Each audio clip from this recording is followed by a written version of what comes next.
shit, the blueprint is by me. Mr. Get Off, I get off in my feet. Woke up looking for the rock beat. High key, keep a horn on me, back of my seat. I beat on the shit, the blueprint is by me. Mr. Get Off, I get off in my feet. Well, hey, Ice K dots in this bitch. Been absent 4 years, now I'm back making plays in this beats. Got bloods and clips on stage begging on this bitch. Hey, change you hear what it say? Don't give a fuck by that shit. Hey, nigga, back on my West Coast shit, I'm from Compton. Nigga thought that she was sweet, got in dissed by other continents. Flyest nigga, walking out like a king, where's my crown? I don't fuck with him. Talking about B3, I'm on my own. Whoa, I can't hear you no more. What? Niggas start having wrinkles, you getting so old. Put that all in the cage, now who you calling slave? I got some T-Rism too with the back of your head. Woke up looking for the rock beat. High key, keep a horn on me, back of my seat. I beat on the shit, the blueprint is by me. Mr. Get Off, I get off in my feet. Woke up looking for the rock beat. High key, keep a horn on me, back of my seat. I beat on the shit, the blueprint is by me. Mr. Get Off, I get off in my feet. 1, 2 step slide, this is how we do it. Niggas crip, walking niggas blood, walking in the hood. Smoking green, big broccoli, flying with that wood. Hey, what? On the dead homes, we could never be cool. 8, 4, 5, 6, cruising in the 6-4, 2024. Nigga hit the road, here's a hole, going back and forth with the freak your hoe. Hey, let me tell my sheet, nigga, I'm in demon mode. Woke up looking for the rock beat. High key, keep a horn on me, back of my seat. I beat on the shit, the blueprint is by me. Mr. Get Off, I get off in my feet. Woke up looking for the rock beat. High key, keep a horn on me, back of my seat. I beat on the shit, the blueprint is by me. Mr. Get Off, I get off in my feet.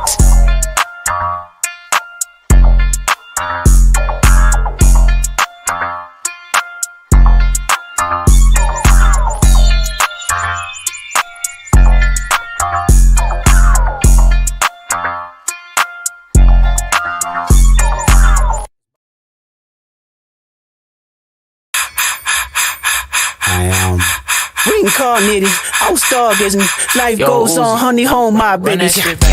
Woke up looking for the rock beat. High key, keep a horn on me, back of my seat. I beat on the shit, the blueprint is by me.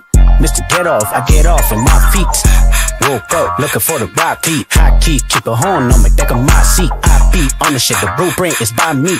Mr. Get Off, I get off in my feet.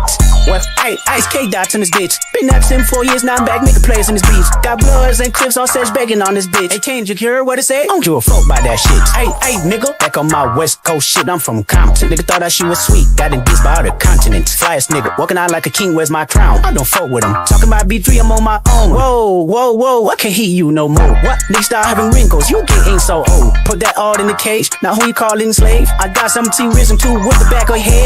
Woke up looking for the rock beat. High key, keep a horn on me, back of my seat. I beat on the shit, the blueprint is by me. Mr. Get Off, I get off in my feet. Woke up looking for the rock beat. High key, keep a horn on me, back of my seat. I beat on the shit, the blueprint is by me.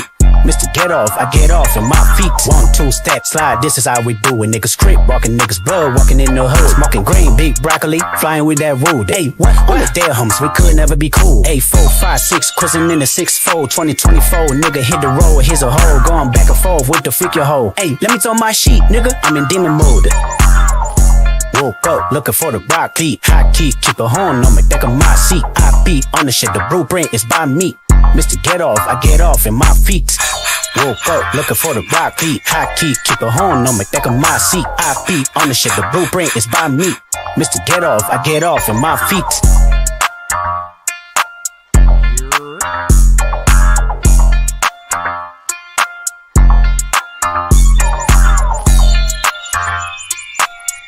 Salute to everybody in the chat.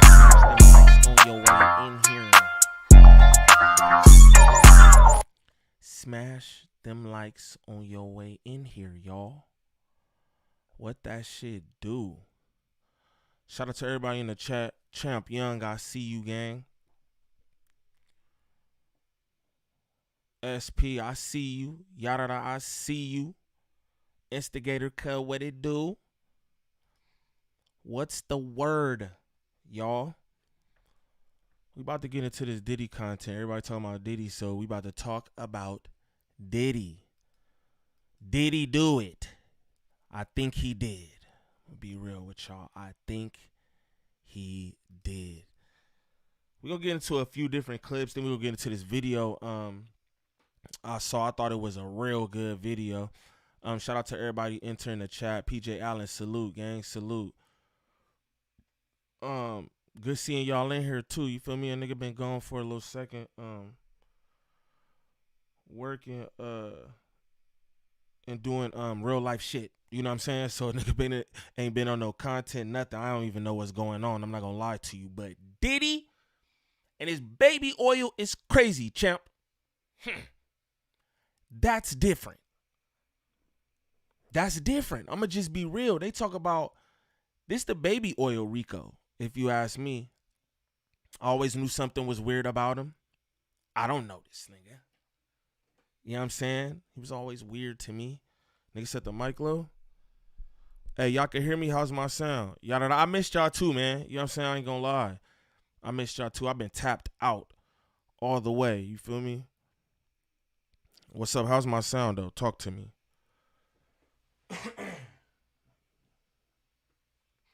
But yeah, everything is all Diddy edition. Pause. Sheesh. Sheesh. He's the baby oil bandit. Facts. And I'm just like, you know, about to come on here. Ship said, just, you know, it's a party, not a party, but it's a Diddy party. You know what I'm saying? This is different. I just never we heard all the stories, but it's like it's more on top of that. You feel me? He done took niggas' money, niggas' stooty, and his baby oil. It's crazy. It's crazy to me. I don't understand what's going on. I don't. But I'm gonna play a couple clips. Low SP. I had to find action. Salute Beauty in Motion, man. I've been missing in action too. Salute all y'all in the chat. Am I low? What's up? Talk to me. Somebody's like, I'm cool. What's up? Talk to me. How's the content audio? Vanity Fair, I live an extravagant life, and I make no apologies for it. I'm free as a motherfucker.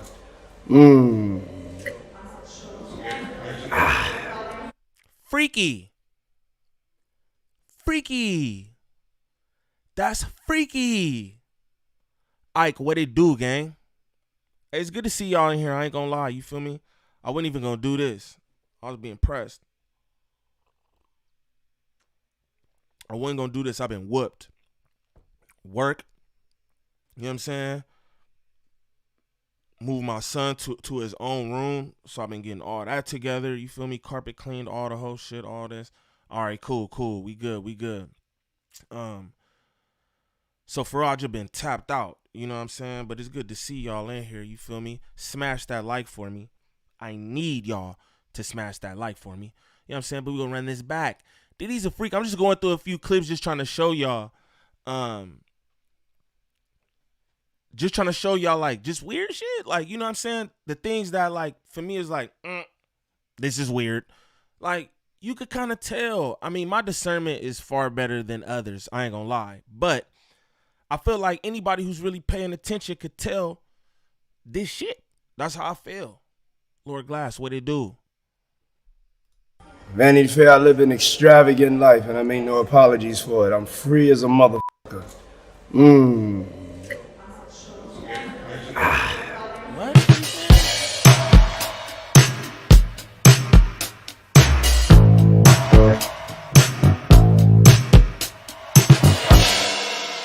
So freak. That's freaky. Vanity Fair participated in the freakiness. We gotta call it how it is. Look at bruh. Look at that. Freak, man. welcome to the love era. You know, I take it seriously. God sent me here, and I'm not leaving till shit changes. It's time for that superpower, which is love. It ain't no joke. The world needs it. That's the war. What? Dog. Hey, dog, A. Hey, dog, A.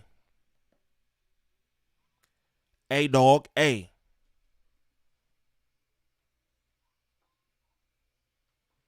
All right. We in love is war. You know, this is a very serious mission.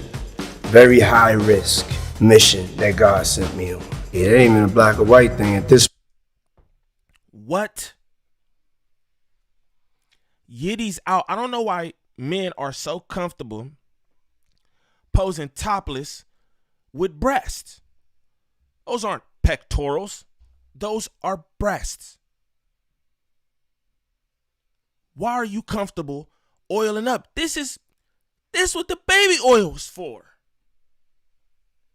Come on, gang. Come on, gang. Point. You know what I'm saying? It's love versus hate. And if you see the devil, tell him I'm looking for him. Nigga, you are the goddamn devil.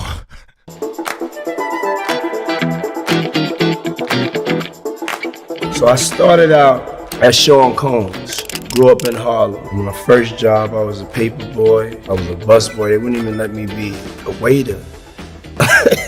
You know what I'm saying? I wanted to be a waiter so bad. I always had that hustle. We're gonna do whatever, so we're gonna try to pick, we're gonna try anything y'all wanna try. So everybody get your ideas ready, and we go, we work. And see, that's June Ambrose, she's here. And Kaito's killing it. You feel me? That shit look hard right there. Hey yo, life is to be unexpected. Let's go in there and do some unexpected. Cause I don't wanna do no shit with nobody telling me to do shit. If y'all not getting that right now, I'm past that age.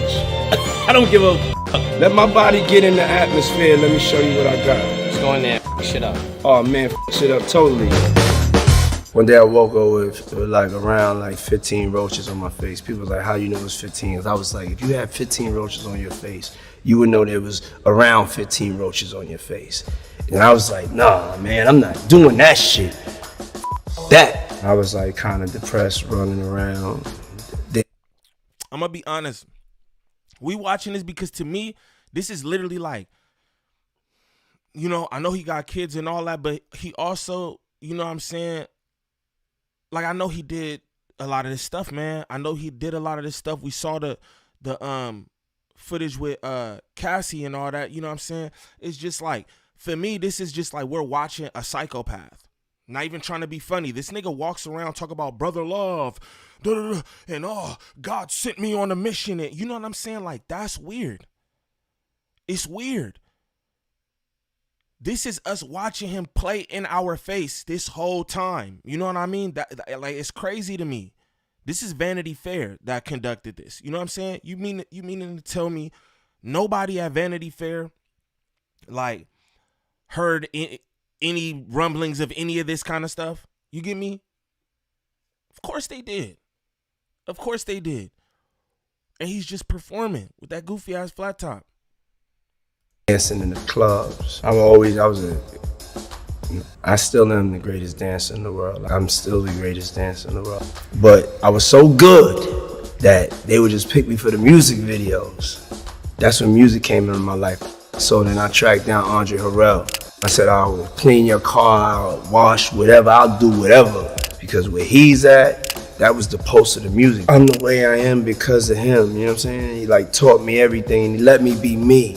He let me be free, you know? He always said that I was the original intern in the music industry. When he passed, I was like, oh, man, I gotta really, really get on it. Because the mentorship for me, I couldn't have made it without it. People can't make it without mentorship. They need to understand what's really real. There's too much fake news out here.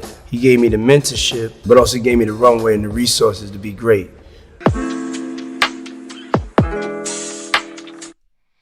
Look at him just smiling and laughing. Ha ha ha. Ha ha ha. I run the world. This is what he was thinking right here. That big ass smile, man. That's a trip. When I watch this, it's like watching a psychopath. He's laughing in our faces. He knows all this is going on. Yo, you know, I heard they crashed him how they crashed him, right? Because the nigga had footage or some shit. Like, that's actually really a true thing. And that if they didn't grab bro right then, he would have destroyed the footage. When they raided his houses and shit, that's what all that was about. You know what I'm saying? This shit is different, bro. He knew all this and he just running around talking about love. Love. Yeah, love. Like, that's weird. You're a weirdo. Straight up. Salute the chat. Y'all smash them likes, man. Smash them likes for me. Salute my sister Queen in the building. Cali King, I see you. My nigga Ike in here. King Buck, what it do, gang? What it do? Good to see my people, man. I ain't seen y'all in a cool little minute. You feel me? That's tight. Smash them likes. You know what I mean? If you new to the channel, sub up. Don't be scared. You feel me? But you're watching a psychopath. Again, this nigga's laughing in our face. Look at that big ass smile. I'll run this shit. Not no more, buddy. Not no more. So then I went to Clive Davis, then I did Bad Boy. I crushed shit for the 90s, 2000. After the 2000s, running the New York Marathon, starring on Broadway, opening up 3 schools on them. So it's like, boom, we like out here changing the world. That leads us up to the day. 1, 2, 3, love, love, love. Starting to cope. All this shit watching this back is creepy to me. I cannot stress that enough to y'all. Love, love, love, but you're doing all this shit behind the scenes. But you out here just smiling and dancing and shit. Talk about love, love, love. That's scary. It's niggas like that just walking around just like, acting like everything's normal. But they're sick. It's a sick man we watching. Pay attention. A love cult. As long as it stays all love. I told her what to fix with the girl's hair. Authentic. Yeah, in high fashion, you know what I'm saying? I said if Beyonce ain't gonna wear it, I don't want it on them. You getting it all, baby. Just keep shooting. You gonna get it all. A Queen in the chat, she said Diddy was groomed by Andre Harrell and Clive Davis. That's a fact. That's an actual fact. All them niggas is freaky. All them niggas is freaky. I was in a Discord and actually seen, it's not even funny, but I seen a photo Queen posted in there, and it's crazy. If y'all in the Discord, go to the Gangland chat and look at that photo, and it was all them niggas with Aaliyah. Like, it was just looking nasty. It was looking uncomfortable. It was looking like that moment should not have been captured in a photo.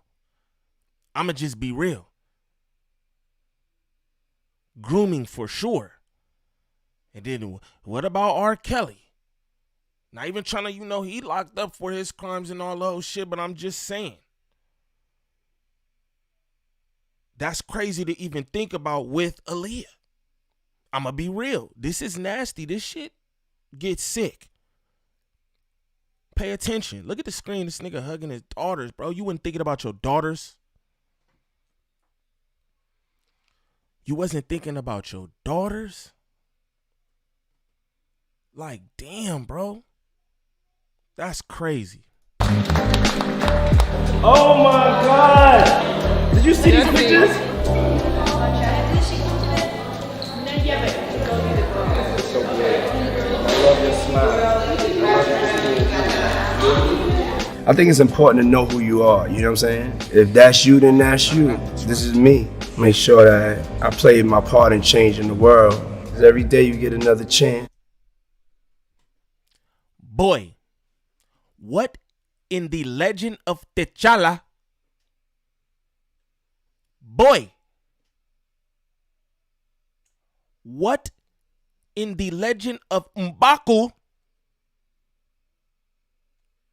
Boy, what type of shit is going on? What type of shit? I don't get this. It's crazy. It's not funny, Niem. It's not funny.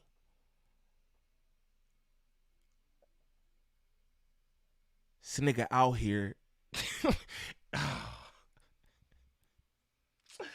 This is y'all niggas want, man. This is y'all want. Is this what we're doing? So this is what we're doing. All right, man. All right, cool. All right. That's crazy. Wakanda forever. And every day I strive to be loved. dead. Peace.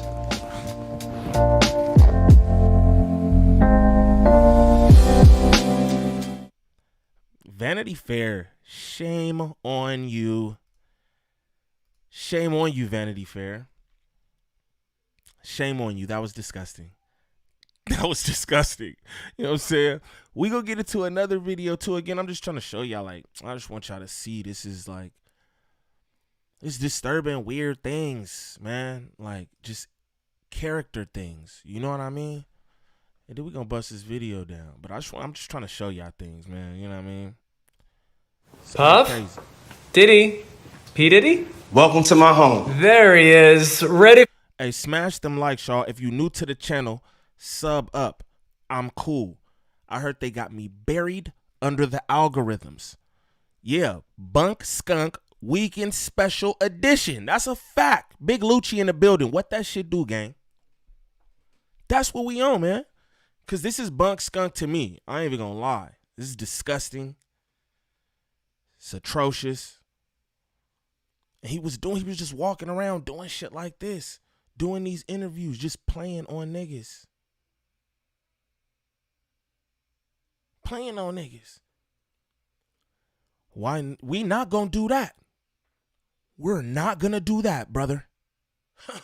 Hey, Champ Young, we're not gonna do that, brother. No, no, no. We won't do that, brother. Can't let you do that, brother. I'm sorry. I can't even acknowledge that the way I want to. You know what I'm saying? We not going to do that. This is about the diddler. The diddler. You know what I'm saying? We're not talking about people who had like, oh, he's right there for a second, just doing some album shit, whatever. We're not talking about none of that. We're talking about people who was in the webs of shit. You know what I'm saying? We're not going to put that on the legend's name. Straight up. Call me biased. Call me what you want. We're not going to do that. That's what we're not going to do. You know what I'm saying? Y'all shoot them conspiracy theories to Meek Mill or something. No disrespect to Philly. No disrespect to Philly. But how I carry it, we're not doing that. Respect to Champion, because that's my dog. You hear me? But no way, Jose. No way, Jose. For his 73-question interview, you know the drill. Let's do this. Let's do it. Before we begin, how do I address you? You can call me Love. And you've referred to yourself differently over the years, so I gotta ask you, why so many name changes? It depends on my mood, my vibe. And Puff, where did that come from? I can't tell you that. Why'd you move to LA? Oh, for the kids, the family, the weather. What's the one thing you miss the most about living in People film this madness. This is the thing to me when you just see how he moves, just everything like, yeah, I don't know, man. I don't believe it. Something's weird. Something's weird. And people documented this. They edited this. Nobody was like, man, this guy seems a little weird. Nobody said that. Come on, gang. New York City? I miss the people. Love, how do you describe yourself? I'm vivacious, eccentric, and I'm... The fuck is vivacious, my nigga? Don't say you vivacious, nigga. Don't say you vivacious, nigga. Don't say you vivacious, nigga. That's crazy. The fuck is vivacious? Somebody look that up. This guy is different. That nigga said vivacious. The hell? How do you describe yourself? I'm vivacious, eccentric, and I'm a Scorpio. What's one misconception about you? There are no misconceptions about me. Whoa. Right there. Right there. There are no misconceptions about me. Knowing damn well what's going on around his name. He knew all this, though. He knew people knew. He knew this, that, and the other. But there are no misconceptions. He playing. This is the same nigga who had a mohawk. It's a mohawk. Pay attention. What are niggas doing? Moving furniture in here? God damn. What's your biggest Trying to do a strength? show. My belief in God, What's your biggest weakness? fried chicken, Best personal trait? my compassion. What's one thing you need I think his biggest weakness is bussy. That's what I think. I think that's his biggest weakness. Why all that baby oil, man? I know why. every morning? I need a hug. I noticed your festive decor right over here. What are you going to be doing for the holidays? Open up a whole lot of gifts. What does family mean to you? Everything is my tribe. Can you name your kids from oldest to youngest? Quincy, Justin, Christian, Chance, Delilah, and Jesse. Okay. How do you tell your twin daughters apart? Just that parental instinct. What's one thing you want for your kids? Oh, peace, happiness, love. I want it all for my kids. Who's your biggest Money. Who's your biggest inspiration? My biggest inspiration is my mother. What advice did you give Jay-Z and Beyonce when they had twins? Get ready for double the love. What do you think Biggie's legacy is? Biggie's legacy is that he is the greatest of all time. What's the last movie that made you cry with laughter? Oh, that's Eddie Murphy, Delirious. What did you bring to Martha Stewart and Snoop's potluck? Oh, I brought him some DeLeon, the best tequila in the world. What's a piece of advice you give to a 15-year-old love? Love, take care of yourself. What age did you know that you wanted to be an entrepreneur? When I was 12, How? I went and got a paper route, but I wasn't supposed to, but I got one anyway. All right, probably the most important. Shout out to the chat. Shout out to the chat. Niggas moving furniture in my house or something. I had to go lay the schmacketh down. The fuck? Shout out to the chat, man. I see y'all in here doing it up. What grown-ass straight male describes himself as vivacious? Salute my sister Queen in the chat. That's what I was saying. I don't even know. Did y'all find the definition for vivacious? I don't think it should be describing any man. But I don't know. It could mean super vibrant or something. I don't know. You know what I'm saying? So I don't want to just, pink cocaine is his weakness. I heard that the pink cocaine is called Tusi. I've been informed that the pink cocaine is Tusi. Niggas out here doing zesty things, doing zesty drugs. Like, what in the hell? Nigga did tell me, though. That's called Tusi. Shout out Damian Jackson in the chat. Salute y'all. Salute y'all. If you're new to the channel, please sub up. If you have not smashed that like, smash that like for me, gang. We just walking this Diddy shit down again. I knew he was a weirdo, but we just going through some things. I just want to just show y'all. Just watch how he play. Watch how he play everyone. We knew what was going on. We knew what was going on.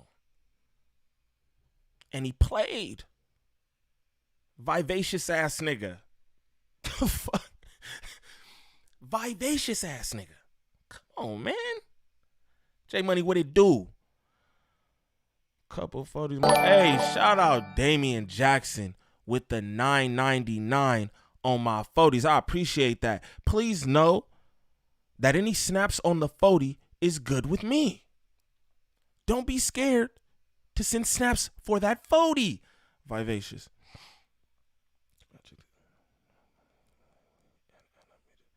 Typically used with a woman. Yeah, exactly. But that's what I'm saying, yeah. That's vivacious and bodacious. This nigga's audacious out here playing with niggas. You know what I'm saying? Pause. Pause. Because he playing with niggas. Pause. And he playing with us. He was playing with us this whole time. A lot of us knew that, but he was playing. Look at him right there just sitting up there like, yeah, I'm vivacious. And I'm a Scorpio. Ew, what does that mean? What does that mean? Are Scorpios freaks? Who know about that shit? Are Scorpios freaks? Because even the way he said that, I'm a Scorpio. Ill. Shout out Damian Jackson again for that $9.99 on my 40. Appreciate you, gang. Question of the interview, but is it really all about the Benjamins? I think it's all about love. In love, the bartender awaits. Okay. Hey, I need y'all to get them likes up. This nigga's living in the lap of luxury as a demon. It's just so crazy to me. His house look like, it's just wild, bro. It's wild. Shout out Reg Dog, straight from Inglewood in this month. You hear me? Good to see you, my dog. Good to see my people in here, man. Gang. Hey, Beauty and Motion, don't even worry about none of that. Don't even worry about none of that. It's all good. You know what I'm saying? I'm just happy to see my good people in here. I ain't gonna lie to you. G Money TV, what it do? You know what I'm saying? I don't know. So Team Light Skin Virgos in here. Yeah, I'm just glad to see y'all in here, man. Salute the chat. You feel me? All my good people in here. But again, I'm just showing y'all how weird this nigga was. And people film this, like people like Vanity Fair and Vogue. You know what I'm saying? They saw this shit and was, come on, you had to know something. What's up? Niggas was policing this weirdo shit. Who in Vanity Fair might got tapes at Diddy crib? Shout out my nigga Sherm in the building. Smash them likes. I need them likes up, y'all. It ain't 100 of y'all in here to press y'all for 100. But smash them likes, golly. Shout out Mr. Monk. People spit hot fire. Diddy spits hot baby oil. Sheesh. Pause that whole thing up. Pause that whole thing up, Mr. Monk. You gotta put pause in parentheses after that. Because it's spitting and baby oil and yeah. Shout out Mr. Monk for that 2 on the 40 though. The most interesting man in the world. Shout out my good people in the chat, man. Let's get back to this. So what's your favorite cocktail? My favorite cocktail is the new French vanilla Syrah. That's his problem. The cocktails. Golly. Flavored coquito. Okay, so you need some French vanilla Syrah, you need some coquito, and you need some holiday spirit. There's plenty of that. What's your favorite food? Soul food. What's your favorite midnight snack? Apple pie and ice cream. Where do you go? Mr. Monk, hey man, it's all love. You know what I'm saying? It's all love. But I'm just saying, you know, all that, this and that, and baby oil, we gotta be careful. You know what I mean? We gotta be careful. That's all I'm saying, brother. We gotta be careful. To relax in the world. I like the Caribbean. By the way, whatever happened to that Farnsworth Bentley guy? Oh, Farnsworth is doing great. Okay, so you're having a party. What song do you kick? Cut to Farnsworth. He all cracked out. Like, come on, man. Come on, man. That nigga was with the umbrella and shit. Come on, man. I heard he off the enemy. Golly. Oh, he's doing fine. Elaborate, nigga. Elaborate. Get off with.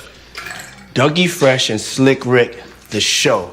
You have to try that one. Now, you've gone on the record saying that your white party is up. That shit was called Get Him to the Greek. It was called Get Him to the Greek. I remember that movie, Champ Young. And bro did have niggas smoking a Jeffrey. It was literally all gang drugs in a joint.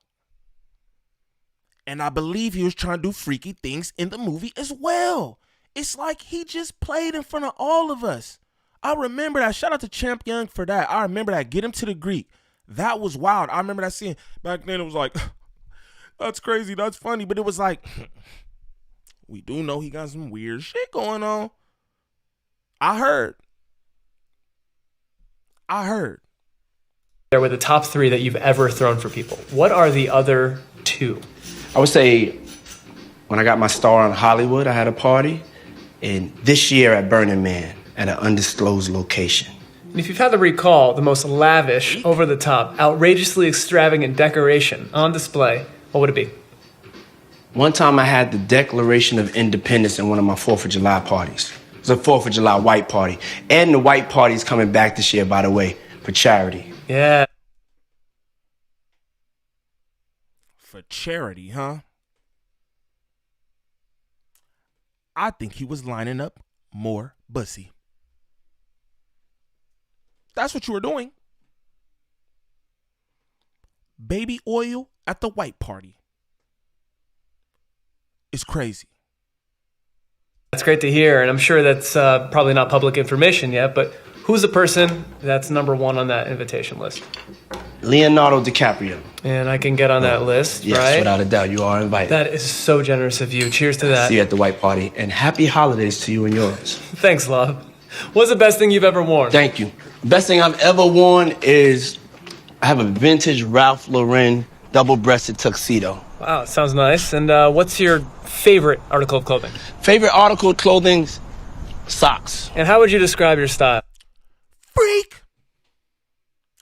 Aren't you a freak? Look, what he was wearing when he booked it down that hallway, trying to get Cassie. What he was wearing? Socks. Nothing but socks. We running that back. This is crazy. Look how he do. Look how he look at the camera too. Like, yeah, I'm a predator. Whoo, he cold. He cold. What's your favorite article of clothing? Look at the alley-oop too. Ugh, this is crazy, y'all. What are we watching? What's your Ocean Hudson, salute. I see you in the building. Zenny B, what it do? Shout out to everybody in the chat. Smash them likes if you have not already. If you're new to the channel, sub up. I'm cool. I'm cool. favorite article of clothing? Favorite article of clothing? Socks. And how would you describe your style? What? My style? This Diddy style right here, you know? I can see. And who are your style icons out of all the icons in the world?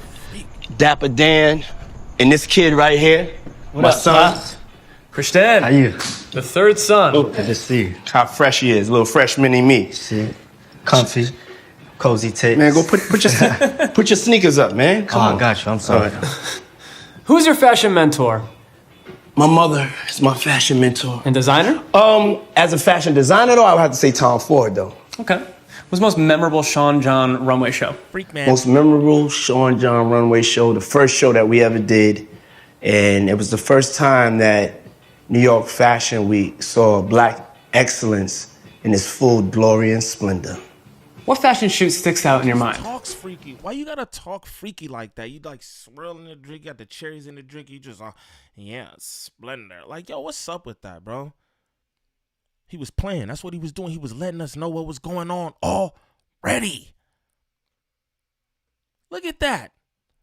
Pay attention. Look at the screen right now. What type of freak ass still shot is that?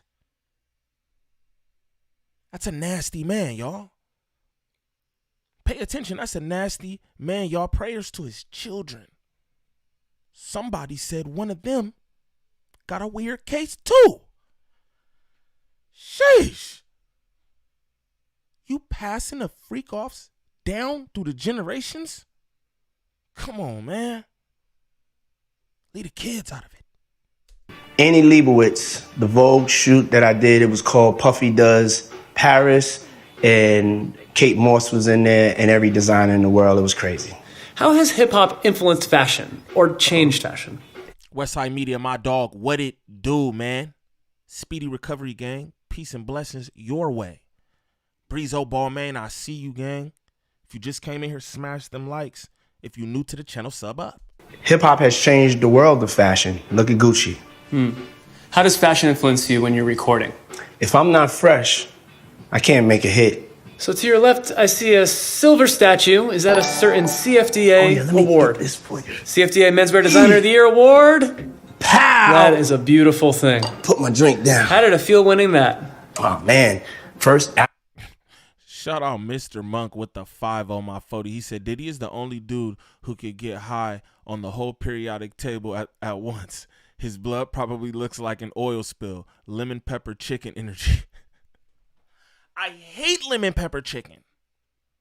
I hate lemon pepper chicken. And you're probably right, Mr. Monk. He was smoking the Jeffries, right? He was smoking the Jeffries. That's disgusting. Shout out Mr. Monk with that 5 on my 40. Appreciate you, gang. African-American to win a CFDA award. I remember I was in a category with Marc Jacobs and Ralph Lauren, and I won. Can I touch it? Yes. It's real. Oh, great. It's real.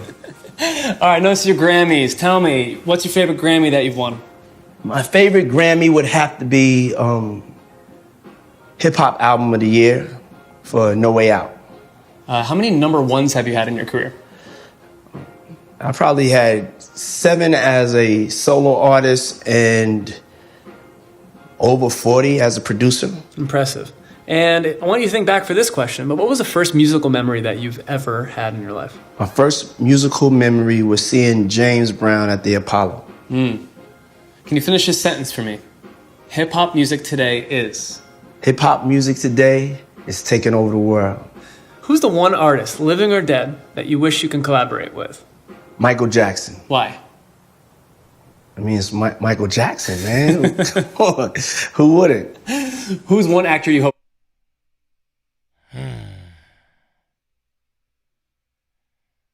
Why Mike, Diddy?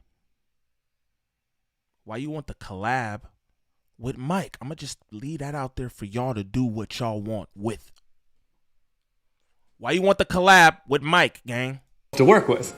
Denzel Washington. Why? It's Denzel. Okay, all right. Point taken. All right, in all the TV that you've done, what is your most memorable moment? I would have to say when I performed at the MTV Awards with Sting doing I'll Be Missing You. Life-changing. And now you're coming back? Yes, I'm coming back. I have a new show on Fox called The Four. It's going to revolutionize vocal competition shows. It's me, DJ Khaled, Fergie, Megan Trainor, Charlie Walk. Check it out. Premieres January 4th on Fox. Do you think you will ever be done with music? I will never be done with music. What was your favorite song to perform live on that Bad Boy reunion tour? I love dancing to More Money, More Problems, you know? All right, so it's 2020. Will we see a President Love? You will not see a President Love in 2020, but you will see some change. I love his. We seeing that change right now, brother. They got your ass locked up. I heard the brother was on suicide watch. I don't think nothing's funny about that. Let's get that out the way. I don't think anything is funny about a nigga being on suicide watch. You feel me? But it's like, just look how this played out. Look how this all played out. Nigga talk about presidency. Nigga, what? What? Not like they don't have their fair share of scandals. Don't get me wrong. He probably could be a president. But that's crazy. Vote Diddy is crazy. Going to help you get some change. And we're going to just spread this world with love. Don't want to be the president, though. I want to have too much fun. What makes a good leader, do you think? Patience. What is your hope for the future in general? My hope for the future is that my people, African Americans, will get a chance to build some economic wealth, to make some positive changes in our community so we can stop asking people for things, and that my people just get a peace of mind, man, just to get a day to breathe. And I have to think about. See this shit, what he's doing right here? This is why I want to watch this shit. I want y'all to just see this shit. You know what I'm saying? Hey, shout out Mr. E in the chat. Salute, gang. Your icon photo, that shit is comedy. Salute you for that. That's hilarious. Shout out Cronum TV in the building. My dog, what it do? You know what I'm saying? But again, look at how he performs. I'm just trying to show y'all, like, this man is an actor. I feel like you shouldn't believe any of these people. That's why I tell y'all, people hold these celebrities in such high regard just because they do something really good. They do something really good, and they're famous for that. And y'all act like they not regular people. Regular weirdos, regular freaks. Look how he does this. It's just creepy. It's like we are watching a psychopath. My nigga Nick in the chat, I see you, gang. We are watching a psychopath. Just watch this. The lean in is crazy. Pause. I don't even know if I paused that, but you got to pause everything with son. The lean in, pause, is crazy. Straight acting. Salute my cousin Dre in the building. She said salute the chat. Make sure y'all like the video. Comment on the video. It's good for engagement. And salute my cousin Gvnglvnd Niem. YouTube missed you. Y'all ain't miss me. Y'all ain't miss me. No, I'm just playing.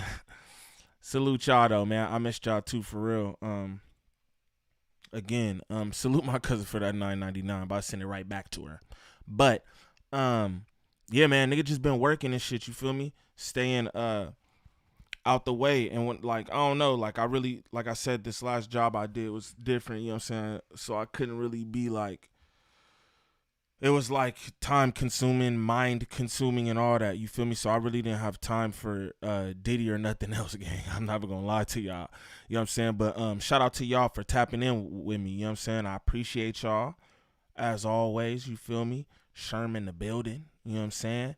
Big Ant in the building, you feel me? Shout out to my good people. But definitely make sure y'all smash them likes, comment on this video, because I heard they got your boy buried under the algorithm. I'm trying to dig out the algorithm. I need your help, or I'ma quit. I will quit this shit. I'm just playing, man. My ads popping right now, though. Salute me and my ads. You know what I'm saying? Let's do it up. But let's get back into this creep. Watch the lean in, y'all. Pause. Watch this. Gotham City Diddler strikes again. He will strike no more. I believe he will strike no more after this. Watch this, though, y'all. And that my people just get a peace of mind, man. Just get a day to breathe. And I have to think about getting shot or killed, being oppressed, you know? He done shot people. He done shot people. For nothing, I heard. Allegedly. But they say it's true. A lot of people say it's true. But you don't shot people, man. He's playing right in front of our faces. That's wild, man. He's a creep. That's all. Just want a little bit of peace and love. What's a cause that's important to you? Education. Describe Colin Kaepernick in 2 words. Brave man. Okay, well, we're almost done here. I'm going to round it out with some old-fashioned true or false. Is that all right? Sure, let's go. Okay, true or false? You go to sleep at 5 a.m. False. True or false? You take a bath every night. True. True or false? You love candles. True. True or false? You never wear pink. False. Freak True or man. false? Vinyl is a lot better than digital. Freak man. True. True or false? You never wear jeans. False. True or false? You do not like dancing. That's absolutely false. And true or false? Did you have the most memorable time with me on this interview? Damn, that's true. I believe that. Yeah. All right. Thanks a lot, love. All right, this man. is great. Take care. That was Vogue. That was Vogue with that atrocious work. That was Vogue. It's disgusting. That's disgusting. Shout out Cronum TV. Bro said, ain't this the man who shot a woman in the face? Allegedly. That's what I'm saying, bro. She done been everywhere on airwaves talking about this, that, and the other. We gonna get into that too. Y'all just give me a second. You know what I'm saying? Y'all just give me a second. But that's what I mean. And I just feel like, damn, he's playing. He's literally out here, or was out here just playing, dancing around on stage, in music videos, doing this, that, and the other, thinking that shit is really cool. You know what I'm saying? Thinking that shit is really cool and thinking that we stupid. That's what bothers me too. He think we stupid. You know what I'm saying? We gonna get into this Cassie shit for a little second. You know, we just walking it down. That's all. That's all. You feel me? We'll get into this Cassie story. You know. See little things in her character and what was going on and what she was trying to hide. You know what I mean? Just interesting things to me. Can see you on me too. Oh, I don't know if I could play that. I don't even know monetization or nothing. Yeah, let's get past that. Fell off in here. Smash that like for me. I need them likes, please and thank you. You know what I'm saying? If you new to the channel, sub up. I need subs as well. Support real niggas out here, man. Shout out Sexy Nate in the building. It's my girl. About Diddy running down the hallway in his socks and a towel to attack this woman. It's just wild to me. That footage right there said it all. It said it all. Like, bro, you was so pressed about whatever you was pressed about that you ran down the hallway, General Buck Naked edition, to abuse this woman. That's crazy. That said it all. It's crazy for me to think too, right?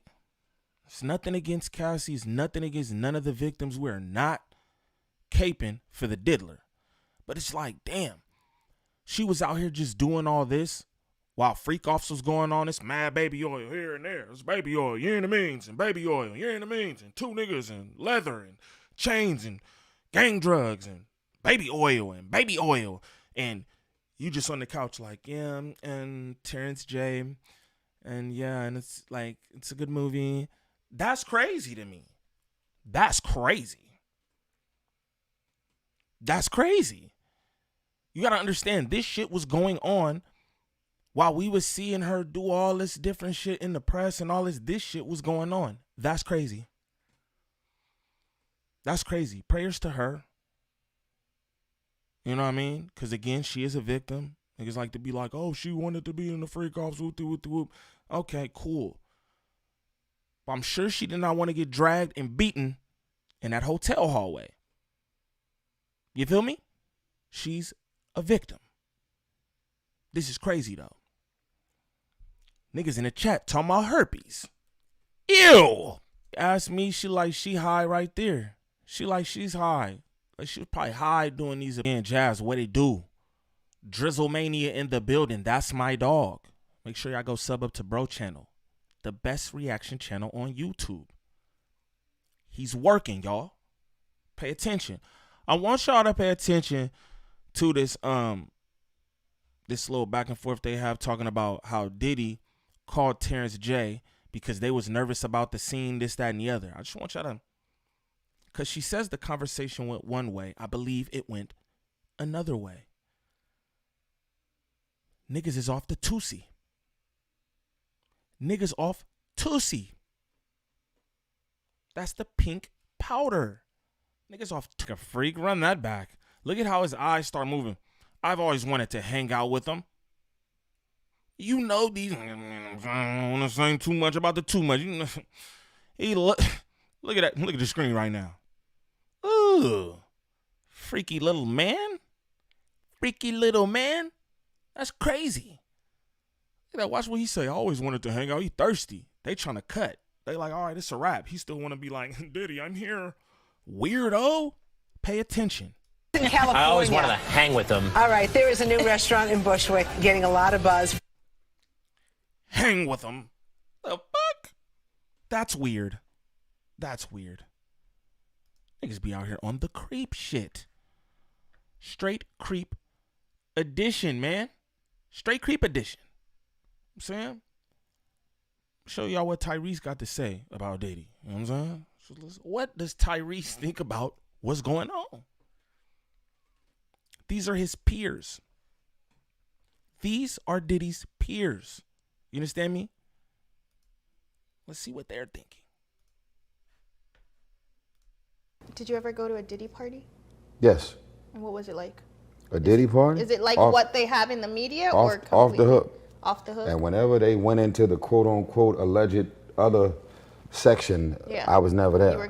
You were that's like, I think in general, getting away from Diddy, and God bless him and whatever else he's dealing with. Pay attention because words mean things. Getting away from Diddy. Like, yo, how, like, why are you using something like that? Why are you using something like that to describe this man? Getting away from Diddy. What was Diddy doing? That niggas had to get away from. But we know this nigga looks serious as hell. This don't look like he's making up jokes. It don't look like he's making stories. Shit looks very real. I'll run this back from the top. Did you ever go to a Diddy party? Yes. And what was it like? A Diddy party? Is it like what they have in the media or completely off the hook? Off the hook? And whenever they went into the quote unquote alleged other section, I was never there. You were gone. That's like, I think in general, getting away from Diddy, and God bless him and whatever else he's dealing with. I don't beat people while they're down. That's just not who I am character-wise. No one can erase his legacy.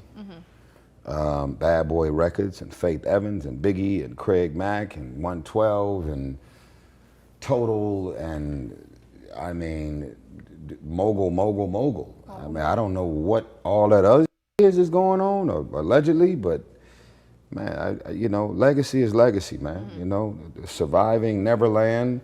Did that stop you from listening to Michael Jackson after the documentary came out? I don't know. Wow, he compared him to Mike. But I mean, who can you compare him to when niggas is doing weird things like that? You know what I'm saying?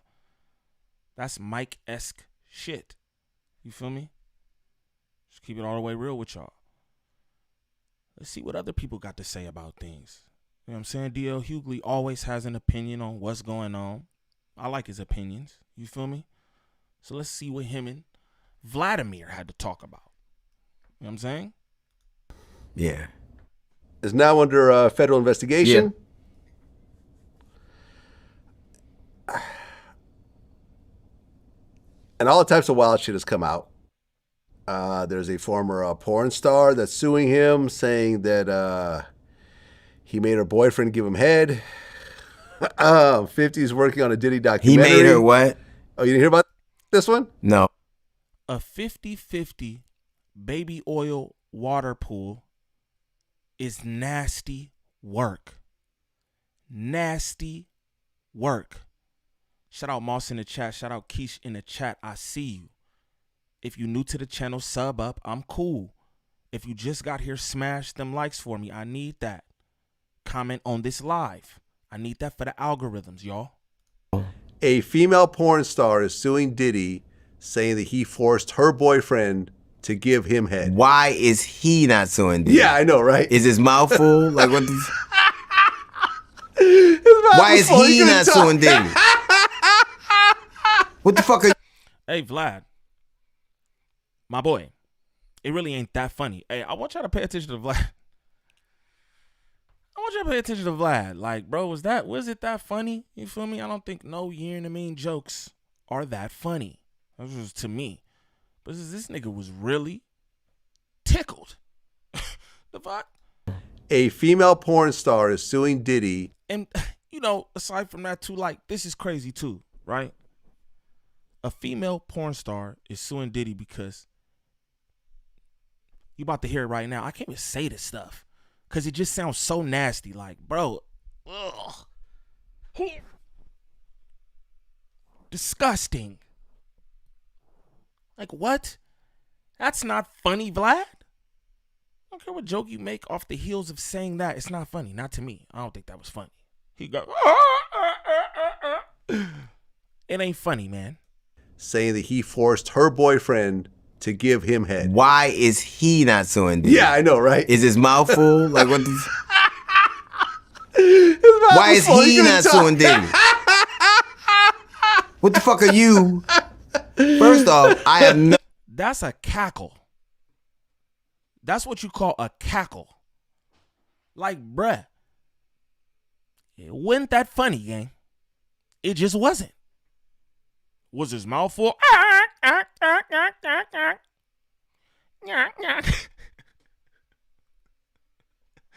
Weird ass white boys, man. No doubt. I have no doubt that some of these things, as alleged, are true. Well, we saw the video, right? Yes. Since last time, the Intercontinental Cassie video came out. Right. Which anyone that was on Diddy's side and was saying this is a money grab, when they saw that, they said, never mind. Never mind. I never liked him. Have you met him before? Never did. I never met him. I met him a bunch of times, but I never liked him. Why? That's called discernment. No matter what you try to present, face fronting, I can feel your vibes. I can feel your vibes. I never really liked him. You know, it's funny because I be like that with people too, right? You could do emotion. You don't even have to say nothing, bro. You could just move a certain way and I could tell everything that you're about. And that sounds crazy as fuck. But I'm going to tell y'all, I've been 99.9% right. I'm not going to lie to y'all. My discernment is really, really good. I could tell if you shady, bro. I could tell. I could tell if you shady. And I believe this when GAHHLEE says this. GAHHLEE not a dude, I feel like he be trying to like ride coattails or, you know what I'm saying? Oh, Diddy's bombing, so I'm going to talk about Diddy. I don't think he's on no shit like that, but he's just being honest. I never liked him.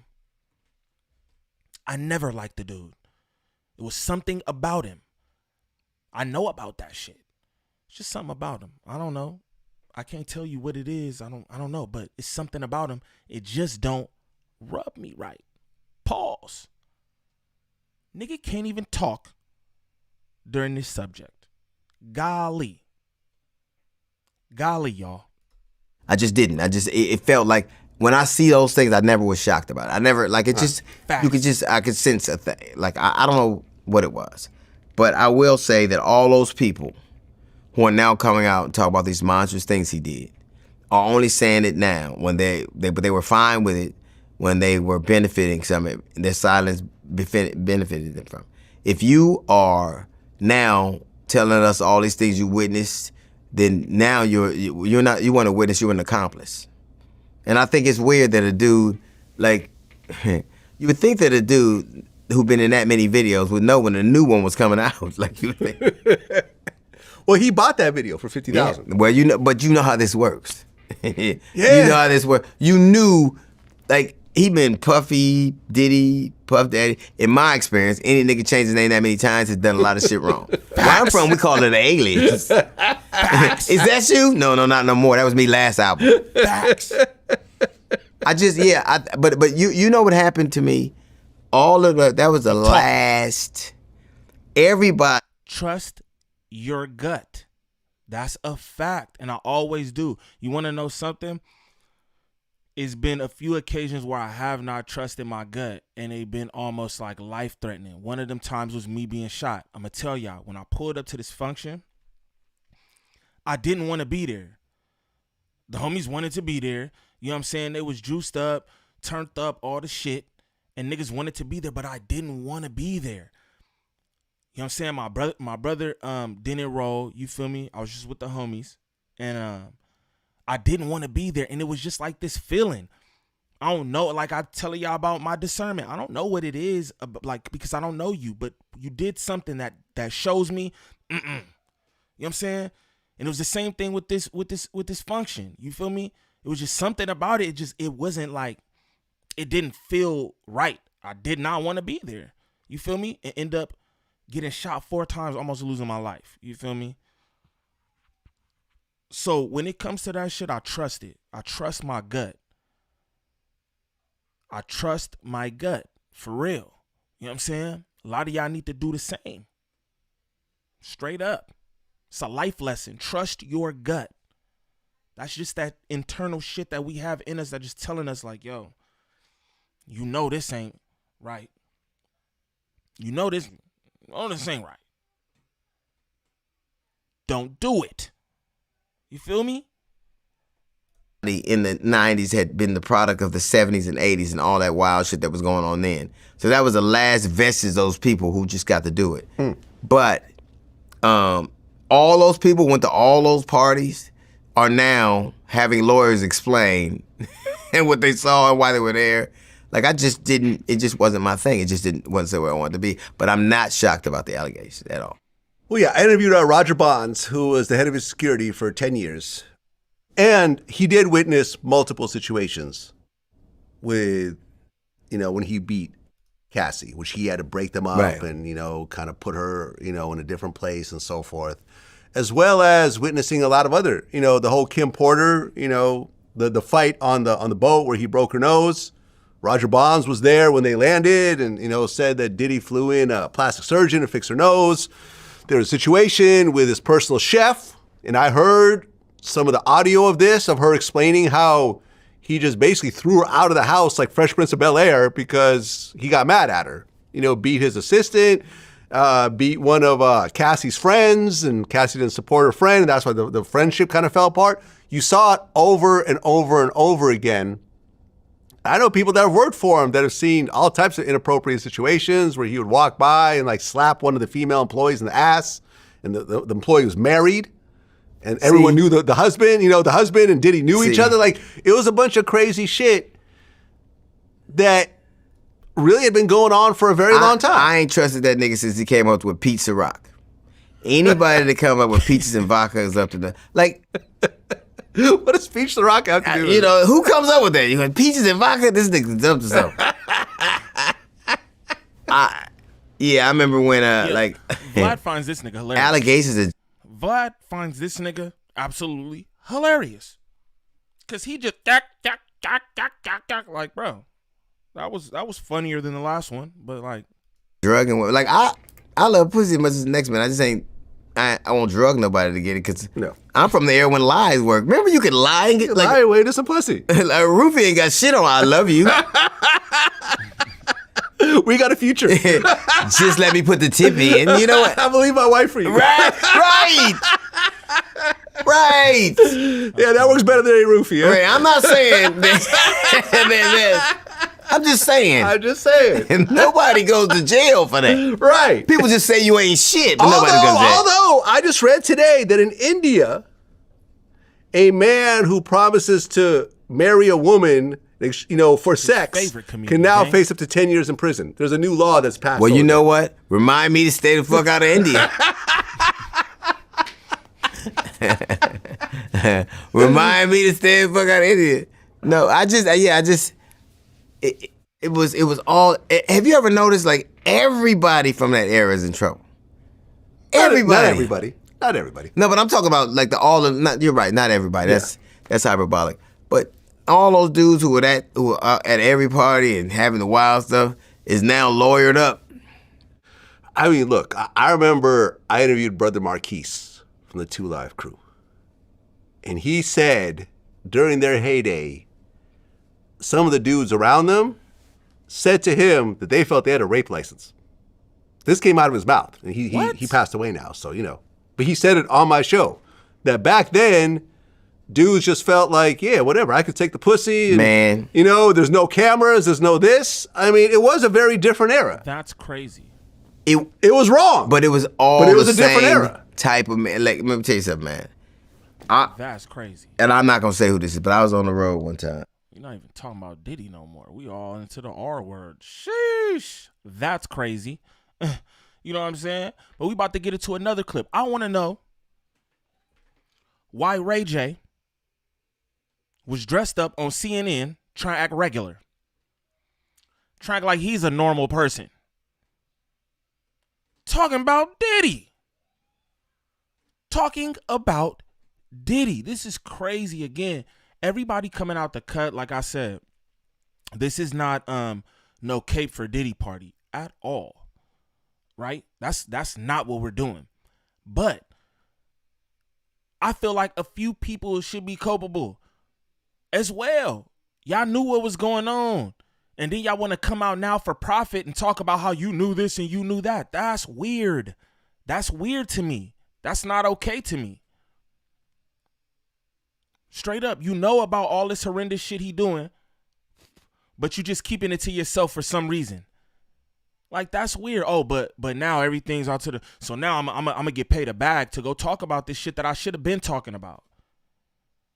Again, we not caping for Diddy. But you niggas need to be held accountable too. The fuck? Ray J already weird. We already think gang weird. Like, not even like that, bro. You got the whole agency. You be around here with Year in the Means. Nigga said you with Young Buck. Nigga said you was with Young Buck, gang.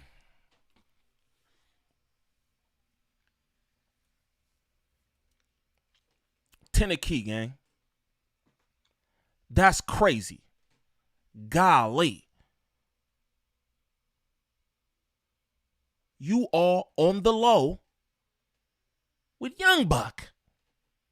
and then you dress up on CNN and act like a regular person. That's crazy to me, man. That's crazy to me. I'm sure he didn't get paid for this appearance. He just thought it would be cool for Raycons or Scooty Bikes or some shit. You know what I mean? Or the Gagency. What is it y'all are selling at the Gagency? But this ain't about Ray J. That's for another live. This is about the diddler. Pay attention.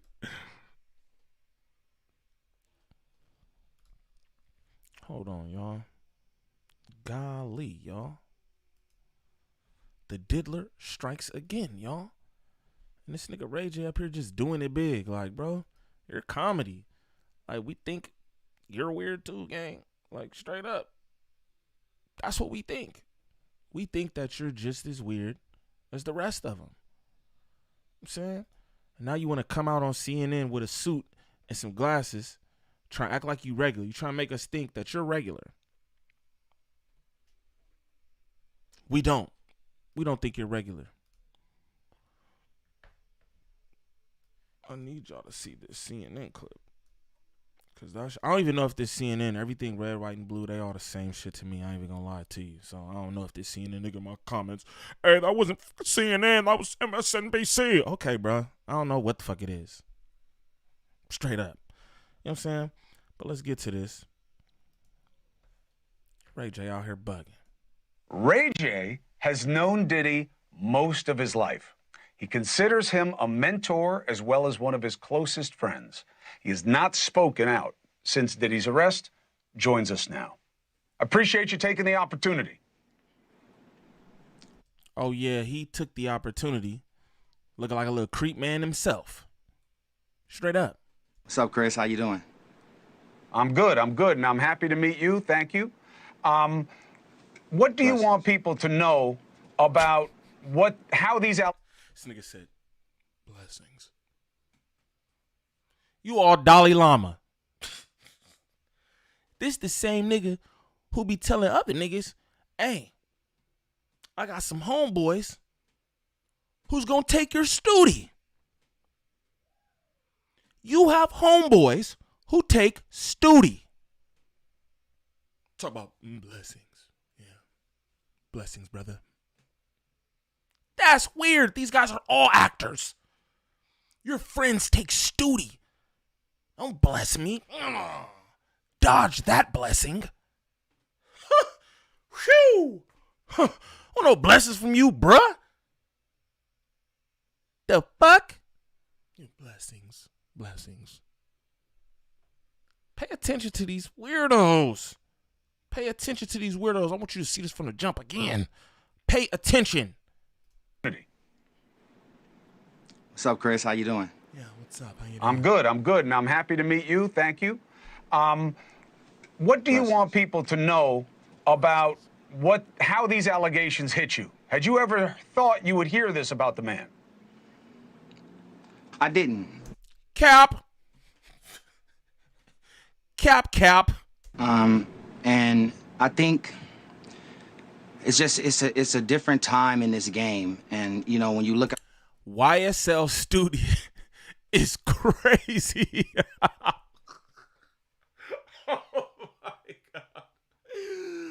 Oh my god. YSL Studio is fucking crazy. Shout out Cronim TV. He going nuts in the chat. Pause. I don't know if I can say that. I don't know if I can say that. This is so crazy what's going on all out here. Like, I need niggas I'm going to just put pause at the top of the motherfucking screen. Pause edition. Straight up. Everything's uncomfortable. Everything's weird. Niggas got friends who take stooty trying to bless folks. I don't want your blessing. Stooty man. YSL Stooty. Fuck. Golly. Our mentors and the people that have kind of shaped this culture, it's important to acknowledge the mistakes that they've made, and we have to hold everybody accountable for what they've done. But I don't think this is a time to tear anybody down, right? Instead, it's a time for this industry and everybody. This a nigga speaking who got some shit in his closet. YSL Studio, like, look. Hey, let's not go too far because, you know, we have to be, we're people at the end of the day. We have to understand all the shit. YSL Studio got some freakos probably about to hit too. I'm just telling y'all. Pay attention. Him and Whack 100. Him and Whack 100. For surely. With the Gagency. Come on, y'all. That's going through this and seeing this to learn from the mistakes and create a roadmap for the future of the industry together, right? In unity. I think that's the next plan that I think needs to be put in play. And with all the allegations and everything that's been going on. Cronim, that's what I'm saying. This is what I'm trying to show y'all. These people are actors.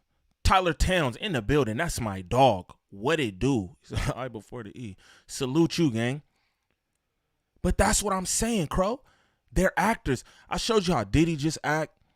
We're watching Ray J act right now. This nigga got on a suit, seeing glasses. He blessing niggas. You hear me? He up here like a whole different person than we know him as. Let's just be real, y'all. This shit look wild. Like when you start talking like this. That's weird. Niggas are acting. He acting like he can't see. He got them stupid ass little glasses on. Stupid ass little glasses. They're not even on his ears. That's a nice suit. I ain't gonna lie. It is definitely shaking this. Shout out my nigga ODM Slim in the building. That's my dog. IRL. You hear me? Like in real life, that's my dog. Remember that. Industry up. So the importance of unity right now, I think, is the key to a positive. Shout out Cronin. He looking hella studious. Pause. He looking hella studious. Pay attention. He trying to wine and dine the studio. He all debonair for the studio. He all James Bond for the studio. Golly, he all running for Congress for the studio. This is crazy. Studio, man. YSL Studio. Future. Why do you think we haven't heard from anyone until now? You know, I just feel like a lot of people are in shock. A lot of people are dealing with it in their own way. But in times like these, I mean, we should come together. We should talk about it as a community. It's easy to divide and point fingers, but unity is where you build. You can have a stronger future for the culture. I mean, Diddy's been an icon for decades. We've all listened to his music. We've all been around him, that at least in my era, and have looked up to him. And in this situation, it's super unfortunate, but it's important to learn a lesson, right now, and ensure the next generation understands how to move differently with transparency and integrity.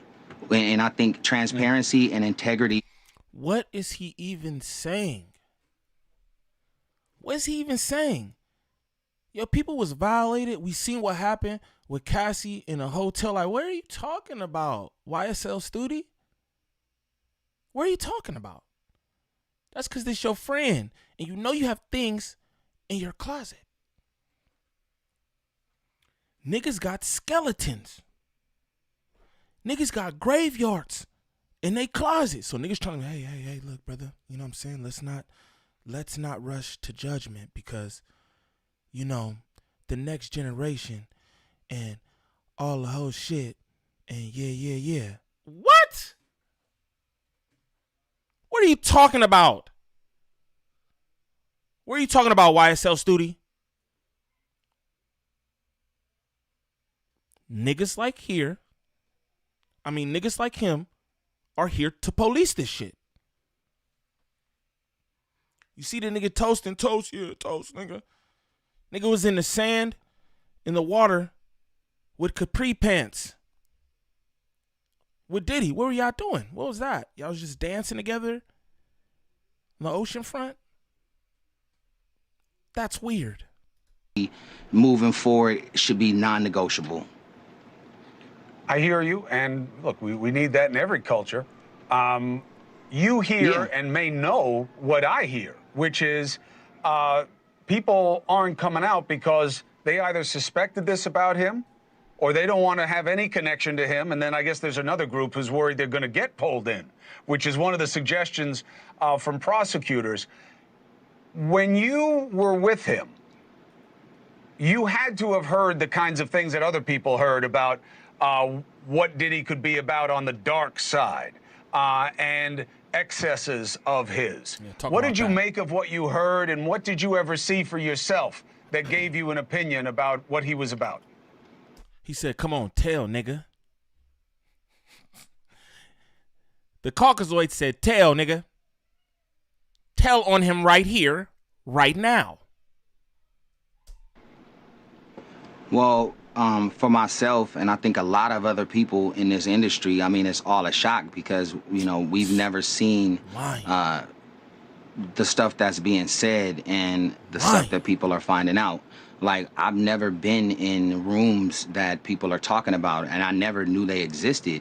And a lot of people in the industry can agree with me on that sense. Like, you all wanted to go. I believe Diddy groomed Ray J. I ain't heard nobody say nothing about that. I think Diddy groomed Ray J. The more I watch this, the more I look at these photos, these intimate moments that they had together, because that's what they are, intimate moments. I think Diddy was grooming Ray J. Shout out Cronin TV with that 199 on my 40. Appreciate you, gang. He said Ray J up there looking like George Costanza. That's comedy. Yeah, he is, with them glasses. Like, knock it off, bruh. We know you can see. You're not fooling us. But shout out shout out Cronin TV with that 199 on the 40. But again, I believe Diddy groomed this man.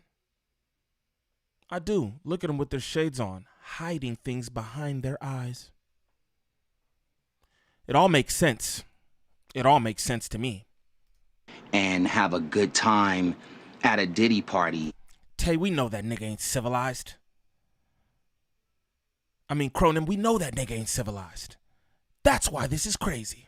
You know, and you wanted to be inspired. You wanted to go out and have a good time. And then you wanted to go the next day to work. And you wanted to work hard in this good vibe, you know. And so to see where we are now, I just think everybody is.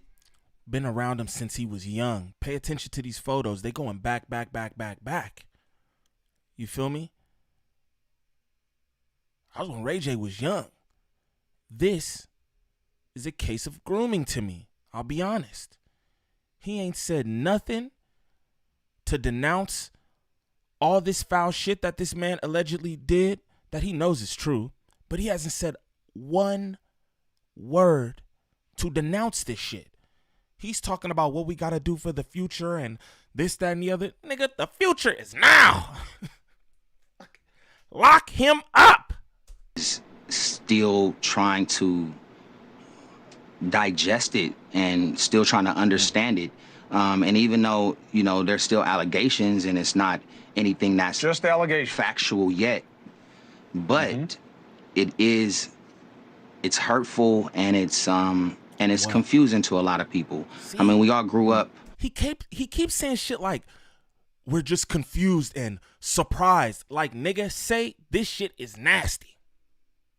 It's nasty. We're confused and we're just surprised. None of us ever knew.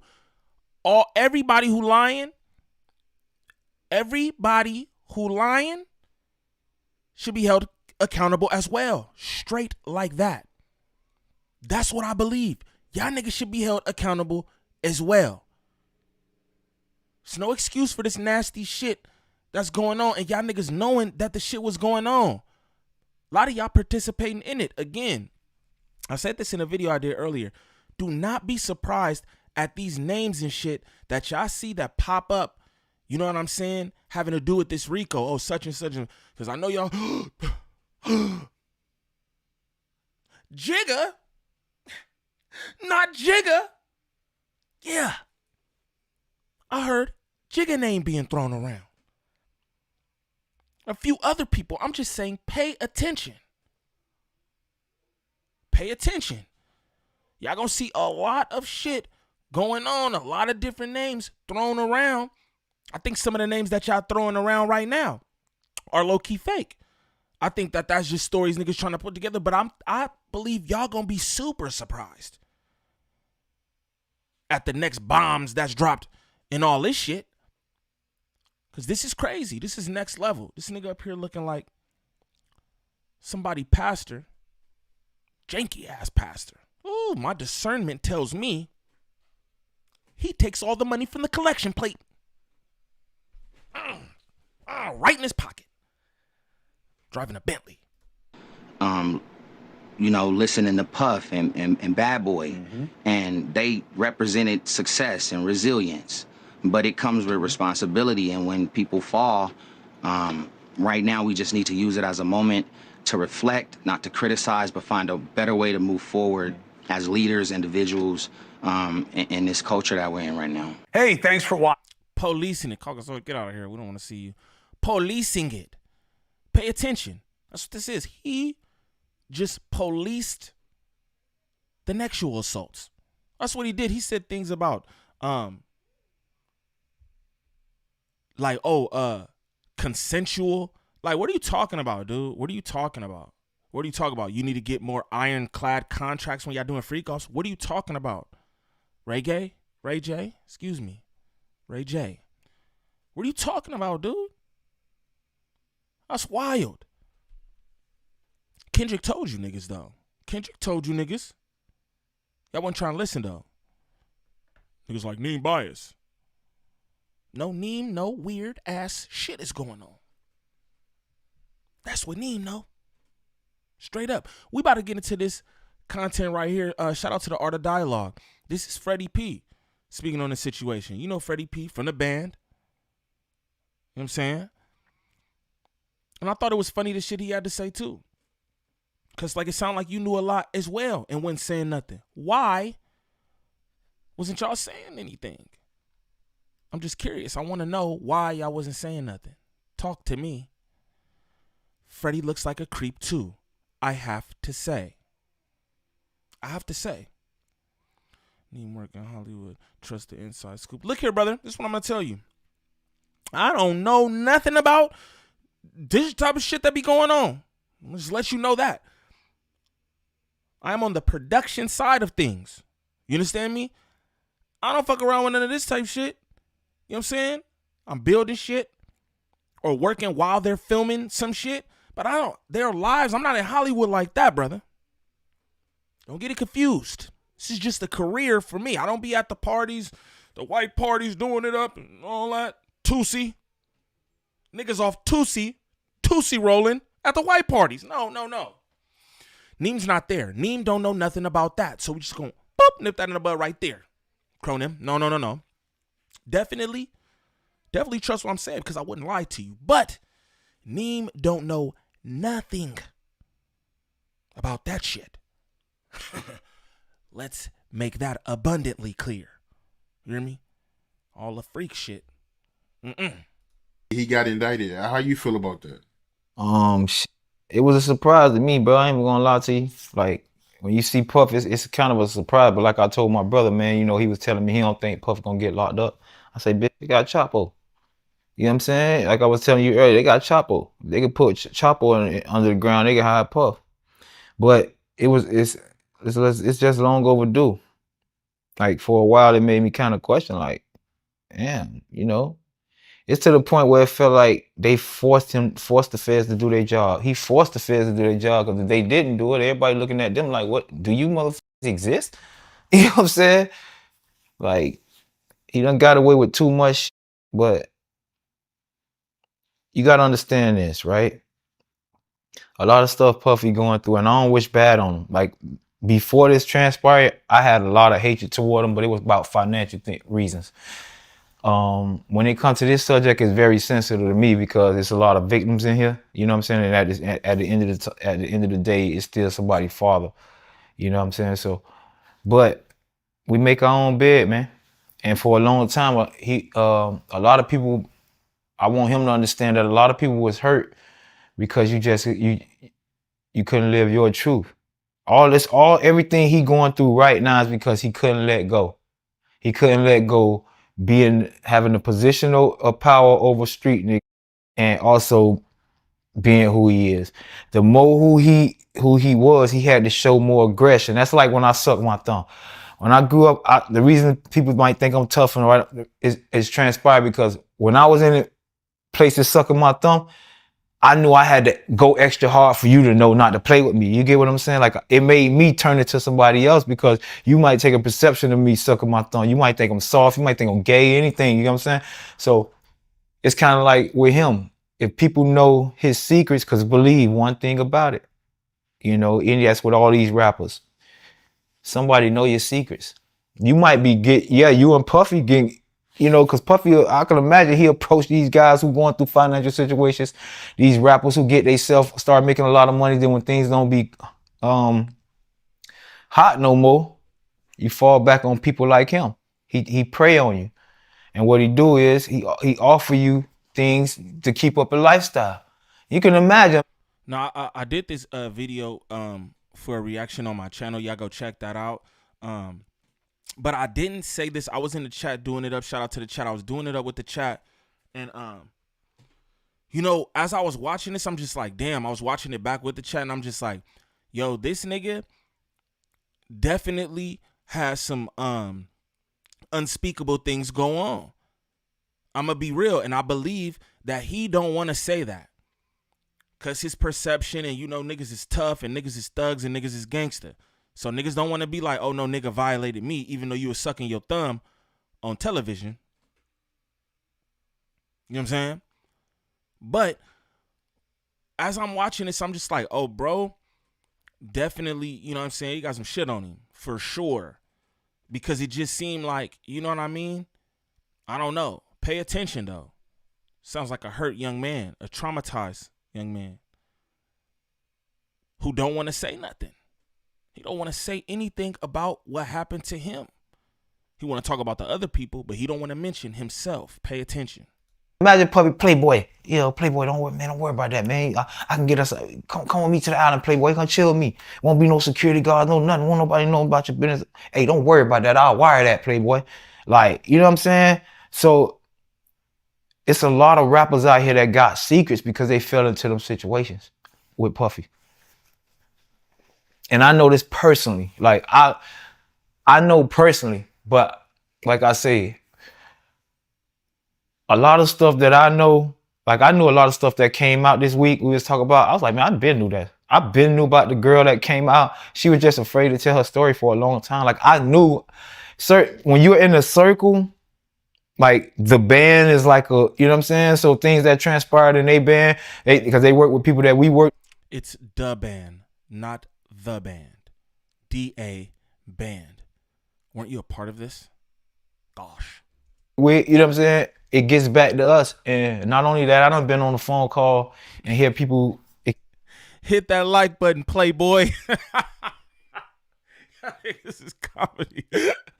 That's comedy. Crow going crazy. Explaining their situations. Crying about, situations. And it only gonna get worse. Like I was telling people, like, it's hard to say because I don't want to spoil what's coming up. You know what I'm saying? I just want to say this, like I said. Bro, whole body language is wacky. If you ask me, I'm going to just be real. It's uncomfortable body language. You know what I'm saying? But he's getting a bag to sit up here and talk about this. But I'm not about to lie to you. This is all uncomfortable. Just look at his body language. It's weird, man. It's just weird. I believe that something went on with him and he don't want to say that. You know what I'm saying? Prayers to this brother. It gets deeper and deeper. And the more that come out, the more intriguing the story gonna be. All I want to tell people is when that Netflix series come out, it's a rapper coming out with a Netflix series. I won't say no name. I don't want to spoil it for him. I'm not a friend of his. I don't want to do that. You know, spoil something he got going on. But I will say this: he's doing a phenomenal job to the point where I was in awe. You get what I'm saying? I was presented the opportunity to work with him, but you know, like I said, the money wasn't enough for me to leave my couch. But boom. See, that's the kind of shit that I have a problem with. First off, 50 Cent is doing this Netflix series. He already said that. Now, you were offered the opportunity to be a part of this. It's a lot of foul, wrong shit that was going on, and you was aware of it. Shout out YouTube Politics in the building. Peace, gang. Peace to you. But you knew this was going on. Like you said, I'm part of the band. And you know, we on the inside circle and all. So you knew this shit. And you could help provide some more insight to the shit that's going on. Everybody want to know, like, what's up for real? Nobody's talking, but they whispering. Nobody's talking, but they whispering. So niggas got the docu-series coming out, right? Niggas ask you to be a part of it, but you said it wasn't enough money for you to get off your couch. What did the Art of Dialogue pay you? I'm just curious. And what about morale? You know what I'm saying? What about morale? You don't feel like this is something that you should just be a part of, gang? He's going to pay you anything. Like, yo, I'm with it. Dude's a monster. He stole money from me and did other things that I'll never speak about. But it's like, come on, bro. Do it up. But instead you sit up here and do this. It's just weird to me. It's just a little weird to me. Everything be about the bag out here. I see. He doing a phenomenal job, man. There's so many people that's hurt behind this. There's so many people that got so many. It's guys that will not, that can't come out because of their image. You know what I'm saying? Like you. That'll make your eyes go like, whoa. I know about the slams, the Stevie J's. I know I'm in the circle. I know about y'all. Y'all confirmed. You don't got, but see, even you know I'm in the circle. Pay attention. Pay attention. Stevie J. You know, when you got secrets out there of a lifestyle and you know the lifestyle you really living, it's a community out there that really know you. You can't hide from them. You could come play tough to us because we don't hear nothing about it. Salute Shelby in the chat. I see you, gang. Smash them likes. Not too many of y'all in here, but if you new in here, please smash that like. If you new to the channel, sub up. Gas in the building. I see you, gang. I see you. Oh, he definitely go get a subpoena. Everybody gonna get a subpoena. Pause. Subpoena don't even sound like I could say that. Golly. This whole thing is crazy. I'm not even gonna lie to y'all. This is weird. Where's Farnsworth? We don't hang around the same crowds. They know you. They know what you and Puffy was going on. Not just Stevie J. I'm just saying anybody. If you're in that community and you trying to hide something, you can hide it from the street dudes and the thugs and the regular, but they know you. And that's what a lot of rappers was facing. That's why a lot of them can't defend themselves. You hear them? They be, they can't really say no because they know somebody know you. Somebody know for a fact. Shout out Joyce. She said she a new sub. I didn't hear that cling. When did you sub up? Nah, I ain't playing. I ain't gonna press you. You know what I'm saying? Shout out Joyce in the chat. Appreciate you for joining the live. Again, we just walking down this Diddy shit. We just going through different testimonials, if you ask me, from people talking about they knew what was going on. Yet they didn't press the issue until now. Pay attention. Somebody was there with y'all. Somebody he confided in, like as a best friend. You know what I'm saying? That know these rapper secrets. You can imagine being propositioned by Puffy like that, though, right? Like, you f***ed up. Hey, y'all. Also, I got the memberships up on the page. If you want to be an official member of the Gangland, join up ASAP. And yes, shout out Joyce. Welcome her to the gangland, y'all. Show some love. Salute, salute. And he could fly you to a private island and get rid of the security and give you wire you $1 million or 20 or pay attention to this. We might find out something in this case where Diddy gave somebody 20 million. Look at the emphasis that he had on 20. I pay attention to the details. I pay attention to the details. Watch this one more time. 1 or 20. How he said, somebody got a 20 banger. Yes, sir, I do believe somebody got a 20 banger from Diddy. Pause. Pause. And give you wire you $1 million or 20 or 20. I'll run that back one more time. And give you wire you $1 million or 20 or make sure that you get this endorsement deal. That's how easy it is for him to gain leverage over people. Come on, man, you got 1,000 bottles waiting. Thought what, 10,000, 5,000, some shit like that. My boy, that's a lot of back busting. You hear me? That's too much. I was like, wait, what? Cronin says psych breakdown. He's been touched. I'm not no psych major. And I knew that. Again, with me, it's just body language, bro. The way he's speaking about things, everything, it's like it's funny to him now because he could get the laugh off because he didn't come out and say anything, but he like, hell yeah, he's getting what he deserves for real. But he's trying to play it cool. I notice all this. Backbusting is crazy. Niggas should never say that. Never say that. Never. It's like you ran a chain of operation. You got an operation of just backbusting. Like, what are y'all, like, it's not, bro, you 50. Can you even get up that much, bro? Like, you that turned on? Like, bro, baby oil? People use baby oil and shit. Well, see, that's a whole nother situation. That's a whole nother community. They got their own little. I was like, baby oil. I was like, what baby oil for? What are you rubbing each other down, getting shiny and shit? Then it hit me. Oh, okay. Oh, yeah. My boy was loose with it. But no, man. Prayers to Diddy, man. Prayers to him, man. You know, I don't want to kick him out. I just ain't that kind of dude. I'm getting mine. Like I say, vengeance is mine, said the Lord. See, even shit like that. Vengeance is mine, said the Lord. Like, why all that, brother? Why all those strong feelings, brother? I believe something went on with him and Diddy. That's how I feel. All bro's body language to me, again, I read shit different.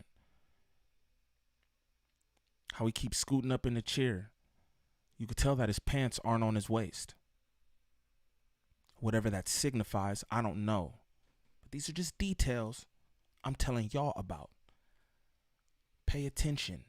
A lot of Bible passages that pass through this dude's life that was it whatever in the dark shall come to the light. That's one we living out right now. It's one he living out more than us. Because for so long, you got to imagine having that money and that power, secrets. He's literally assaulting men.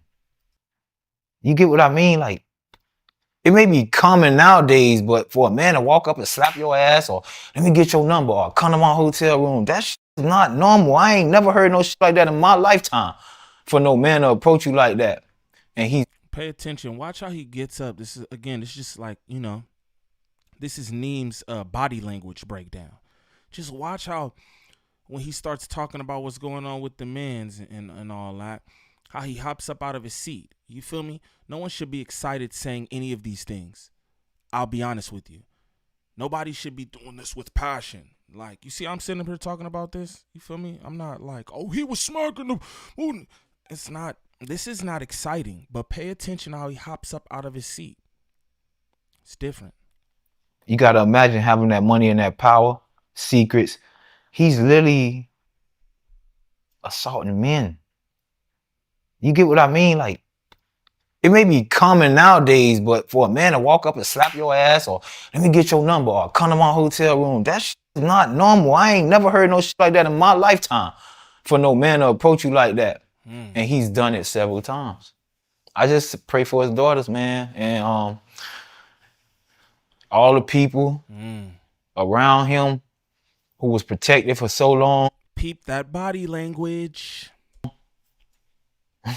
You got to come outside right now. The Stevie J's, you still want to fight? You still want to fight Stevie J? I had to put up the Notre Dame dudes. You still want to fight 50, homie? I don't think so. Now, y'all, you know what I'm saying? And that's why, back to what I was saying about, that's why they act so tough. They act so tough because they know it's whispers about them. So when I see you in person, I got to show you, I'll f you up. I'm gangster. I'm this and that. That's an act, man. Real gangster can see through all that shit. All I say is... Hold on, man. Diddy putting belly on son back is crazy.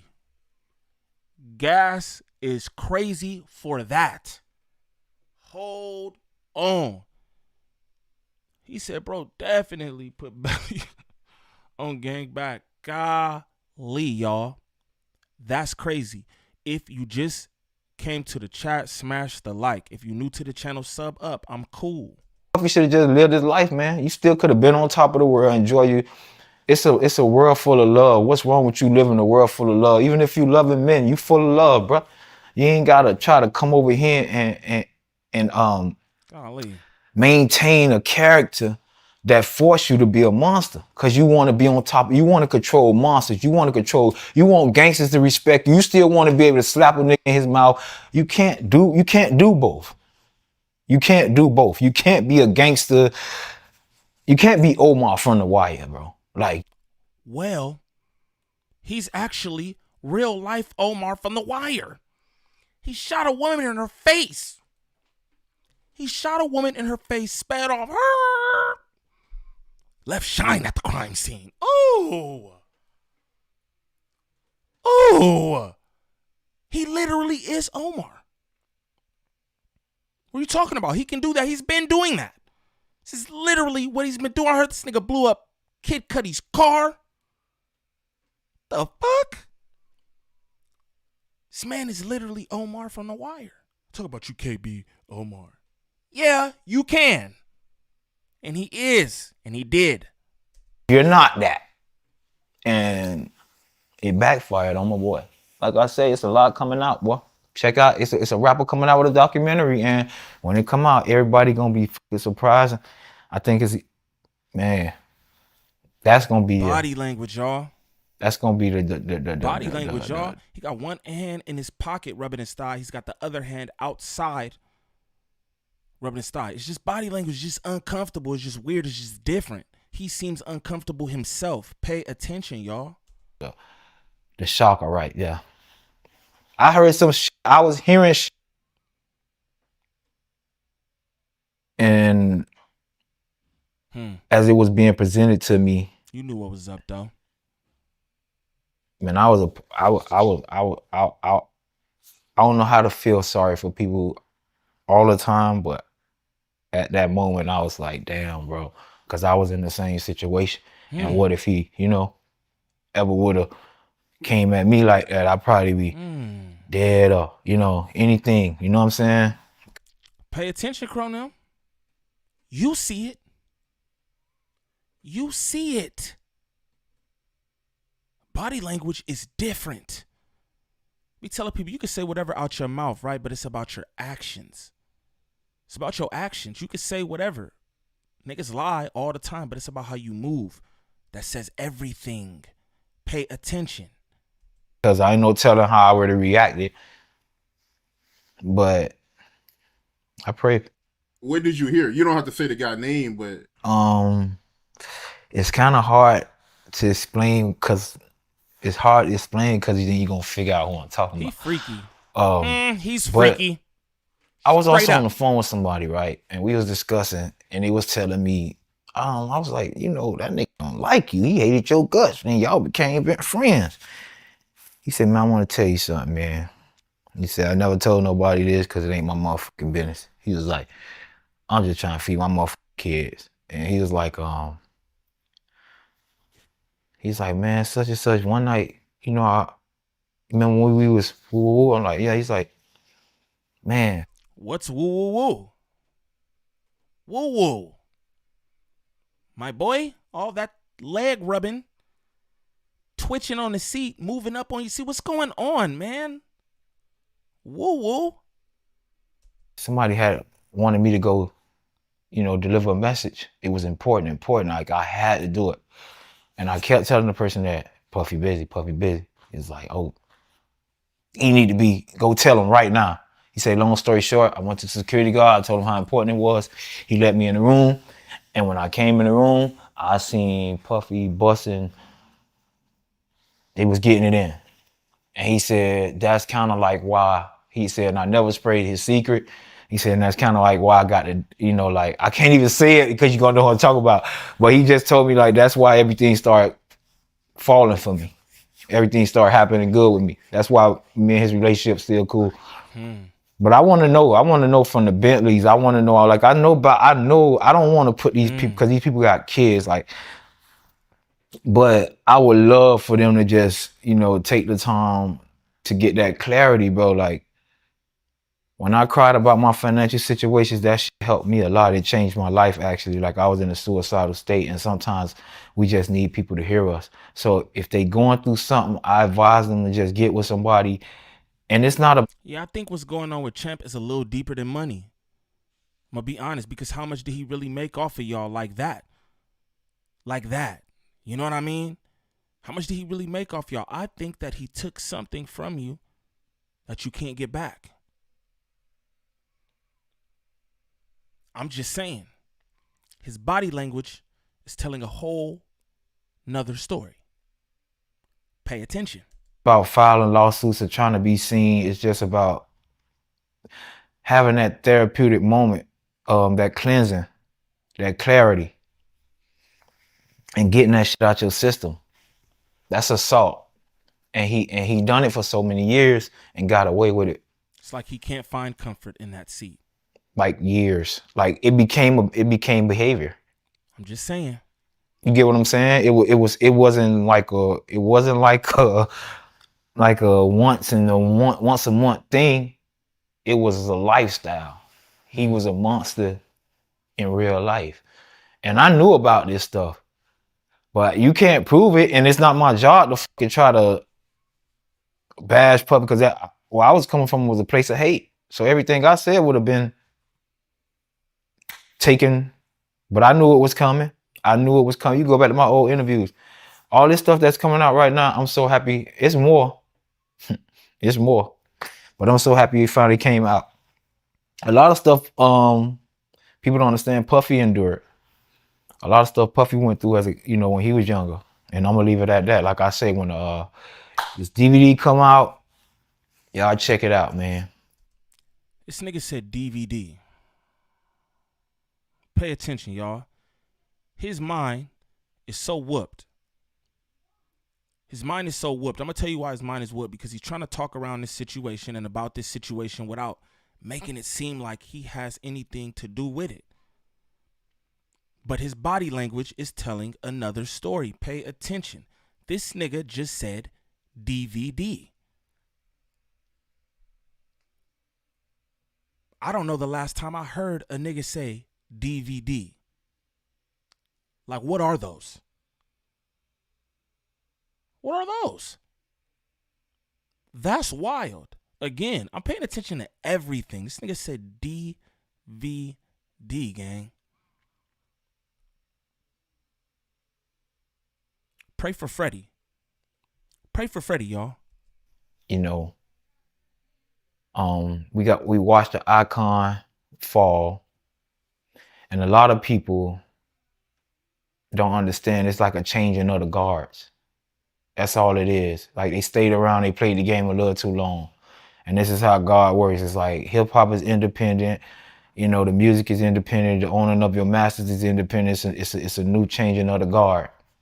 And all the old parasites is just falling off one by one. Because they never had talent. They just leashed on to the talent. Let me tell you what Puffy was. And what a lot of them is. They mediators. What they call them, mediators, right? where you gotta go, they go betweens. So you got the Leos who scared to approach. This nigga said DVDs. That shit just got me tripping. Like, he's really tripping. He's traumatized and he want to tell, but he don't want to tell the truth. That's what's going on here. He talking about Leor Cohen now. He want to tell, but he don't want to tell the truth. This nigga said DVD. Wow. The thugs like that. But Diddy from that world, so I could intermediate. I could get percentages from negotiating and making this deal, but you got to give up that butt. You got to give up that butt and royalties. And I can change your family life. Know why? Because he had to give up that butt.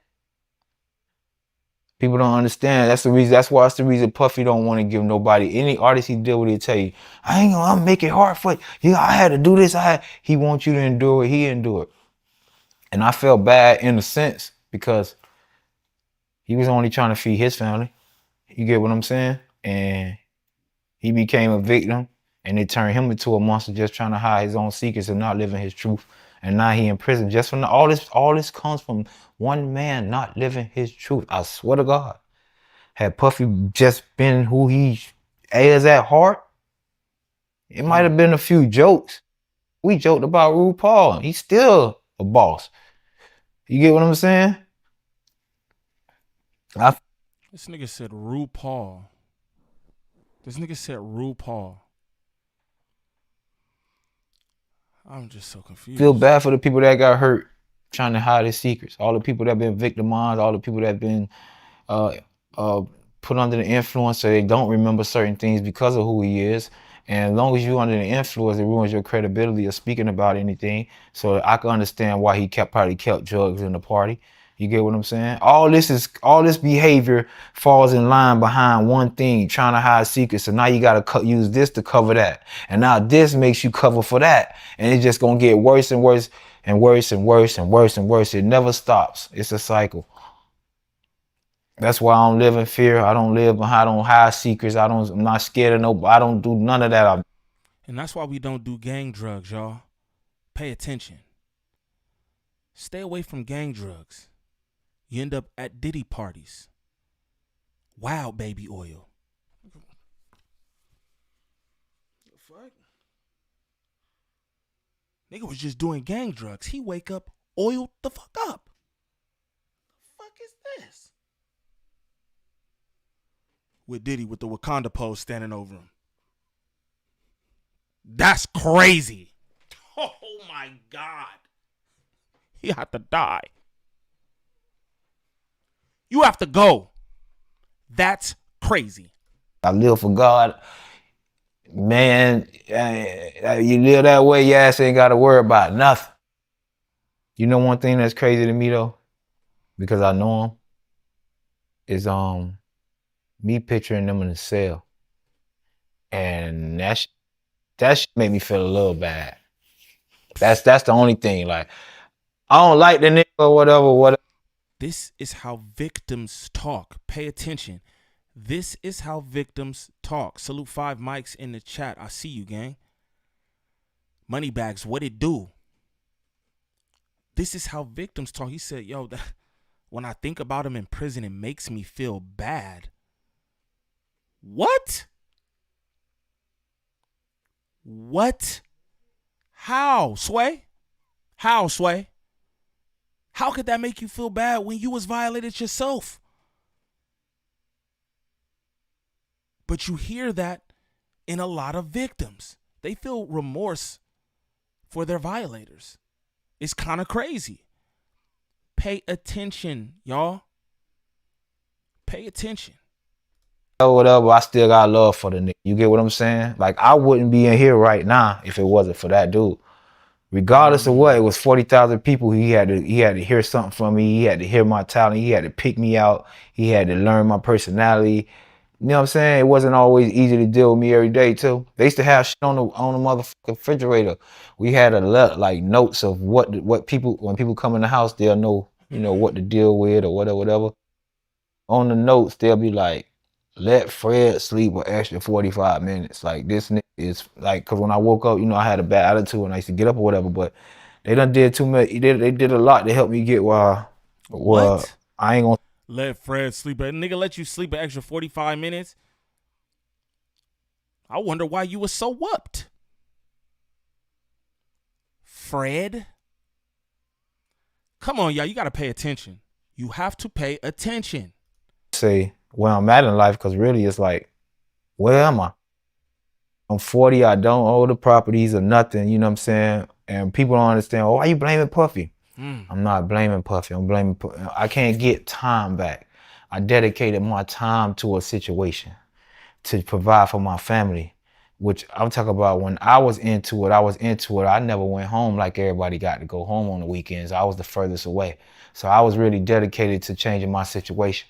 I was really dedicated and showed love to a person who I felt like in the end what I learned was only playing with us, and it made me react a certain way. But that don't mean I hate him.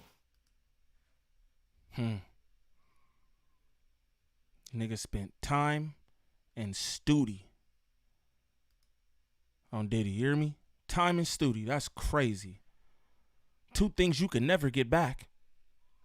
Two things you could never get back. It's time and studio.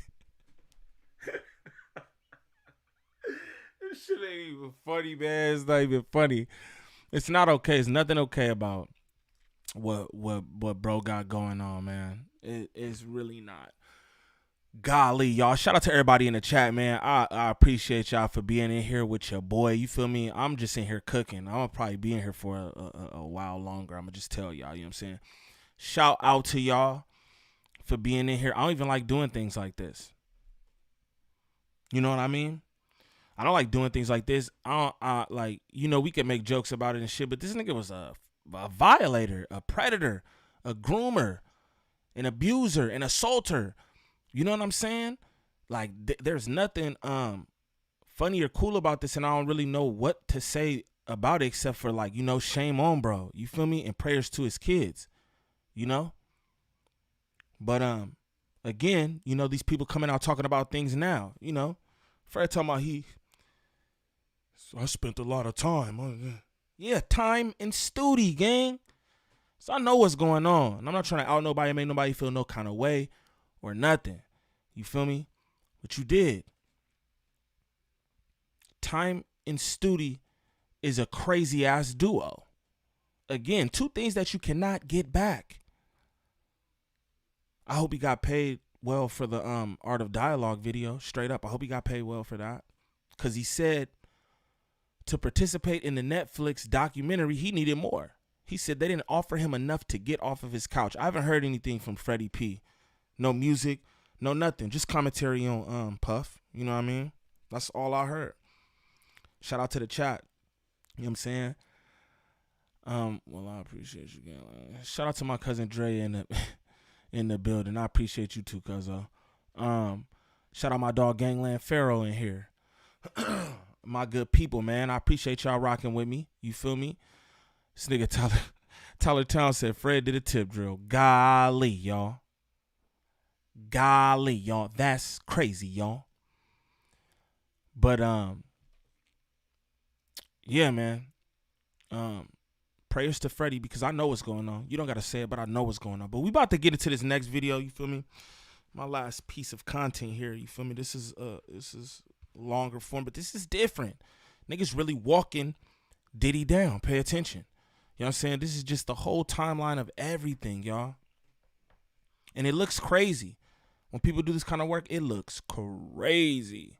You know what I'm saying? It's really put in front of your face like, look at this. You didn't notice this? You didn't feel a way about this? Like, come on, bro. This nigga's fucking with Travis Scott and all kind of shit I heard. Golly, y'all. Golly. Ain't nothing cool about what's going on. Pay attention. Sean Diddy combs tonight as more companies announce they've cut ties with the Bad Boy CEO. Several law enforcement agencies are raiding the home of hip-hop mogul P. Diddy. A new civil lawsuit against Sean Diddy Combs accuses him of sex trafficking. You know him as Diddy, formerly Puff Daddy, big-time rapper, big-time superstar, and now the feds at his houses in both locations. Smash them likes for me, y'all. This nigga went from Diddy bopping on stage to the G.I. Joes rushing his mansions. That's crazy. A tapestry of criminal activity. We are hearing from Homeland Security. I want to declare that the career of Sean P. Diddy Combs is over. When you have multitudes of people lining up, all making the same or nearly identical allegations, it becomes much more powerful. Shout out Jay Aubrey for this, because this is crazy. My dog went to work on this. You hear me? Pay attention. I'm trying to party, dude. Who you trying to party? Like Diddy? Like Diddy? Trying to party? What do you mean? What does that mean? I actually don't know. Rap mogul Sean Puffy Combs pleaded not guilty today to charges stemming from a nightclub shooting. Walking him down. Combs was arraigned on charges of criminal possession of a handgun.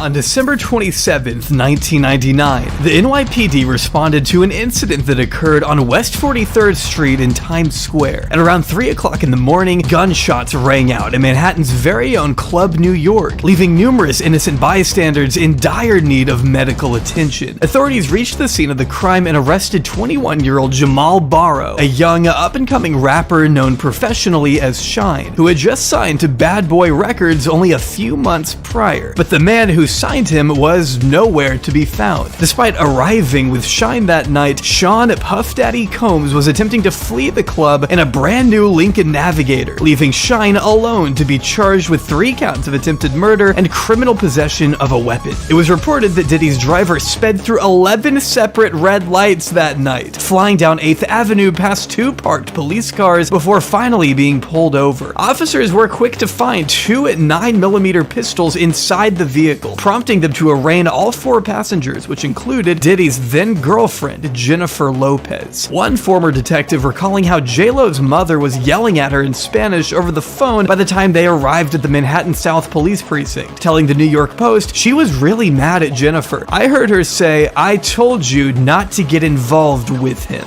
An officer testified that everyone in the SUV was ordered to put their hands on the vehicle, but Lopez walked away, saying she was going home. As she was being detained, a gun was discovered in the vehicle. The officer quotes Lopez as saying, "It's not my gun." After 60 witnesses, 126 court exhibits, and 25 years of retrospect, the actual events leading up to this infamous shootout remain tragically unclear, though most accounts say Diddy was arguing with a man named Scar, who, annoyed by Diddy's relentless flexing, threw a pile of money in the record executive's face as a sign of disrespect. One clubgoer by the name of Natania Rubin testified she heard Scar threaten to kill Shine shortly before she says she witnessed both Shine and Diddy pull out weapons and begin firing. Natania then felt what she described as a flaming hot sledgehammer shattering her face. She had been shot. As I turned back to look at them, I watched them, bow, both of them fired, and the muzzle flash was like, psh, psh, Shine. Diddy shot her in the face? That's crazy. That's crazy. Look at this lady, bro. That's somebody auntie. Somebody mama. You just shooting women in their face? Then you leave Shine. Damn. You leave Shine. You see where Shine at right now? That nigga the prime minister and shit. That nigga was always destined for greatness. His family come from politics. Why he decided to get with Diddy? Start doing crazy shit. Pay attention, y'all. Prayers and blessings to this woman right here. Getting shot in the face in a club. You all dance edition. You just trying to get your dance on. Bow! That's crazy. It was Diddy. That's fucking wild. That's fucking wild. His muzzle flash was a little higher. He was on the side closest to the bar. Puffy's muzzle flash was a little lower, and he was on the side closest to where I was, straight ahead from me. I watched them both fire their guns. I watched them. Natania was just one of 3 victims that night, and while there were thankfully no casualties, there were still countless questions that needed to be answered. To what extent was everyone involved? Well, J-Lo was exonerated almost instantly. In fact, authorities cleared her of any wrongdoing after just 14 hours in the pen. She was never charged. Her boyfriend Diddy, on the other hand, was slapped with 4 weapons charges for the pistols found in his Navigator, and was even charged for attempted bribery when the driver testified Diddy offered him $50,000 to say the guns were his. Diddy even reportedly presented a $40,000 ring as collateral. This afternoon, jurors asked for a transcript of a phone message Combs left Wardell Fenderson, once his driver, now the prosecution's star witness. And I just want to make you feel like comfortable, you know what I'm saying? Make your family feel comfortable. What exactly Combs meant by that is in dispute, but the prosecution claims the... What do that mean? Ain't no dispute in that to me. He like, hey, Playboy. You know what I'm saying? Don't even worry about that. Just take that, take that. I'm going to give you the little 50,000. 50,000? That wasn't even shit. Neither you want this man to take your gun charges. You just shot a lady in her face in the club. Those guns are hot. And he supposed to take that charge for $50K? This nigga was despicable. That's fucking wild. $50K? That nigga probably still be in jail now. You know what I'm saying? That's crazy, bro. Yeah, I'm going to give you 50. I just want to make sure your family comfortable. How the family get comfortable off 50K? That's what I want to know. How a family get comfortable off 50K? Like, what are you talking about? This nigga just, take that, take that. Diddy bopped all over everybody. That's crazy. Shout out Jay Aubrey for this video, man. Rapper offered Fenderson $50,000. After a very tense and extremely public 6-month trial, however, Diddy was acquitted on all charges, while his protege Shine received a 10-year prison sentence, despite Natania, the victim, maintaining since day one it was Diddy who shot her in the face, not Shine, who she says only fired his gun at the ceiling. In a recent interview with News Nation, Natania reiterated, "I literally watched them all pull out the guns. I had a clear point of view. I mean, for God's sake, I got shot in my nose. I was facing them directly. I watched everything occur and have described it vehemently to all parties involved. Who better to tell you what happened than the person who got shot smack dab in between my eyes?" Natania is in fact so adamant that she's since offered to have the bullet fragments removed from her skull for ballistic evidence should the case ever be reopened. Whoa. That's different. She said, you niggas could cut my face open. She said, you niggas could cut my face open and get the bullet fragments out. I want them to do it. I want them to do it. Reopen that shit. The case and her face. Straight up. Because that's scandalous. Who?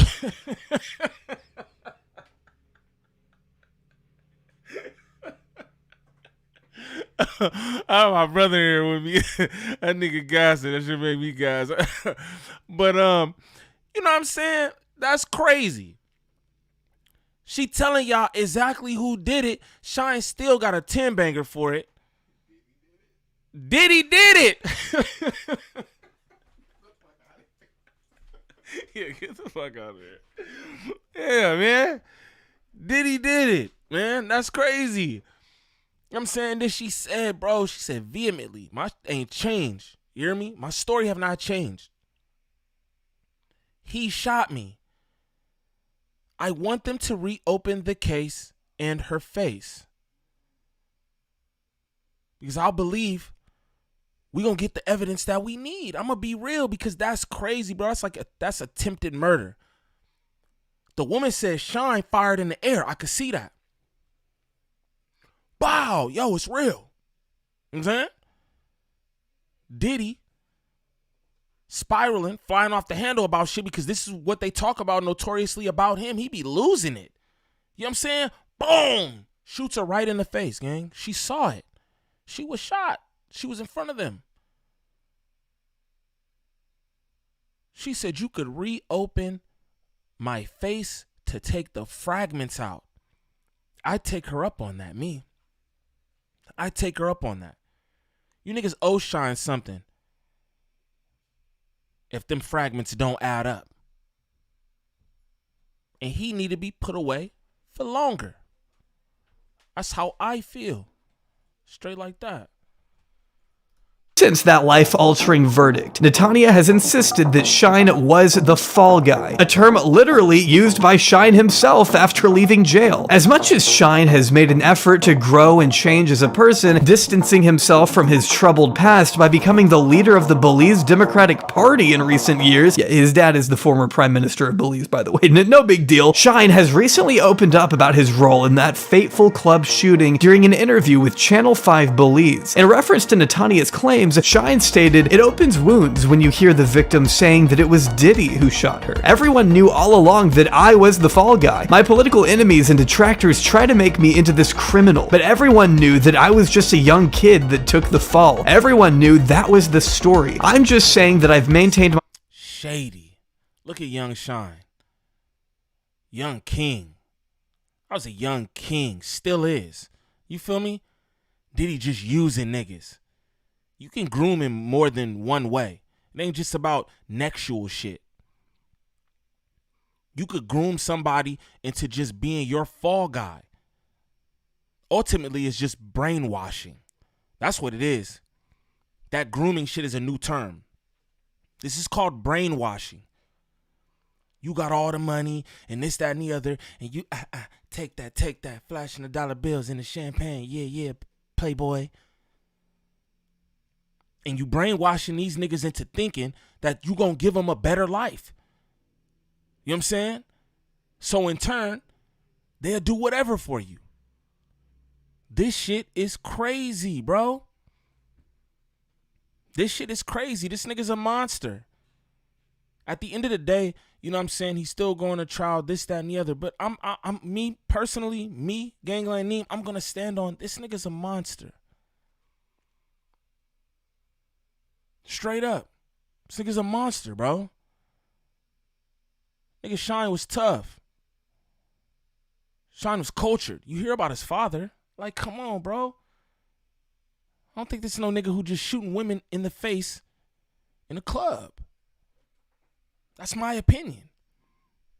My innocence all this time. While he doesn't explicitly say he took the fall for Diddy, he does make sure to emphasize what Netanya is telling us, saying, I didn't get into who did what, but the victim is telling you who did what. Fragments were never removed, so there was never any forensic testing to say who it was, but the victims are vindicating me, clarifying once and for all that he's moved on and that he doesn't want to relive those tragic experiences. So why discuss any of this now? Well, it all stems from a recent lawsuit filed this February by producer and Diddy collaborator Lil Rod, who has come out with a laundry list of...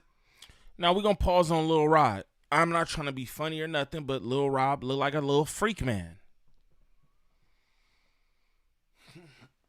I gotta say how I feel. You know what I mean? It's nothing against anybody, but I have to say how I feel. Y'all know me, and he looks like a little freak man.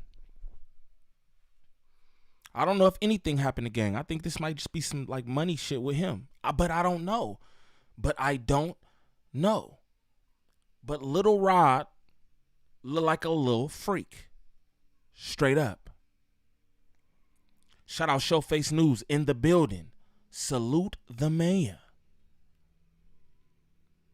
But I've always felt a way about Lil Rod. Again, my discernment, right? My discernment. I've always felt a way about Lil Rod. I have. You know what I mean? Y'all do what y'all want with that. But I never really trusted, bro. That's just me. allegations against his former creative partner, which we will be exploring extensively throughout this video. But what I want to focus on first is what these court filings say about the 1999 incident. On page 25 of the 73-page lawsuit, it is stated that Diddy bragged to Lil Rod about getting away with shooting people, sharing that he was responsible for the shooting in the nightclub in New York City with rapper Shine, and that J-Lo carried the gun into the club for him and passed. Why would Diddy say this to Lil Rod? You get me? Again, I have to say these things because I don't want anybody to get the wrong idea about me. We not caping for Diddy. We are fucking Diddy up right now. Straight up. We're not caping.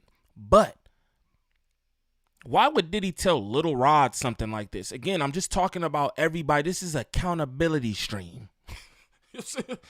Yeah, we on Diddy right now, right? But it's accountability stream because all you niggas need to be held accountable. And Lil Rod, I think you're lying. I think you're lying. I don't think Diddy told you about any of that and told you that, oh yeah, J-Lo did this and did that. I don't think. Why you? Why would he do that? Why would he expose himself? Pause. Golly. To you. I don't understand that. Shout out Choke Deezy in the building, my guy. He said, golly, I ain't seen you in a minute, gang. Hope everything is well. My nigga Drizzle Mania back in this thing. He said, Niem, break it down to Diddy Files. Yeah, because this is what they want. Is that what you want? This is what they want. They want the Diddy Files broken down. So we're going to break it down. He's a habitual line stepper, a violator, an assaulter, all that.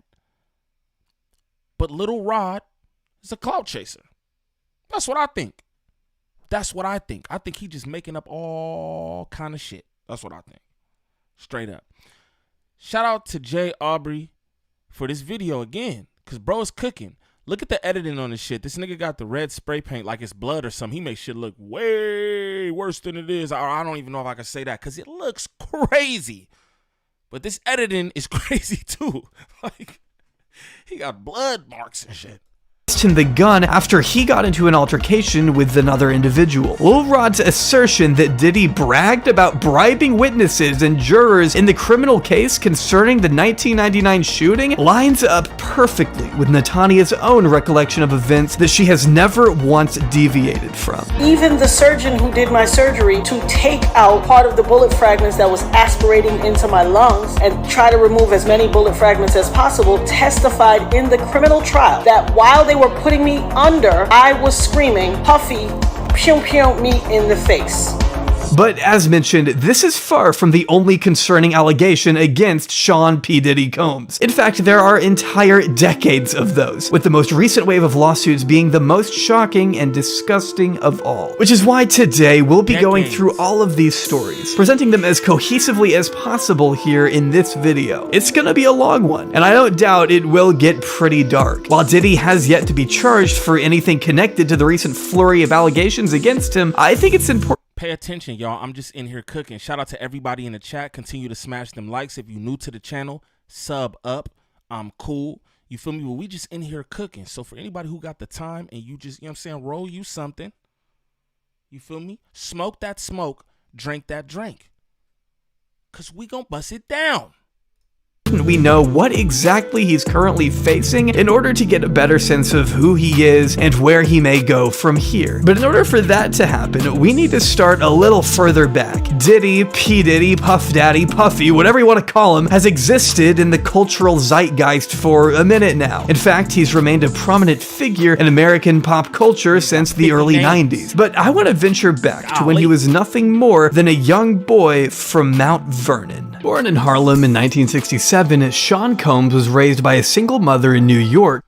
Fondling a Duke shooter is crazy. YouTube politics.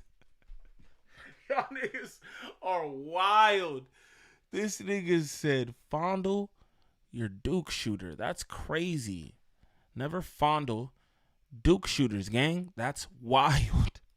following the murder of his father in the early 70s. He attended a Catholic boys' school throughout his adolescence before eventually enrolling at Washington, D.C.'s Howard University during the late 80s. Initially seeking a business degree, Diddy spent most of his time driving around in his convertible and throwing rowdy parties that one former student described as a once-in-a-lifetime type vibe to Rolling Stone. Not all of his former classmates look back on Diddy so fondly, though, with another former student telling the magazine she kept as far away as possible from the rapper after he allegedly caressed her back without consent and asked if she wanted to meet his friend, alluding to Diddy's creepier, volatile side by recalling how he flew off the handle when she confronted him for cutting her off in the cafeteria line, with yet another student describing how Diddy would persistently tap on the classroom window to get his girlfriend to ditch class. Noticing how she would tense up whenever Diddy appeared, the student told Rolling Stone he just had a weird control thing. I felt like she was fearful, though his stint at Howard wouldn't last long, ultimately dropping out to pursue a career in music before starting his sophomore year, never to return to the school again until 2014 when they gave him an honorary doctorate, which it turns out was a pretty controversial move even back then. Several students at the time expressed frustration over the fact Diddy was getting special treatment when he only spent about a year actually enrolled, which is fair. I don't really know what Diddy could have brought to a commencement speech for a school he never got close to graduating from, but none of that matters now because they've since revoked his honorary doctorate in the wake of, well, everything horrible that's come out against him.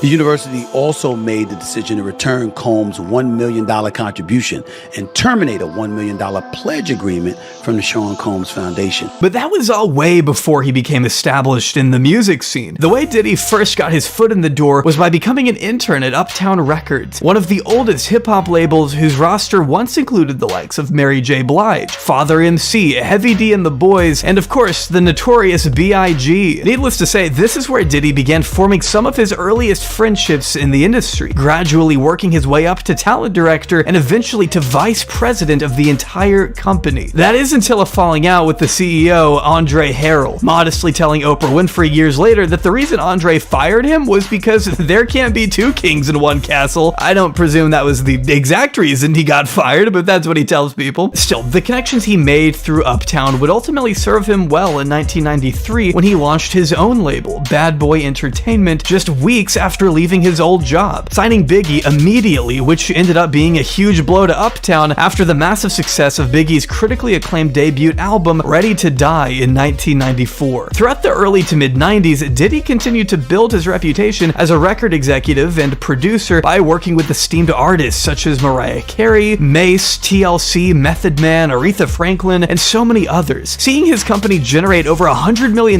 in record sales by 1997. But this was also the decade where Diddy's illustrious history of legal problems began to mount. A year has passed since the CCNY tragedy, but people have not forgotten what happened, including the event's promoter, 22-year-old Sean Puffy Combs. In fact, we can go all the way back to 1991, before the Bad Boy days, to find examples of Diddy's first controversies, which it feels like a disservice to even call them that because these are actual crimes, not so much controversies. Organizing and promoting a city college basketball event marked Diddy's first bad decision, as stated by Jason Swain, whose brother was unfortunately crushed to death during a tragic stampede that occurred that night. Dirk Swain was just one of 9 people who lost their lives in that school, not to mention the dozens of other patrons that were injured as a result of the event being massively overbooked. A 67-page report carried out by New York City Mayor David Dinkins concluded that despite having a capacity of 2,700 people, the gym filled up to over 5,000 people as a result of non-ticket holders being allowed inside. The report criticized those in charge of the event for making a litany of mistakes and neglecting their duties at every stage of planning, according to a New York Times article.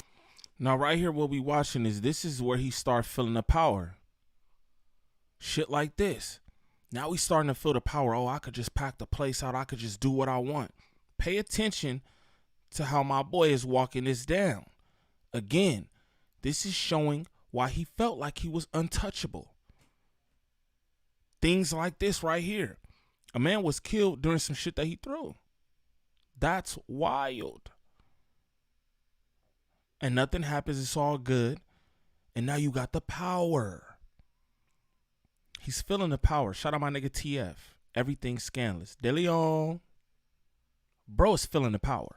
from 1992. While we don't know what specifically led up to the crowd crush that transpired, we do know that once attendees were barred from entering, the people who were left outside stormed the gates of the gym and rushed into the lobby. According to the report, the only open door at the bottom of the gym somehow became shut, creating a deadly steel barrier to the surging crowd as outlined by the Times. A nightmare that I can't even begin to imagine. One victim by the name of Sharice Miles recalled to the New York Post how we were just chest to chest for hours. At one point, there was this rush inside, and that's when you saw bodies dropping. People were getting trampled, it was chaos. But that was never much of a concern to Diddy. You know, the guy who organized the event, who Sharice says walked right past me after there was this big rush into the gym and didn't seem concerned about what.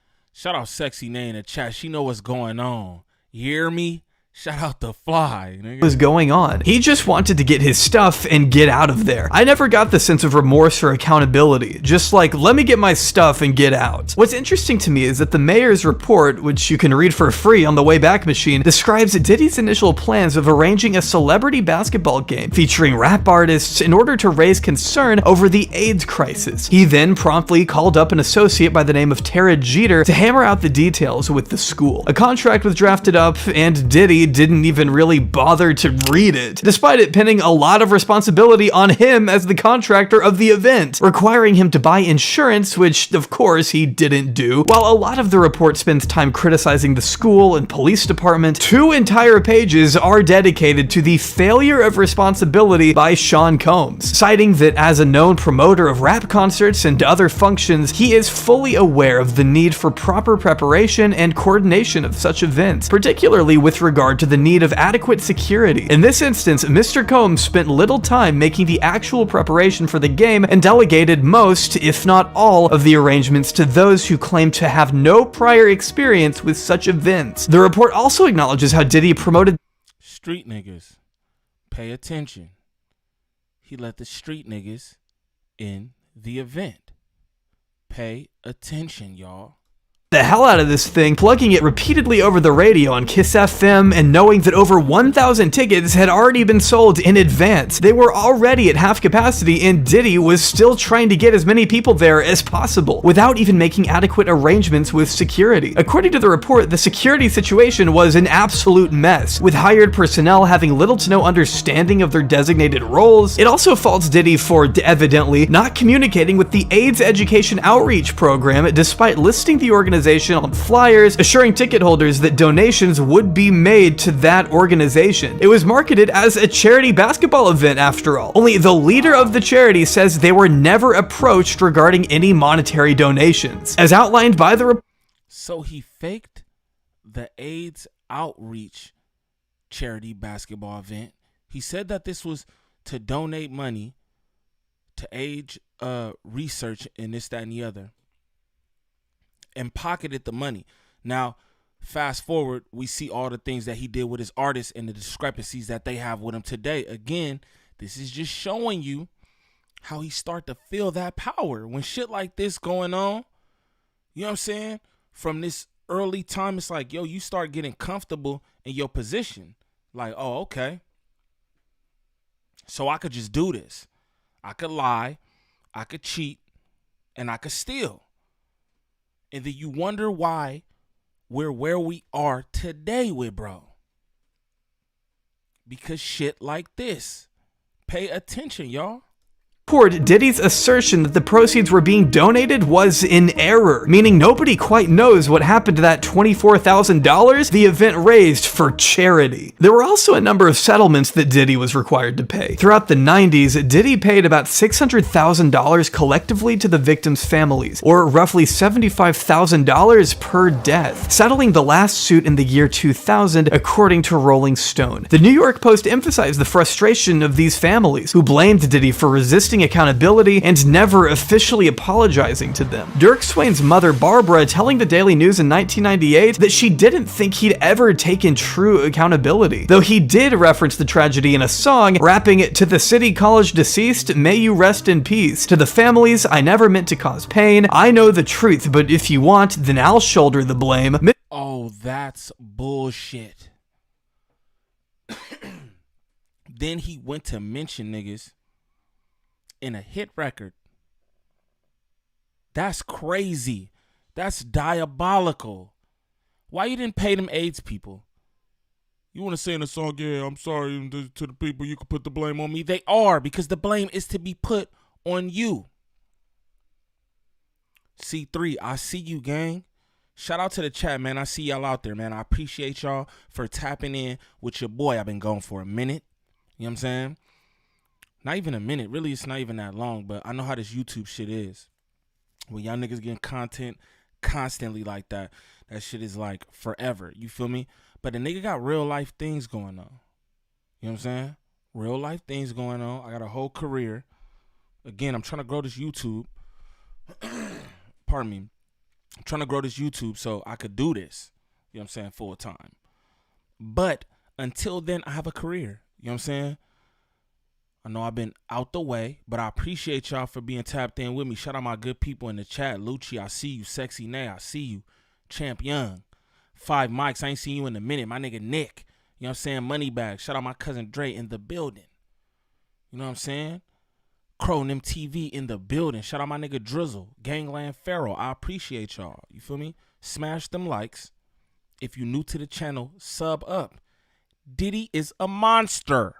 Mrs. Swain called these lyrics stupid, asking what is he saying? Is he saying he's not to blame? Adding, we're not saying the blame is all his, but not once did he step up to the plate and say, yes, I am responsible. Then Combs has maintained a low profile in the press, which he feels has wrongly portrayed him.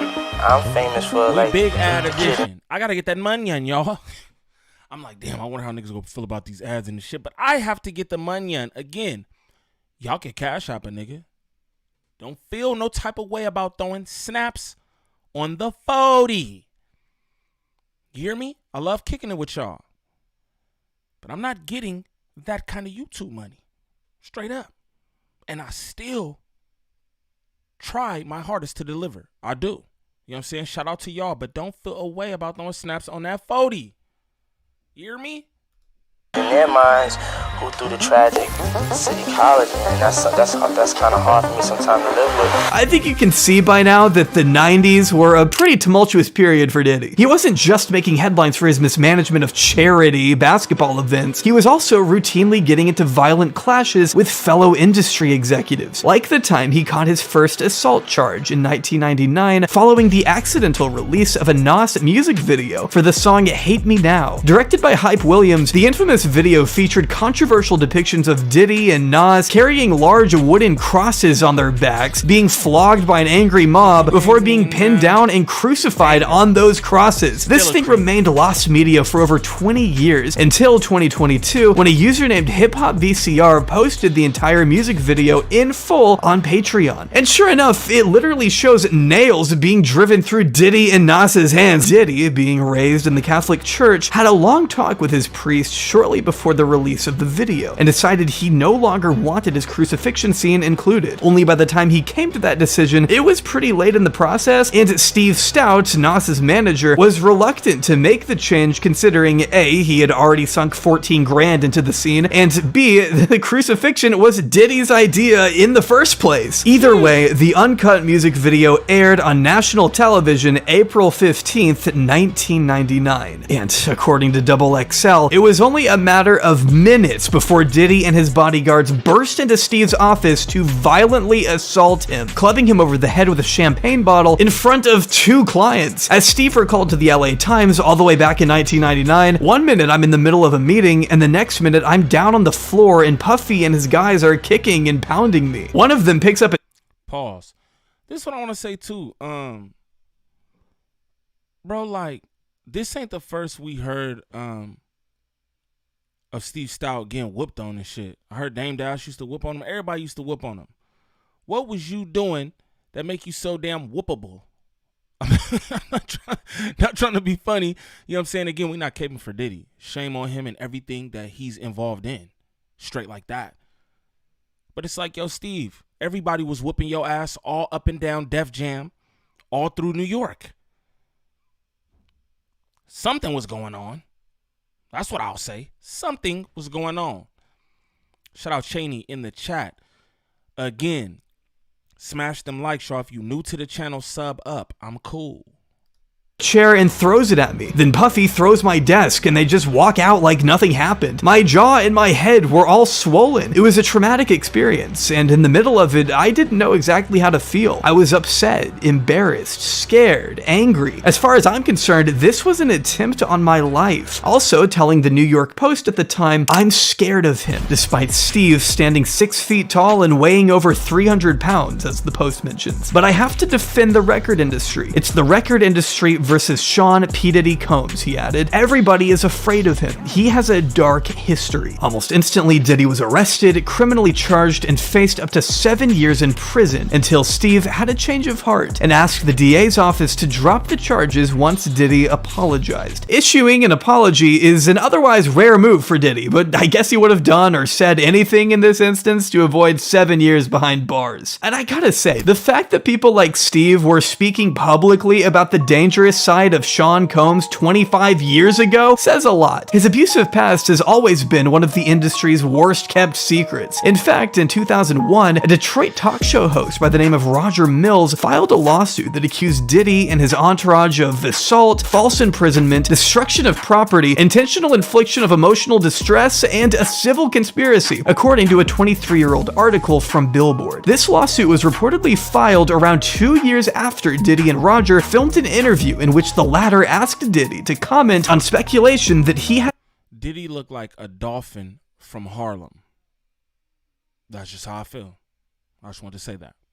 Something to do with the death of his longtime associate Biggie Smalls. Refusing to answer the question, Diddy ended the interview right there and demanded it never be aired, even offering to buy the videotape of that interview through someone else. But when Roger refused, he was attacked in the parking lot on the way back to his car. He claims Diddy's bodyguards prevented him from leaving before forcibly taking the videotape from him, breaking his camera in the process, and twisting his neck and shoulder in the assault. While Diddy was forced to appear in court, he testified that he didn't remember the incident. Despite Detroit police being able to confirm that an incident did in fact take place, the jury quickly ruled in favor of Diddy, which was not unlike another instance in 2004 when a judge overturned a civil judgment calling on Diddy to pay almost $500,000 to a limo driver who claims he was assaulted by security detail Diddy had hired to protect Mary J. Blige, despite the driver, Cedric Bobby Lemon, literally wearing the necessary credentials to allow him backstage. He claims the two bodyguards punched him in the head, kicked him in the back, and broke his right ankle for absolutely zero reason. I mean, he was allowed to be there. And by the way, even if he wasn't supposed to be there, a reaction this brutal and violent wouldn't have been justified anyway. Being unable to work as a limo driver as a result of his injuries, Lemon was stuck with a $14,000 medical bill that he hoped the lawsuit would take care of. And although it may have taken a while, it appears the two parties did eventually reach a settlement in 2006. The details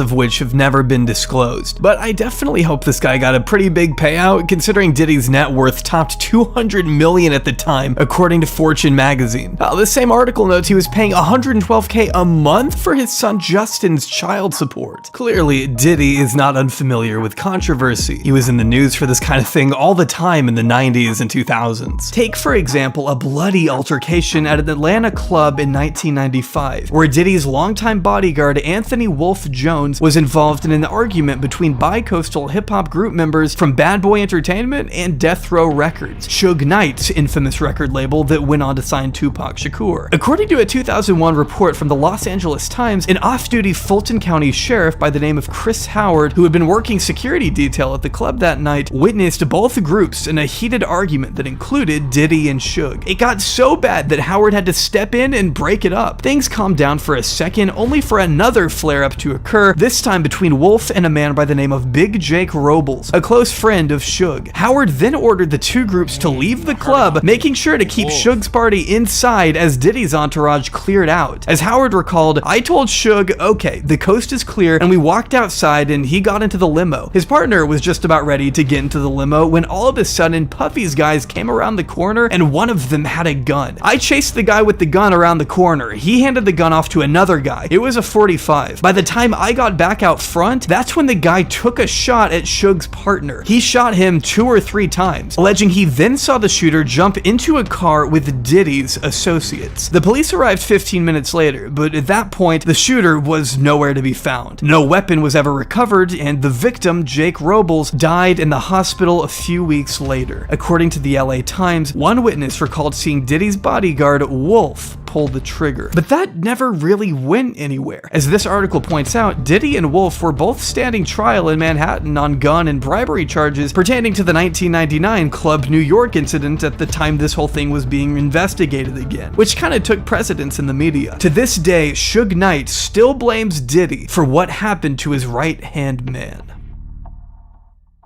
It's also important to point out here just how popular Diddy was at the time of all these disputes. Following the tragic and mysterious murder of Biggie, Diddy's tribute single I'll Be Missing You topped charts around the world and debuted at #1 on the Billboard Hot 100, remaining in the #1 slot for 11 weeks, a record-breaking feat at the time. Diddy's mainstream celebrity status only continued to grow as his debut album, No Way Out, reached platinum status and sold 3.4 million physical copies in the United States alone. He earned a spot on the Forbes list and even clinched 2 Grammy wins in 1997, including Best Rap Album for No Way Out. His lifestyle was nothing short of lavish, kicking it with the likes of Martha Stewart and Donald Trump in the Hamptons. His sprawling empire of restaurants, magazines, and clothing, combined with his impressive record sales, reportedly generated an estimated $130 million in revenue per year, according to the LA Times. It's safe to say things were looking up for Sean Diddy Combs at the turn of the century, but unfortunately, that infamous track record we've talked about would prove pretty difficult for the mogul to escape. Yet he did so much. This is the thing, like, yo, watch this track record.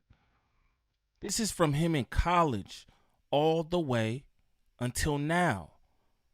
This is crazy. This nigga just walking, he just, take that. That's wild. Top of the video, bro, shot Shorty in the face in the club. She said, I saw him. She was on the operating table, and the doctors heard her screaming, Diddy shot me. And he still got away with that. You have to feel powerful after shit like that. You know what I'm saying? He got away with lying about throwing a charity basketball game for a AIDS, for some AIDS research or whatever. Never gave them the bread. That's wild. You pocketed all that money, niggas got hurt and everything, and you just rode off into the sunset. Again, this is just establishing why he felt so comfortable doing what he was doing. Because this how he rock. He been doing this shit from the jump. You know what I'm saying? Since the beginning. Since he looked like King Combs, he was a violator. I'm just saying. I heard one of his sons got a weird case too.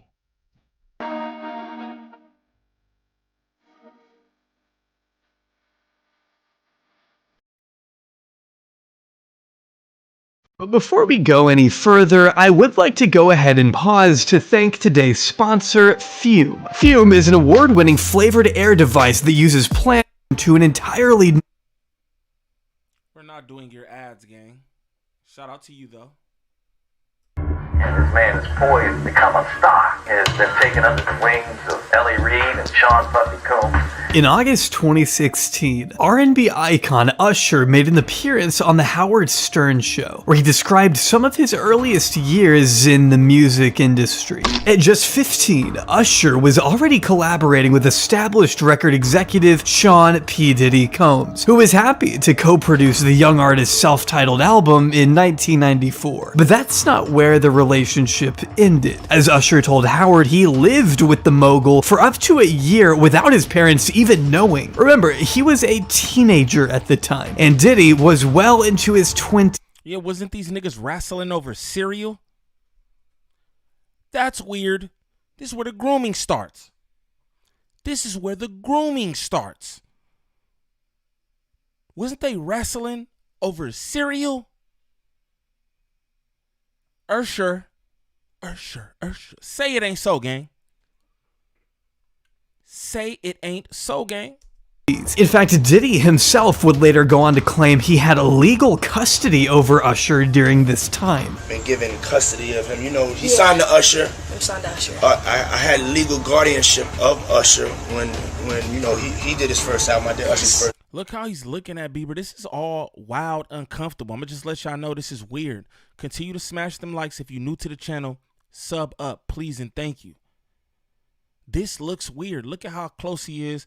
Look at the way he's looking, gazing down on Bieber. This is weird. It's weird. What we know for certain is that Usher has said Diddy introduced him to an entirely new world, one that was wildly inappropriate for someone as young as Usher was. In fact, in a 2004 interview with Rolling Stone, Usher revealed that Diddy had shown him a totally different set of specifically when it came to sex. Girls were always around, Usher explained. You'd open a door and see somebody doing it, or several people in a room having an orgy. You never knew what was going to happen. Fast forward 12 years, and Usher's testimony hasn't changed a bit, with Howard asking about something called a puffy flavor camp. No joke, that is actually a term coined by Diddy. We're sending you over to something called Puffy Flavor Camp. There you go. To learn Flavor camp. Yeah, that's what it was called. I don't think I could come up with a more horrifying sequence of words if I tried. Puffy flavor camp? It sends shivers up my spine, it's so sinister. It was during this interview that Usher confirmed once more he got a chance to see some things by living with Diddy, and despite being a child, was exposed to an explicit lifestyle he couldn't understand. Hey, it was curious. I got a chance to see some things. Yeah, but you were 13. What were you seeing? I went there to see the lifestyle. Right. And I saw it. And it was but I don't know if I could indulge and understand what I was even looking at. When Howard's co-host, Robin Quivers, attempts to ask... So you mean to tell me this nigga was 13 years old watching the freak offs? Usher. 13 years old watching the freak offs. That's crazy, gang. It is. It is indeed. Whether or not girls would approach him at Diddy's house, Usher cuts her off before she can even get the question out, keeping it vague but insisting there were some curious things taking place. So nobody tried to, some woman didn't come along. I didn't say that. Okay. I didn't say that. What I did say is that there were very curious things taking place, and I didn't necessarily understand it. Briefly touching on the wild parties before Howard finally asks if he'd ever send his own kids to Puffy Flavor Camp. And I think Usher's immediate response here really says it all. You're a dad now. Would you ever send your kid to Puffy Camp? Hell no. See? Whoa. He said, hell no, he won't go to the Puffy Flavor Camp. What? That shit sounds diabolical. The Puffy Flavor Camp? What? Quotes from Usher only resurfaced recently, around the same time as these videos featuring a 15-year-old Justin Bieber. As of today, you can actually still find this 14-year-old video up on Justin's YouTube channel. Originally posted in November 2009, right as Justin was becoming a global sensation, the 2-minute video has generated headlines again due to it being an extremely uncomfortable watch. Ominously titled Justin Bieber's 48 Hours with Diddy. The first 30 seconds feature Diddy gifting the young pop star a brand new Lamborghini. He promises Justin that in a year, when he turns 16, this car is all his. And when he turns 18, he gets the giant mansion behind him. You know what I'm saying? I'm gonna let you rock this every time you get in LA. Yeah, this gonna be yours. So every time you get in LA, it's a little dusty. Then when you get 18, you get the house. You get the mansion. Okay, I get the mansion. Yeah. Justin asks where they're going, and when Diddy asks him where he wants to go, that's when it gets a little more awkward. Freaky alert. Freak alert, pay attention. So where are we off to now? Where would you like to go? I mean, wherever you want to go. Where are we again. The way Justin stutters and stares into the camera with a sort of distant look on his face is already enough to raise eyebrows now, in retrospect, knowing the horrifying allegations that have been leveled against Diddy. But if you thought this video couldn't get any more uncomfortable, just wait. Diddy assures us that while Justin is having the time of his life, spending 48 hours with the mogul, he can't disclose what exactly it is they're getting up to. But he does promise that whatever it is, it's any 15-year-old's dream. Where we hanging out and what we doing, we can't really disclose, but it's definitely a 15-year-old's dream, and given custody of him. You know, he signed to Usher. I'm signed to Usher. The way Justin quickly reiterates that he's signed to Usher right here really strikes me as odd. He just comes across as afraid in this video. Like there's something off about the entire thing. Justin looks like he's being held at gunpoint, even having to stand next to Diddy. Diddy then says they're gonna go buck full crazy for the next 48 hours. And asking Justin what he wants to do, this is how he answers. 48 hours. Let's go. Let's just go get some girls. Let's go hang with some girls. Man after my heart. That's what I'm talking about. With everything that's since come to light, it's hard to watch this and not feel creeped out. The implication that a grown man like Diddy is about to go out and help a teenager find girls is pretty perturbing on its face. And even if we want to be overly generous and say, oh, it was a bad joke or something, this isn't their only uncomfortable video together. In a follow-up that was posted to Diddy's channel the next year, we see Diddy borderline interrogating Justin, who is now 16, wondering why he hasn't been keeping in touch. He says he's been calling him and isn't sure why they don't hang out like they used to. What's up, man? You good? I'm good. How are you? All right, young brother, everything's good? Everything's Selling great. out arenas and everything? Starting to act different, huh? You ain't been calling me and hanging out the way we used to hang out. Not sure what a 40-year-old would want with a 16-year-old exactly. I mean, what do you even talk about with a person half your age? And I will say, shout out Center in the building. Again, if you're new to the channel, please sub up. If you just got here, smash that like. If you've been here and you ain't smashed the like, smash that like. Diddy is a monster. He's a predator. Pay attention. Like, what are you talking about to Justin Bieber? Why you been knocking, bro? I know you ain't hit me. What, dude? You're like 50. He's like 10. What do you mean hit you, gang? That's weird. That's very weird. I've never seen Justin Bieber act this visibly anxious on camera before. And he's used to being on camera. It's kind of his entire existence. But here he's stuttering again and swaying back and forth in a way that feels eerily authentic. There is, of course, a chance that they're doing some kind of weird bit, but again, it's just very hard for me to buy into that when we consider the mountain of allegations against Diddy that are now currently out there. If this were a kind of scripted promo for Diddy's album or something, I can't imagine what our takeaway is supposed to be other than genuine concern for Justin. His reaction doesn't feel like an act or a joke. This feels and looks too real to me. And of course, there is a very good reason these clips came back under scrutiny. We're all well aware at this point of why Diddy's legacy is being reconsidered, but I think it's time we finally delve into some of those details. And I will go ahead and offer a content warning here for graphic depictions of domestic abuse and SA. I think it's only fair I let you know now that the rest of this video may be pretty tough for some to sit through, while certain details may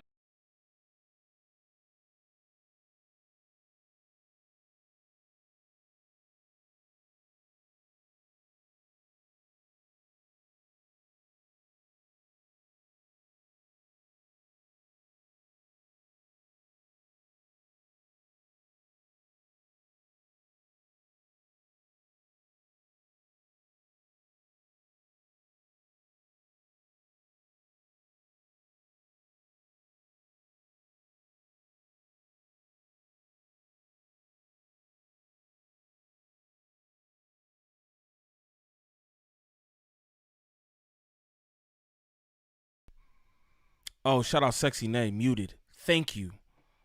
Again, I appreciate y'all being in here kicking it with me. You know what I'm saying?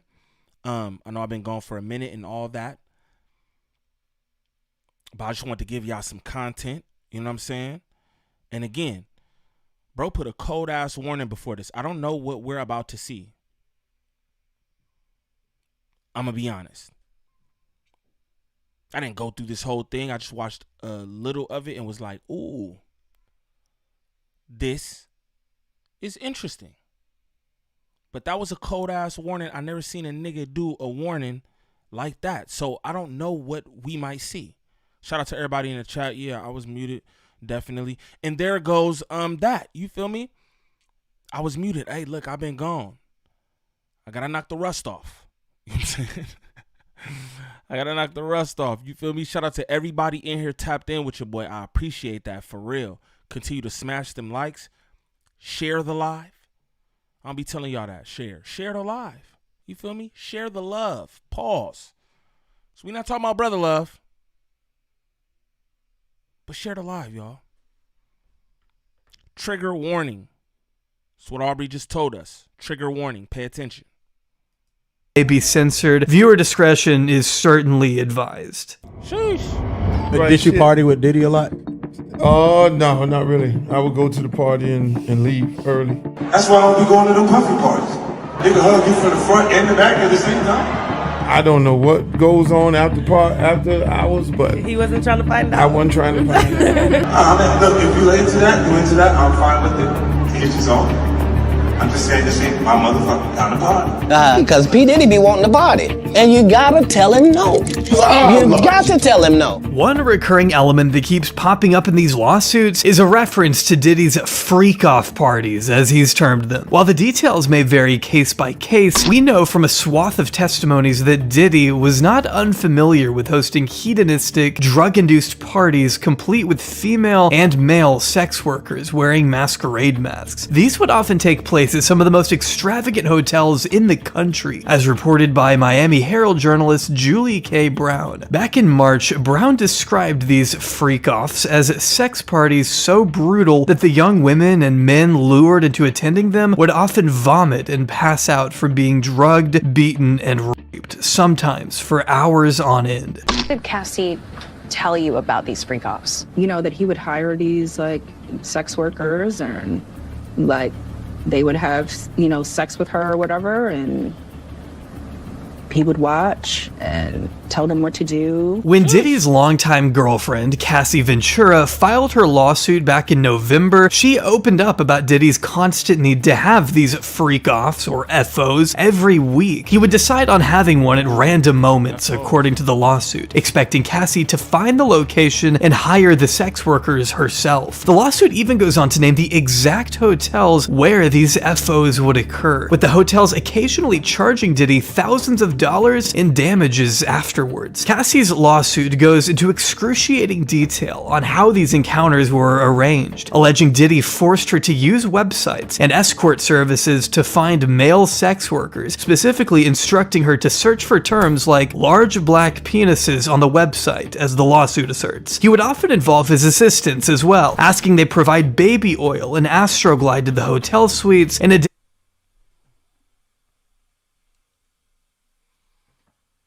Gang, having your lady search for large black urinamines, baby oil, and Astroglide. I'll be quite honest with y'all. I don't even know what the fuck Astroglide is. That's crazy. Baby oil, Astroglide, and big urinamines? Come on, dog. What the fuck Diddy had going on, bro? Come on, bro. That's crazy. They got gang drugs on the screen right now. That's what's going on. That's wild. Astroglide. I never even heard of that. That shit just sound freaky. Astroglide. The fuck? the copious amounts of drugs that included ecstasy, cocaine, GHB, ketamine, marijuana, and alcohol that allowed Cassie to disassociate during such events where Diddy would masturbate to Cassie having intercourse with other inebriated sex workers. These FOs would sometimes last for days, according to Cassie, who says she needed to ingest IV fluids for an excessive period of time after the encounters in order to recover from all the substances her body was forced to endure. That girl went through some tumultuous shit that she never thought that she would ever have to go through being in the music business. For Diddy, this was all about power. He wanted total and utter control over the people he subjected to these FOs. He dictated every detail, from the lingerie Cassie wore down to the color of her nail polish, which he demanded must be white so it would, quote, contrast with the skin of the black men he hired to have. Calling them shits FOs is crazy. I'm gonna be real. I don't think my nigga ODM Slim would like that. Calling them shits FOs is crazy. What the fuck is Astroglide? I'm just a bit confused. Niggas ordering gallons of baby oil and Astroglide. Golly.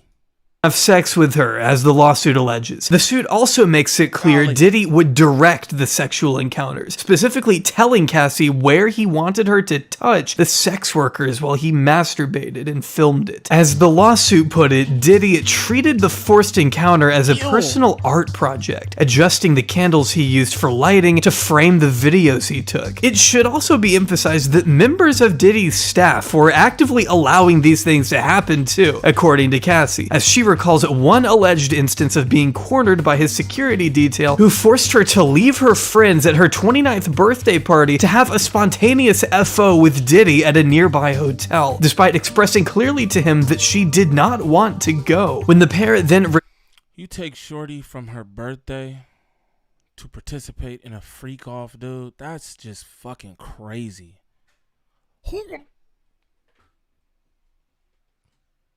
Big black urinal. That's disgusting, Diddy. Earned from the FO, Diddy, still being intoxicated, allegedly grabbed one of Cassie's friends, quote, like a child, and dangled the friend over the balcony of the 17th floor hotel suite. It's beyond clear that Diddy was a terrifying individual, both in status and temper. He wielded an unfathomable level of power in the music industry, which he constantly leveraged over anyone he could. After all, Cassie first signed to Bad Boy Entertainment when she was only 19, and Diddy was 37. Just the age gap alone is enough to cause concern, never mind the fact that Diddy also insisted she referred to him as Pop Pop, upon learning that was the nickname she... What the fuck?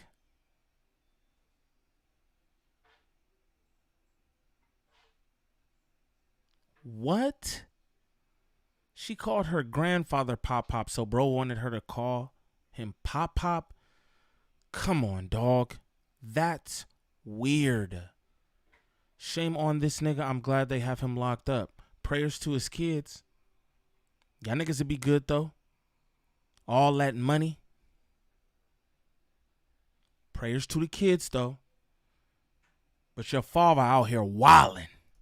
She gave her grandfather. The two reportedly met for the first time back in 2005 and began dating shortly after Diddy co-produced the Young Star's debut album, signing Cassie to an exorbitant 10-album deal as outlined in the lawsuit, which is an insane number of albums, by the way. For perspective, Taylor Swift released 10 albums over a 16-year time frame, just to give you an idea of how long a term something like this could last. And I can't help but imagine this was one of the very first control tactics Diddy employed against Cassie. Roping her into such a predatory, drawn-out record deal seems to me like another way for Diddy to maintain authority and demonstrate the sheer extent of his influence in the industry. Influence that he would also leverage in 2007 when he paid a promoter to create a fake flyer for an event that didn't exist. It was meant to convince Cassie to fly out to Miami, Florida without her then boyfriend by using the guise of a legitimate legitimate event she had to attend. As the lawsuit states, she was stunned at how easily Mr. Combs was able to recruit others to lie for him. From there, it was a constant whirlwind of Diddy flaunting his celebrity status and asserting possession and control over her, to the point where all aspects of Miss Ventura's life were controlled by either Mr. Combs or his management companies, as the suit put it. Compounding this all-encompassing intrusion into her life, it continues, Mr. Combs secured his control over the young and impressionable Miss Ventura by introducing her to a drug-fueled lifestyle that kept her complacent and compliant, reportedly giving out pills to Cassie. He had her off the gang drugs, y'all. Pay attention. He had her doped up off gang drugs, so she was just in the days all the time. Oh. This nigga's a predator, bro. This nigga's a predator. Shout out YouTube Politics. He said Lil Combs got a pending case too. Yes, I know. I've been saying that the whole live. I heard he's got a weird case too. Shame on all of this shit. I'm gonna just be real. This is nasty work, y'all. He keep her drugged up so she could do the freak offs and shit. Like, come on, man. This is Cassie. This is Cassie, bro. Like, what? What? As if they were candy, starting in 2008. Not an uncommon tactic for abusers. We've seen it with Jeffrey Epstein when he would drug the many girls he kept around to intentionally obfuscate their memories later Sean Epstein? Sean Epstein? on. With Diddy, the lawsuit alleges he had exhausted his own supply of pills and couldn't get any more for his prescription, so he demanded Cassie procure prescriptions of her own in order to keep the drugs flowing under her name. The suit states very plainly that the next decade of Cassie's life was spent trapped in a devastating cycle of abuse, violence, and sex trafficking at the hands of her former partner and boss. For over 10 years, Diddy refused to let Cassie leave his side, taking drastic measures to relentlessly terrorize the young artist throughout the course of their nightmarish relationship. During an especially strenuous time of her relationship with Diddy in 2011, for example, Cassie was actually in a brief relationship with Kid Cudi and would seek refuge at his home to escape the wrath of her abuser. Though upon stealing her phone and finding an email exchange between Cudi and Cassie, Diddy flung into a fit of rage and tried to attack Cassie with a sharp corkscrew lodged between his fingers. She escaped to Cudi's house that night, only to return later when she felt as though she could never outrun Diddy and his many enforcers. The suit then alleges he hit her and kicked her in the back as she tried to escape again. Her parents later took photos of her bruises from this incident, and after a few months, Diddy allegedly told Cassie that he was planning to blow up Kid Cudi's car and wanted to be sure Cudi would be home when it happened. Sure enough, Cudi's car exploded in his own driveway shortly after. Other than That's wild as fuck. This nigga all Joker edition. You blew up Kid Cudi's car. I never heard about Kid Cudi having smoke with anybody. I'll just be real. No one. I think he had like a brief thing with Kanye or whatever, but they was actual friends and whatnot. You know what I'm saying? That tends to happen with friends. You feel me? But you blew up this nigga car. I want to know where niggas get explosives like this. This is a connected nigga. To blow up someone's car, that shit is like something from like a fucking movie. Like, you blew up his car? Say the nigga was in the car or around the car, anybody was. That shit is wild to me. He blew up Kid Cudi's car. What in the fuckity fuck? Like, this a nigga with real issues. Keep him locked up. Release the tapes. We want to know exactly what the fuck been going on. We all have a good idea, but we want to know exactly what is going on. This nigga blew up Kid Cudi's car, y'all. Pay attention. If you're new to the channel, please sub up.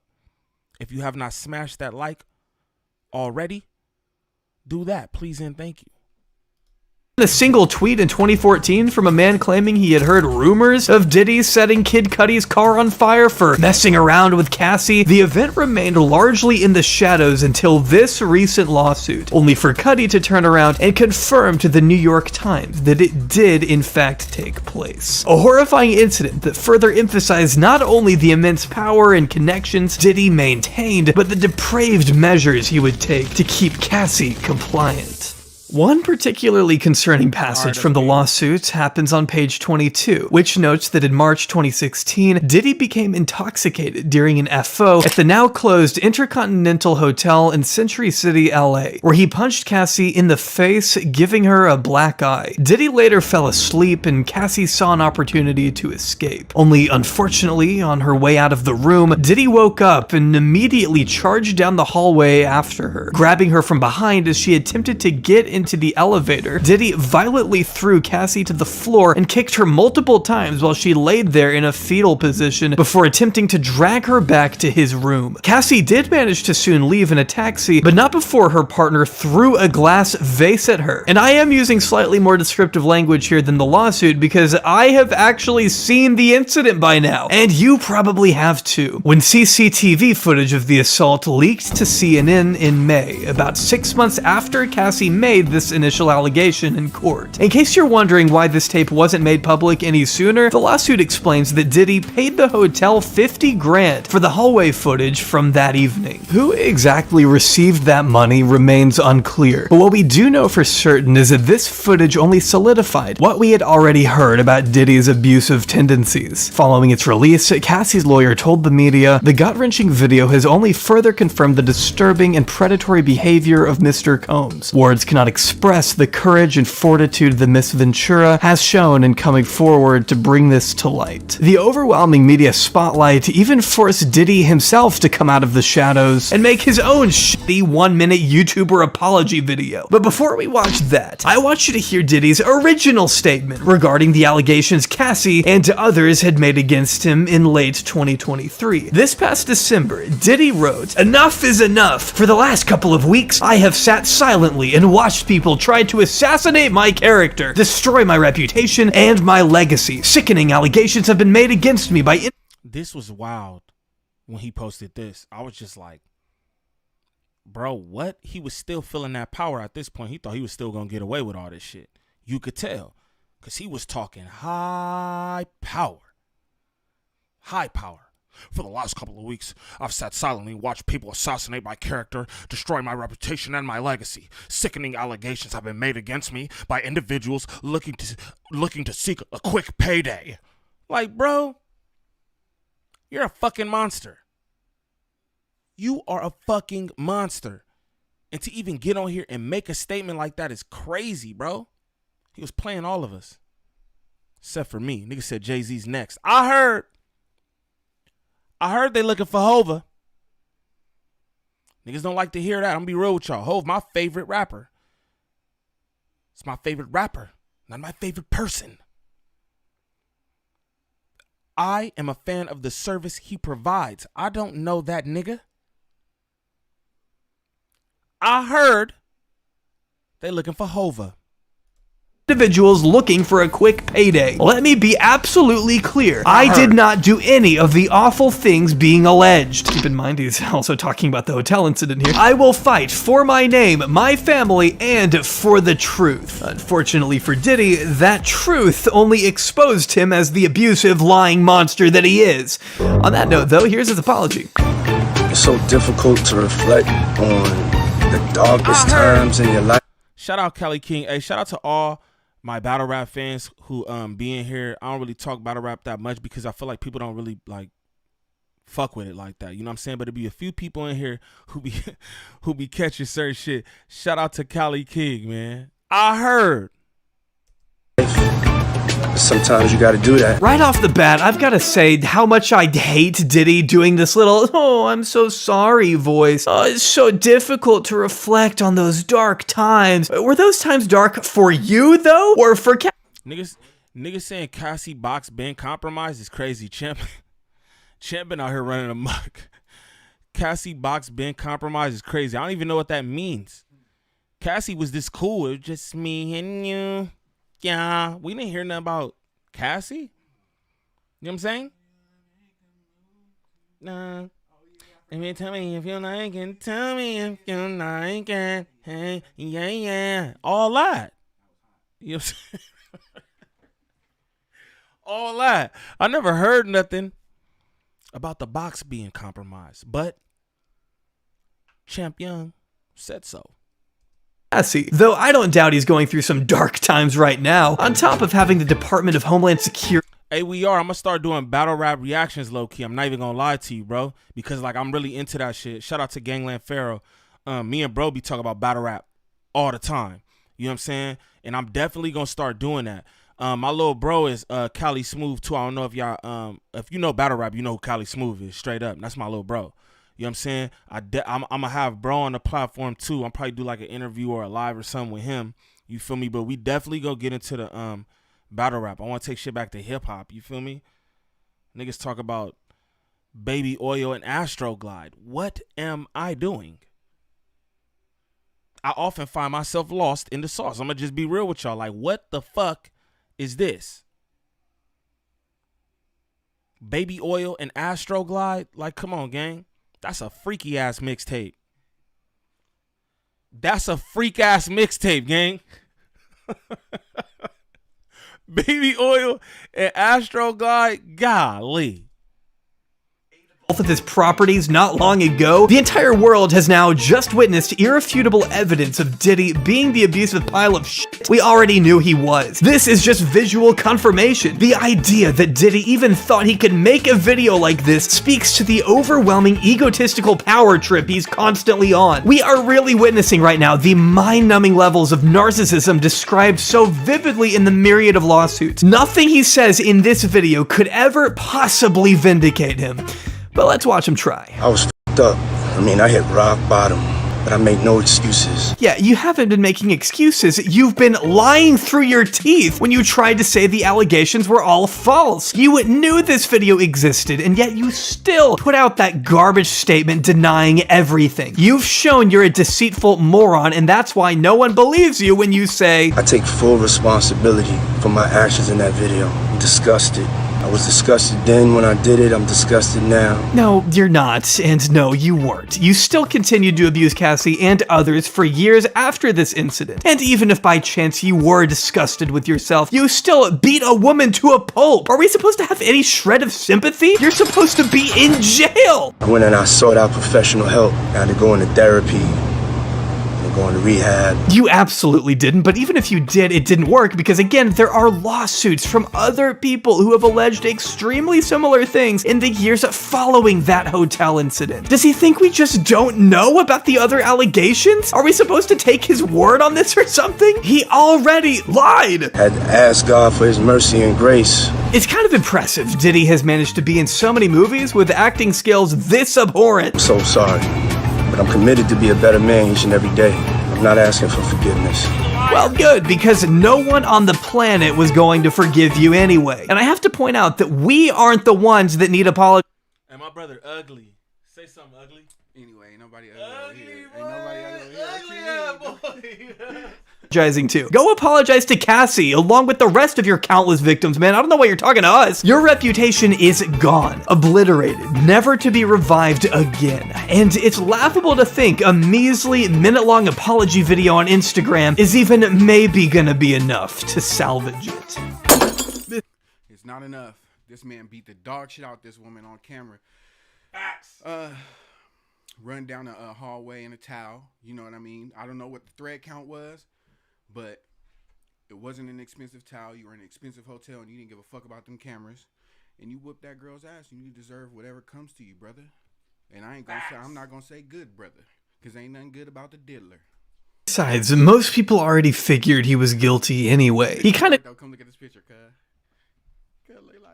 You're burnt the fuck out, dog. Nah, look at tipped his hand a bit after he, settled the lawsuit the day after it was filed. Not really the mark of an innocent man right there, is it? He made it obvious right then that he wanted these allegations shoved back under the rug as quickly as possible, hoping to bring as little media attention to it as he could. But these efforts ultimately fell flat. Diddy couldn't keep the truth hidden forever, and he absolutely wasn't prepared for the onslaught of lawsuits that came not even a week after Cassie's was settled, blindsided by 2 more bombshell suits by 2 separate victims on Thanksgiving Day, making for what I imagine was a pretty uncomfortable dinner in the Combs household that night.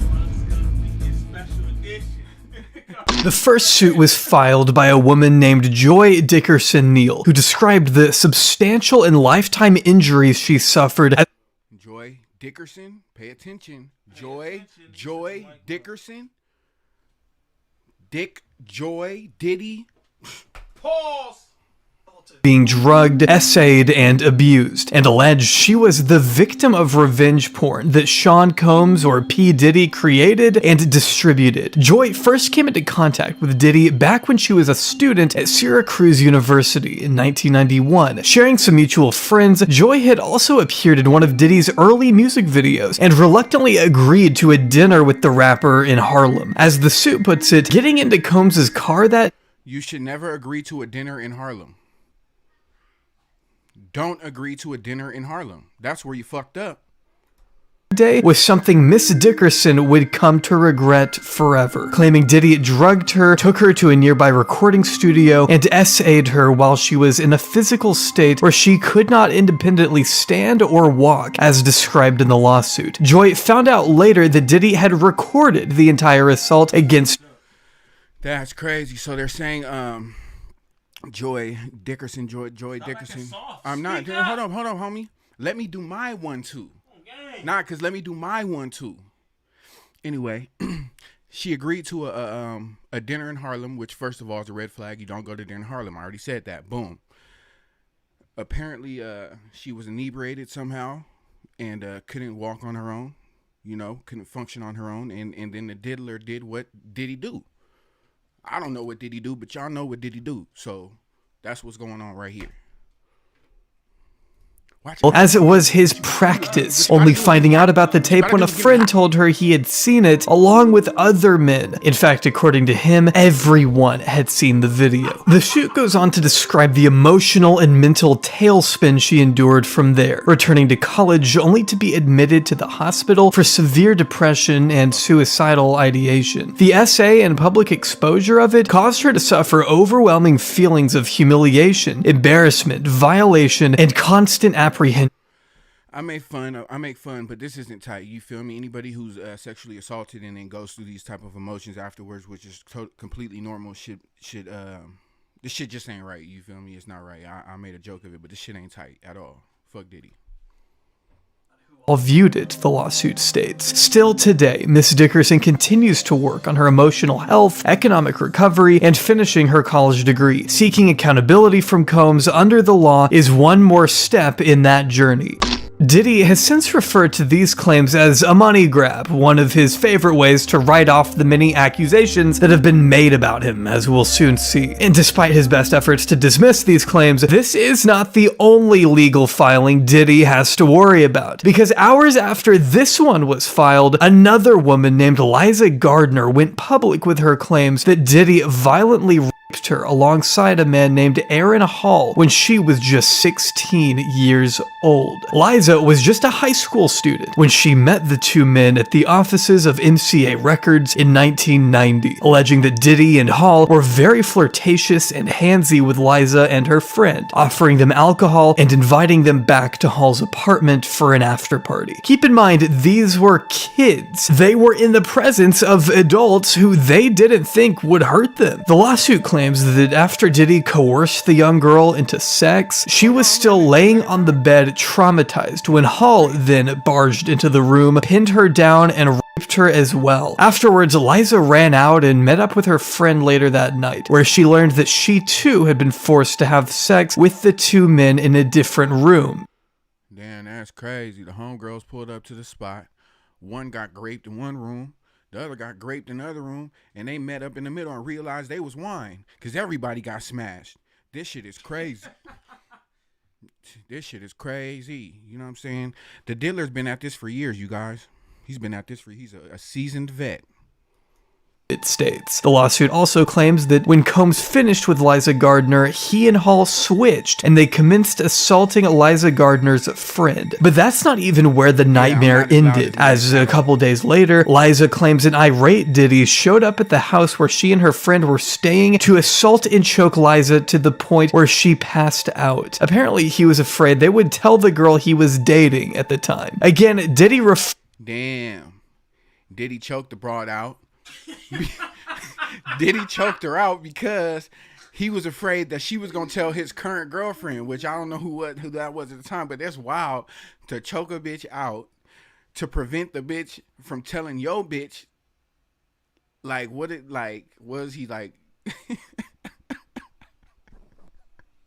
Diddy ain't shit. This ain't right, bro. I don't even know. I feel so nasty listening to these claims through a representative as a money grab. By the way, in case you've never heard of Aaron Hall and were wondering who he is, here's an extremely sickening clip I found of him talking about women. Can't no bitch out there say that she handled my shit. You know, a whole lot of girls out there with the umbilical cords, them young 1970s, 1980s bitches. Yeah. You know what I mean? They try to go up there with the, you know, with the fresh out the pussy shit and think they can get like Aaron Hall. I'm historical dick. I like for them niggas to see how I fuck. Like if you speak to Jodeci or Puffy or not. Yo, who the fuck is this nigga? And why is Magic Don Juan poster in the back? This nigga is what the fuck is going on with this boy? No, for real, like hooray! Facts. Who is this nigga? This nigga said what he just say. I like him to know how I fuck. This nigga sick right here. I don't like this. Ain't them niggas. They been at my house. They all see me fuck. They all know I'm a big nigga. But this wasn't even the last time Diddy was accused of assaulting a minor specifically, as the next lawsuit, filed anonymously on December 2nd, alleged Diddy and several other recording executives, quote, gang raped a 17-year-old girl after flying her out to his studio on a private jet. All right, this is where I let Niem come back, because I'm not doing no gang rape 17-year-old girl shit. I got a daughter. I'm good. Hey, Gvnglvnd Niem, come continue this shit, because I'm getting sick.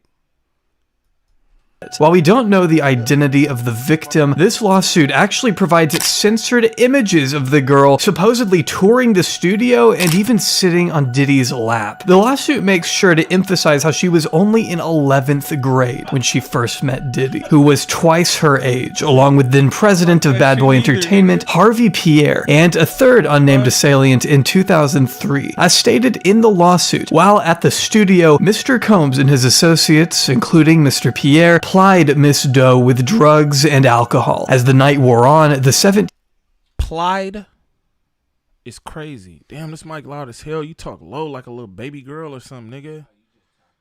Yeah, whatever though. Nigga, speak with your outside voice. Speak like a man, nigga. The fuck? Yo, this nigga Diddy is atrocious. This is crazy. We enjoyed your guest appearance, Mickey Monday. Salute Mickey Monday in the building. Y'all go sub up to my brother channel for real. He got reactions up there too. Looking ugly, boy. But bro about to be doing it up too. You know what I'm saying? He like reacted to all the dash cam videos. He toxic as fuck. He's wild toxic. I'm gonna just be real. But yeah, bro, Diddy is atrocious, bro. Nigga, what they said? Plied her with drugs? Is that what they said? That's crazy. I don't even know what that mean. I don't even know what that mean. Keister? Is that Keister? No. I don't know. I don't know what's going on. I don't know this shit. Nigga talk about Top Niem, man. Nigga, I don't know about this shit. We reacted together, y'all.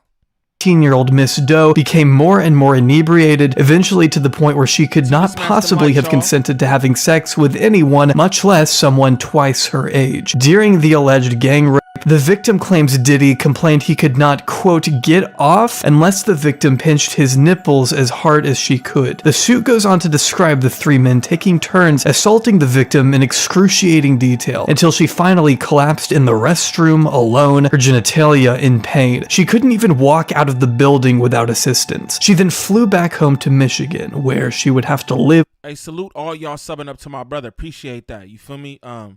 Dre dropped the link. You hear me? Definitely sub up.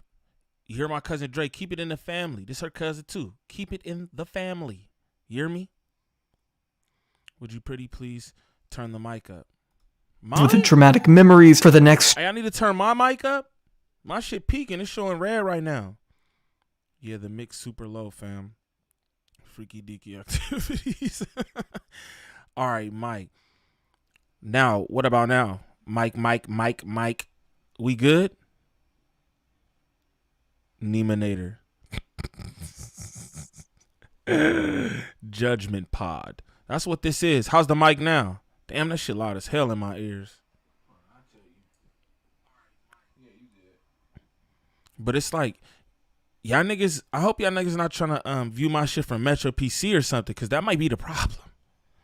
Shout out to the androids. You hear me? Shout out to the androids and all that. You hear me? But that's crazy. Hey, shout out Sexy Nay.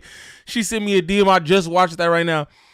It said they found gallons of Cambodian breast milk in gang basement.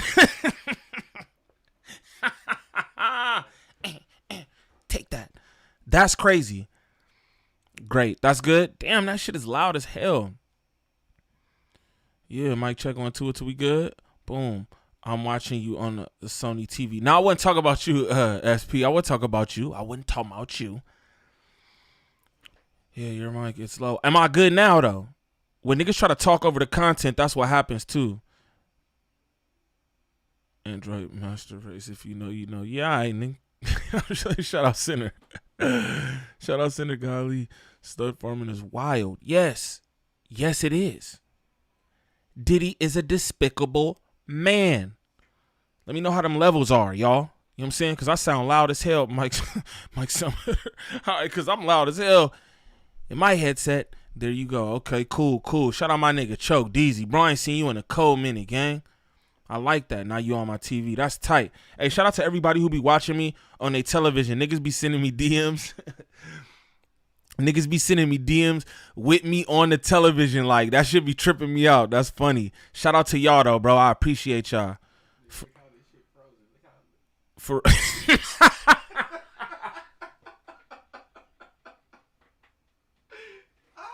But that's what I mean. Everything about this nigga freaky, bro. This is crazy. This is crazy. Hey, he's throwing up the foes. You're burnt. Hey, shout out to the chat, man. Continue to smash them likes. If you're new to the channel, please sub up. It's all good. 20 years. Hall and Diddy have both denied these claims, with Diddy's attorneys making him out to be a victim of, quote, cancel culture in front of a judge. Good luck arguing that one in front of a jury. And even then, it won't be the only jury he'll need to win over.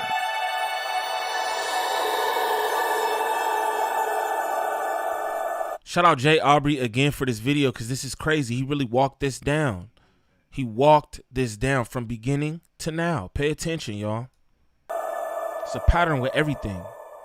If you pay attention. The lawsuit also claims the misconduct happened during the creation of Diddy's latest album, the Love album, and is seeking, as we've mentioned, $30 million. The suit not only names the mogul, but includes his son. As of February 26, 2024, producer Rodney Lil Rod Jones is suing not just P. Diddy, but an entire gaggle of the mogul's friends and family, who he asserts make up a much larger RICO criminal enterprise. He refers to these individuals by name, citing their specific roles within Diddy's illicit crime syndicate, and claims he has secured plenty of evidence in regard to the drugs Diddy acquires, uses, and distributes, along with the unregistered guns he possesses and distributes. interviews, stating he can prove that Diddy has provided laced alcoholic beverages to minors and sex workers at his various properties, which, side note, did not know Diddy liked to rent yachts and take trips to the Virgin Islands, which sounds a bit familiar to me. A billionaire being accused of sex trafficking who also hangs out on the Virgin Islands? I mean, come on, man.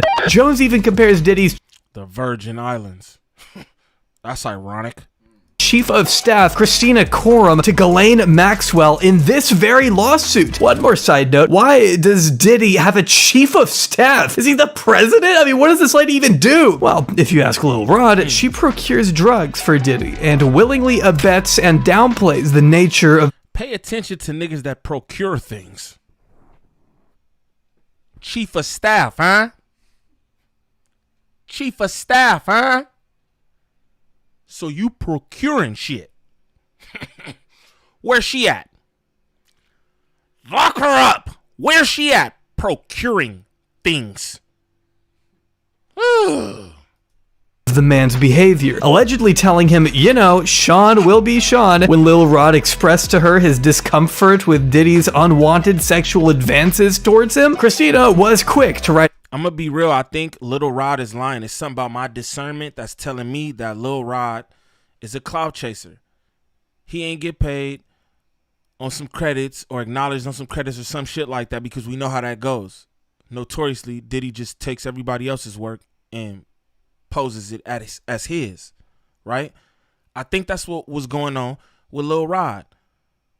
Lil Rod looked like a freaky ass little nigga. But all that shit that you alleging, he told you this and he told you that, why would he do that? Why would he relinquish such information to you, Lil Rod? Nigga alleging some sex play named Lil Rod is crazy.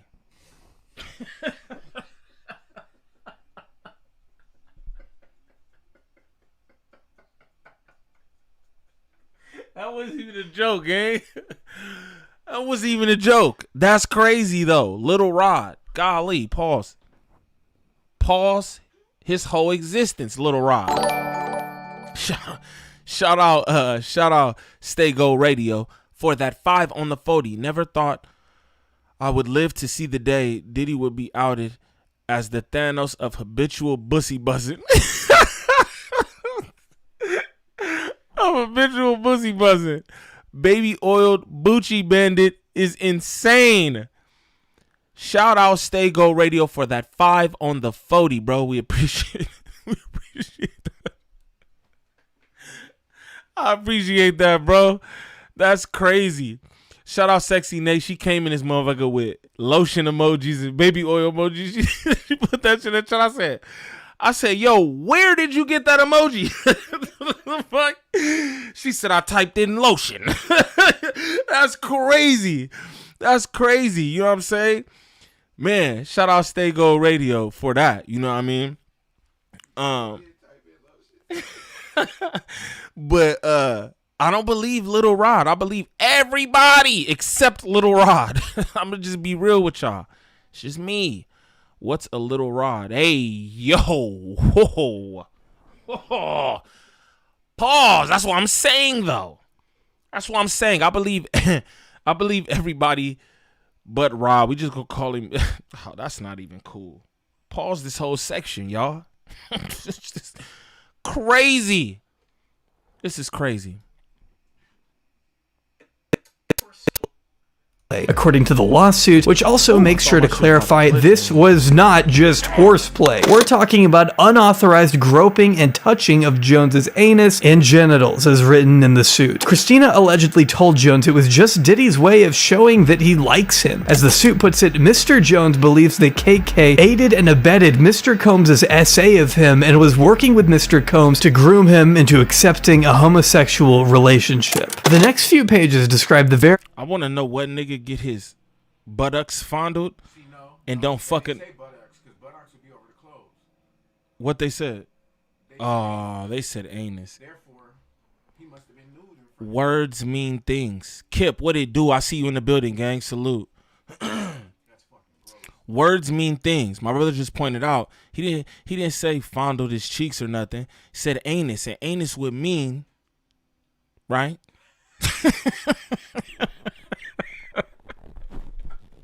This shit not even funny. The anus would imply, right, that bro was assless chaps. You know what I'm saying? He was assless chaps. Lil Rod.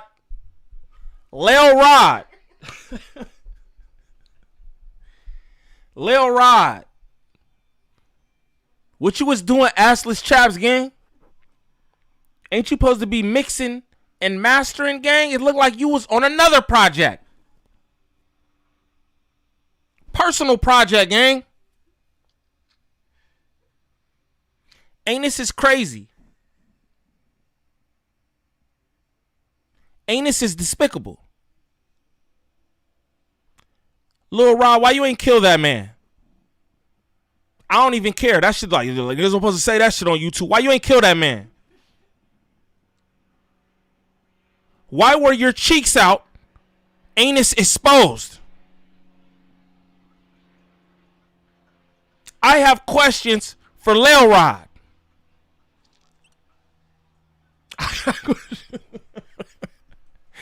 I got questions, nigga. All jiggy in the videos and shit. The fuck? That's weird, bro. That's weird, bro. Made sexual advances, even going so far as to say he used one of Jones's favorite producers, Stevie J, to entice Mr. Jones to engage in gay sex, alleging Diddy shared a video of Stevie J anal. Who used Stevie J to entice niggas out of anything? Stevie J? Stevie? That's crazy. Stevie, the Stootie Bandit. You niggas all YSL Stootie. That's crazy. Penetrating a Caucasian male without a condom. According to Mr. Combs, this is a normal practice in the music industry. Look, even Stevie J is doing it. Going on to include alleged screenshots from that very video, and even going further by alleging Diddy spoke about engaging in intercourse with a rapper and R&B singer whose names are both redacted. However, at the bottom of the page you'll notice are hints as to who these people are. It has led readers to speculate that the Philadelphia rapper in question, who it says dated Nicki Minaj, is Meek Mill, and the R&B singer who has performed at the Super Bowl and has a Vegas residency is Usher. While Usher has yet to make a statement himself, Meek has certainly not shied away from a response. Niggas was wrestling over cereal. Usher and Diddy was wrestling over cereal. That's a story that was told by Diddy in front of Usher himself. He had his arm around his neck. He said, me and my brother, man, we used to wrestle under the covers. No, I don't mean under the covers. I mean, we used to play fight and wrestle for cereal. The fuck? The fuck?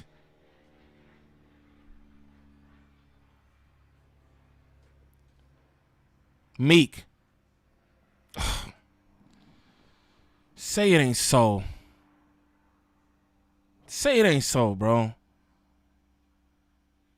Say it ain't so, man. Somebody tell me something. Y'all don't believe this about Meek, right? Y'all don't believe this about Meek, right? I don't believe that shit. Hold up, wait a minute. Y'all thought I would finish? I don't.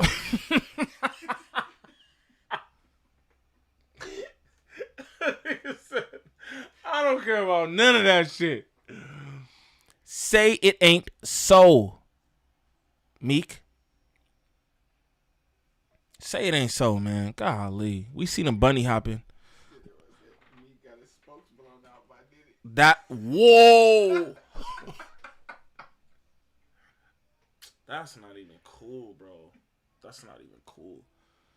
Meek getting his spokes blown out is crazy.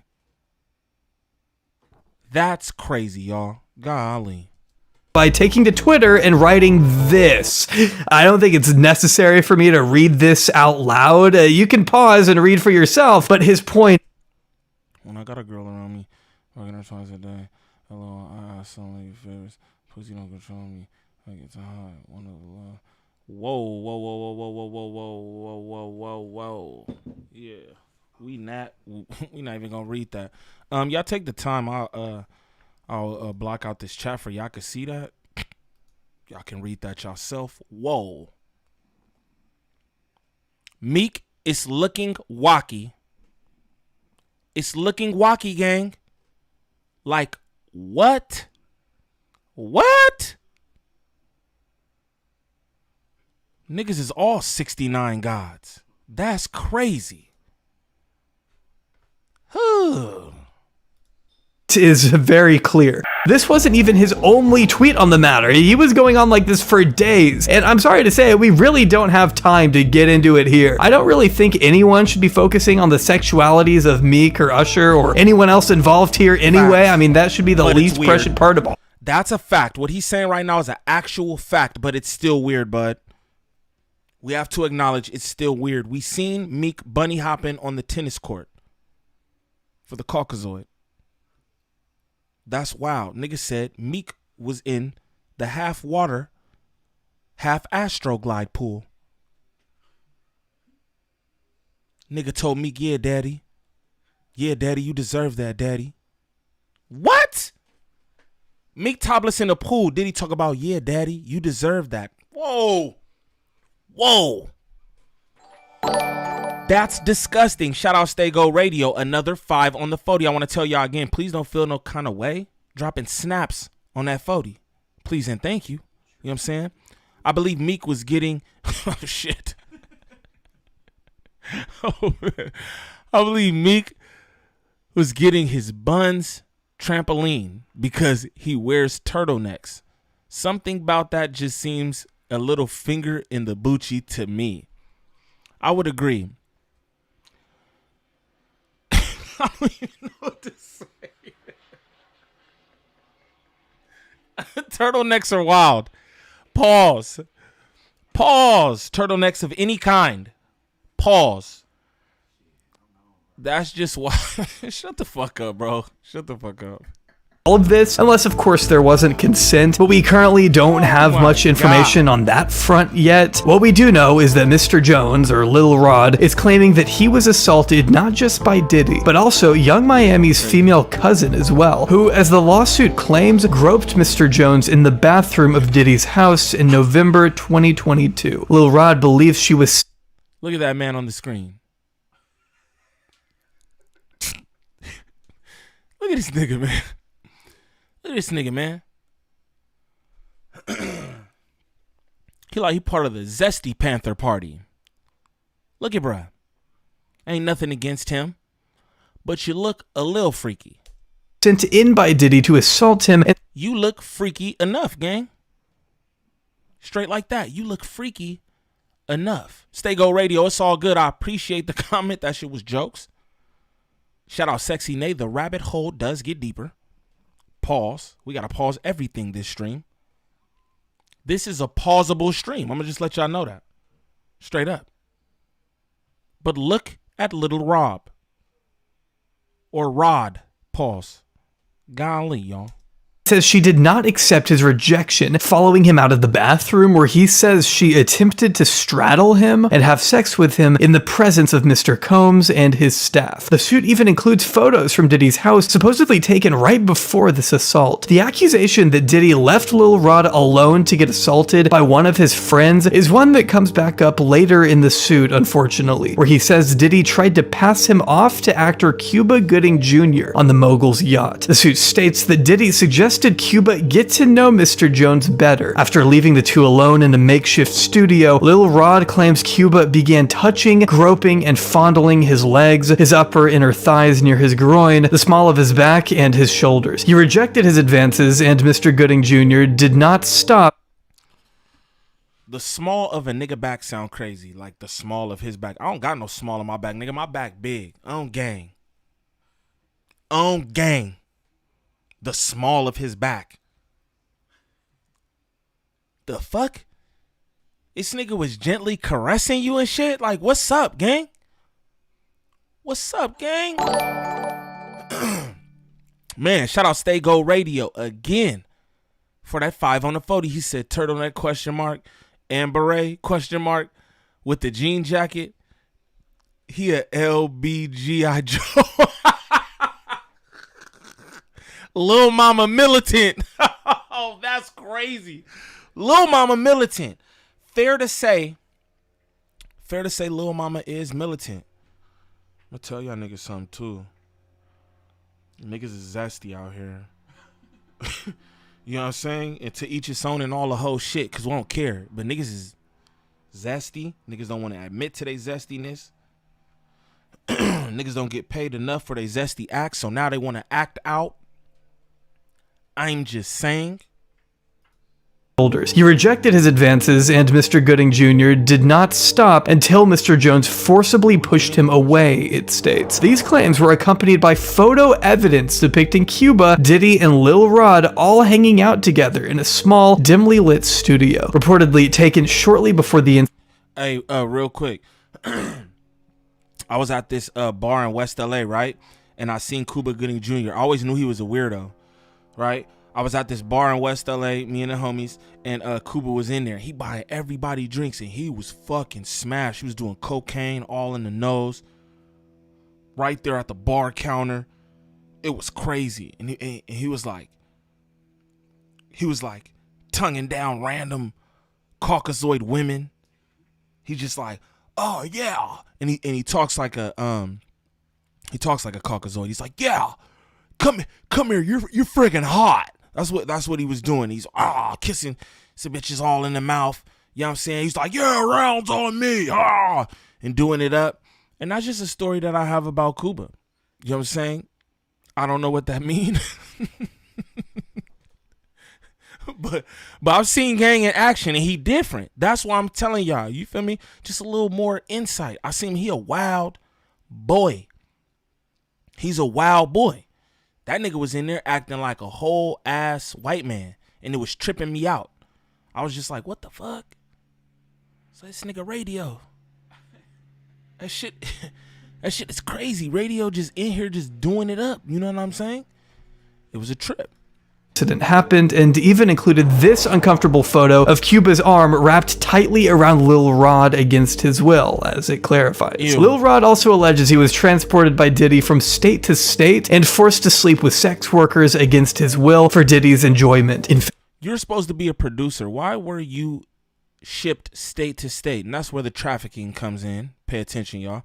But why were you shipped state to state? Lil Rod, that's weird, gang. You let yourself be shipped state to state. You're supposed to be doing mixes and engineering and making beats and shit. You know what I'm saying? And you're getting shipped state to state? That's crazy. That's crazy to me. That's wild. Yeah, Radio yeah, bro edition. I ain't even gonna lie to y'all. I was tripped out. I thought he was a nigga. Not like that, you know what I mean? But when I saw that, I was just like, damn, this is crazy. And he was in there all, yeah. And yeah, come here, you're hot. And I was just like, what the fuck? I was like, what the fuck is up with this nigga, man? Bought hella drinks for the whole damn bar. It was a trip. It was a trip. Lil Rod recorded everything. I thought that's what he was, an engineer. You know what I'm saying? But you getting shipped state to state for bussy favors. That's wild. How?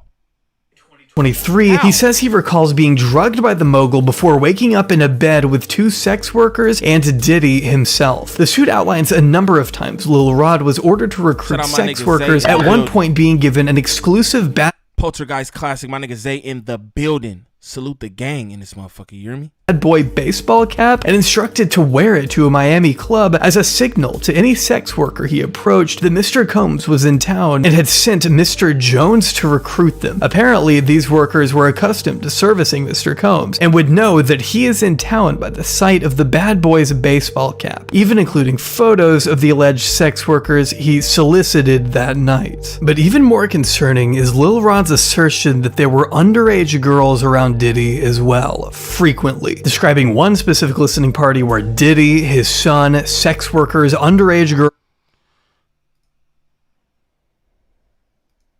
girls and a redacted R&B singer were all present. Just like the other redacted names, the lawsuit leaves us some clues at the bottom of the page, clarifying that this artist is also a Grammy Award winner and has gotten into legal trouble when he assaulted a Bajan billionaire. I don't know if I need to tell you, but obviously people assume this person was Chris Brown. It's not like it would be out of character for him to surround himself with sketchy people like Diddy. And just so there is no confusion on what the suit alleges, I think it's best if I read this next part out verbatim. The event began at 7 p.m. Mr. Combs requested female sex workers and required Mr. Jones to solicit them. An hour. Bussy Favors is atrocious. Again, in Lil Rod paperwork, he talked about he wasn't paid. So if you not paid, that's a favor, nigga. Bussy favors. Stooty favors, if you will. Call it what you want. But that's what's going on. Straight like that.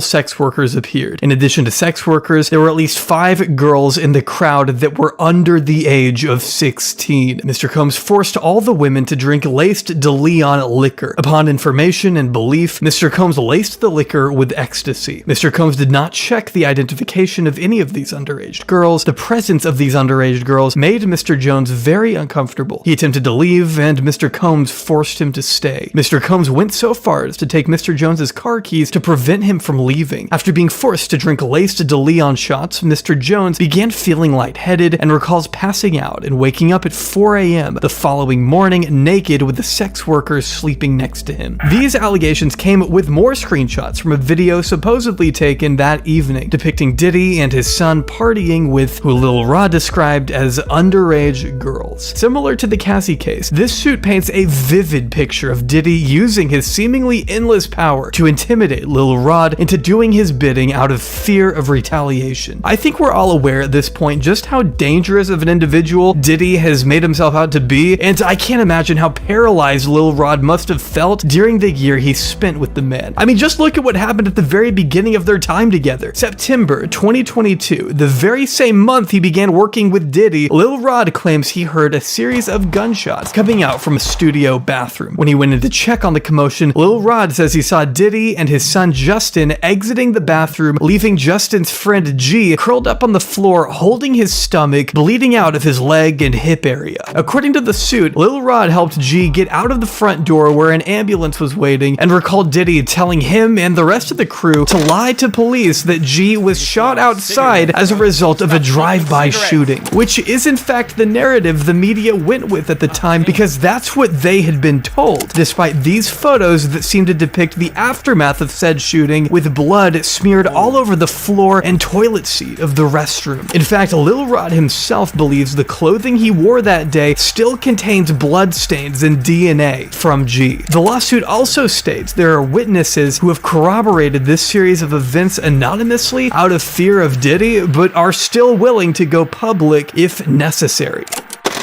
Claims made by Jones include hidden cameras in the rap mogul's home, saying, quote, Mr. Combs allegedly threatened to eat Mr. Jones's face in order to get what he wants. The Lil Rod lawsuit is...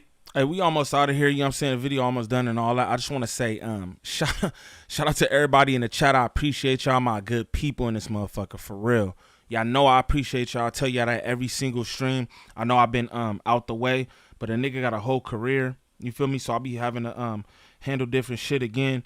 Me and my man was running this Toyota commercial, so that shit was like really was like time consuming, mentally draining, and some more shit. Just trying to make sure everything go the way it's supposed to go, so niggas don't look at us no kind of way because we are black people in charge of this whole operation. So you gotta be on a certain, you know, level of professionalism. You know what I'm saying? So I kind of just tapped out of everything so that I could give everything to the job or whatever, you feel me? But I appreciate y'all being in here tapped in with your boy. You know what I'm saying? I love that shit. You know what I mean? And I'm gonna be cranking out that content. Don't worry about nothing.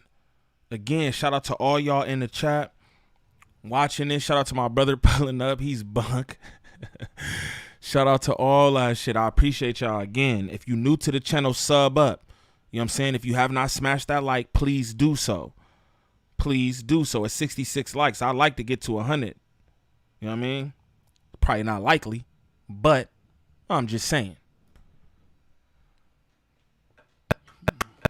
Decided to deal with if it ever goes to a jury, as Lil Rod has requested, due to the overwhelming level of... Hey, join up in the Discord too. I need y'all to join up in the Discord. You feel me?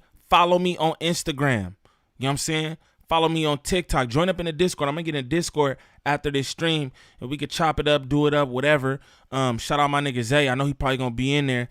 He said mentally drained is the description of the whole week. Yeah, for me, I'm not even gonna lie. I see it must have been like that for you too, gang. Straight up. You know what I'm saying? Shout out my nigga Zay in the building. Hop in Discord after though, bro. Definitely hop in Discord after. All y'all who have not joined the Discord, y'all not part of the community, please join up. You feel me? It's good vibes in there, good people, great conversation. You know what I'm saying? Nothing but positive vibes in there, man. This Diddy shit, wild. You think you gonna make a song and he got dudes playing, but Jesus Christ. Yeah, this Diddy shit is disgusting though. I'm not even gonna lie to nobody. This shit is just all bad. You feel me? I mean, a lot of us knew this anyway. Shout out Niem 2.0. I told that nigga y'all was calling bro Niem 2.0. That nigga's funny as hell too. Like y'all niggas think I'm funny. I don't be thinking I'm funny. You know what I'm saying? I be saying a lot of shit. I be dead ass serious and niggas be like, ha ha ha ha. I be dead ass serious. And then the shit that I think is funny, I'm like, oh, niggas gonna gas at this. Niggas just be like, So I don't think I'm funny, but that nigga is hilarious. You feel me? That nigga's hilarious. So definitely go sub up to my nigga channel at Mickey Monday on YouTube. Make sure y'all do that. If you ain't subscribed, you on that bunk skunk. Shout out my nigga Choke Deezy, bro. It's good to see you in here. One of my real supporters right there. I like that shit. I think it's getting started. Just the beginning. I feel the same way, THP. I feel the same exact way. Again, I be telling y'all, don't be surprised at the names that y'all hear dropped in this shit moving forward. Everybody's surprised about all this. I'm not. But pay attention because you're going to hear a lot of names that you don't really expect. You feel me? Straight up. The rabbit hole gets deeper. You know what I'm saying? Pay attention. Evidence presented in these documents, it looks like Diddy might really be fucking cooked this time. I can only imagine what was found when the Department of Homeland Security raided 2 of his homes back in March. Although, to be fair, I have seen reports that say he was tipped off beforehand, which is probably why he wasn't at either location as heavily armed agents broke his door down. We do know the feds confiscated electronic devices and hard drives. A few of his associates have been arrested, including his alleged drug mule being busted for trying to carry contraband through TSA. It doesn't look to me like Lil Rod was lying about this guy. As of today, Diddy himself still has yet to be indicted, and the feds have been pretty tight-lipped about their ongoing investigation. But I am glad to see them taking their time on this, at least. It makes me hope they're working to build a case that is so airtight it will be near impossible for Diddy to wiggle his way out. Only time will tell. In the meantime, he still has plenty of other lawsuits to occupy himself with, like the 4 additional ones that were filed after these raids. One woman by the name of Grace O. Markaya is currently pressing charges against Diddy and his son Christian, who she says assaulted her on his billionaire dad's yacht where she worked as a stewardess. According to the suit, Grace witnessed some very concerning things while working on that yacht. That women would frequently pass out after just 1 shot of tequila, leading her to believe the drinks were laced with drugs. The suit outlines how Christian pressured her to take a few of these shots before... Niggas all roofie edition. That's crazy, y'all. My nigga Tyler Towns said, where's Bambaataa? He definitely ain't with Diddy. And that's what I was trying to say about all the Hassan Campbell videos when I be doing them. Yo, what's up with Bambaataa? We got Diddy, but we not trying to... Like, I don't understand this. I'm so confused. I'm so confused. Like, come on, bro. And you got your son in the weird shenanigans, in the freak off shenanigans. That's wild, bro. That's wild. assaulting her one night, grabbing her breasts and genitals without consent, and even includes a transcript as the entire interaction had been thankfully recorded by Lil Rod. You can read very plainly here that Grace repeatedly demanded Christian take his hands off of her, yet he doesn't stop until she finally manages to escape. Later in the night, however, the suit states Grace was cornered by Christian in another, more secluded area of the yacht, where he allegedly began removing his clothes, grabbed his arms, and tried to force her to perform oral copulation on him, stating that Grace began fighting him off, but before long, her partner entered the room, which startled Christian and allowed Grace the chance to finally leave. Even after this one, though, 3 additional lawsuits have now come out. 2 in May and 1 in July, literally as I was working on this video. In fact, it's pretty likely that even after this video goes up, we'll see more lawsuits against Diddy. I'm convinced. He's wronged so many people, and now they're all coming out of the woodwork at the same time. It's really wild to witness. The first of this recent wave was filed by a model named Crystal McKinney, who claims she was drugged and assaulted by Diddy in the whip. Then they like tossed her out the whip or some weird shit. This is a lot. Shout out my nigga Lucci in the building. It is a lot. So I don't even like doing this stuff, but I want to come back and do it up with y'all. We've been in here for 4 hours. Shout out to all y'all who been in here rocking with me for this 4 hours. That shit is unbelievable to me. I don't care how many niggas in here. If it was 3 in here rocking with me for 4 hours, I appreciate it. I'm not even gonna lie to you. Shout out all y'all, but this is weird. Very weird.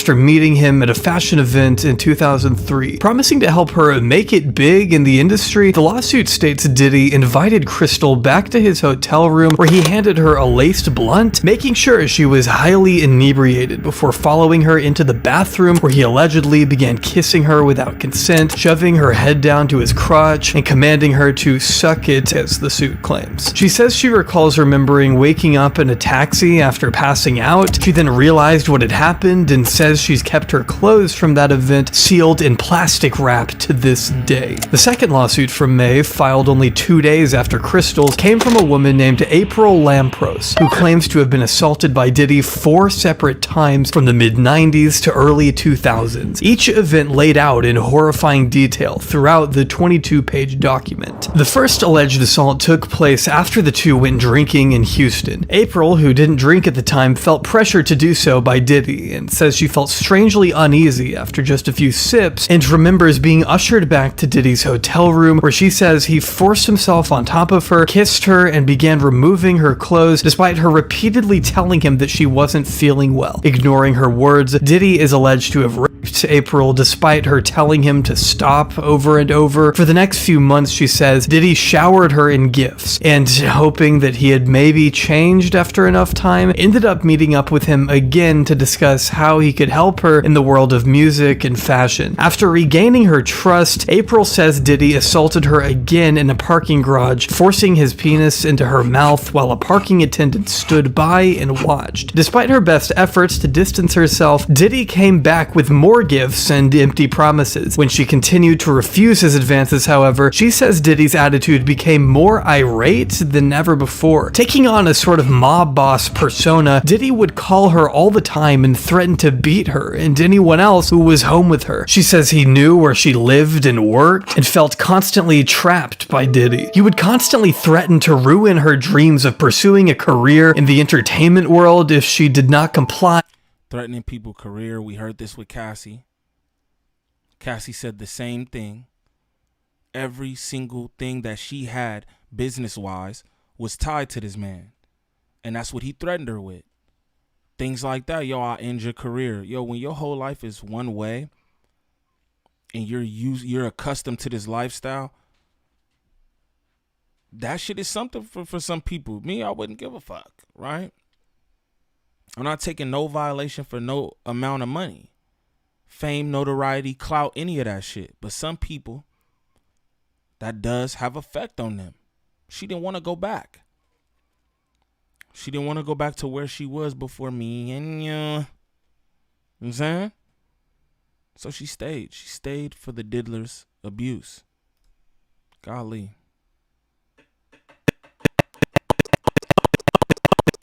Golly, y'all.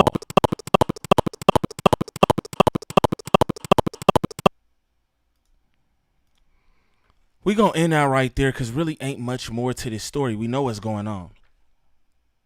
We just keep it real with y'all. We know exactly what's going on, y'all.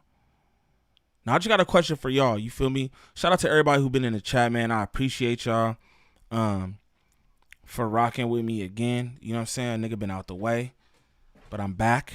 You know what I'm saying? For that work. You hear me? Shout out my girl Nat Knox in the building. She said, okay, long stream. Hell yeah. 4 hours and 15 minutes to be exact.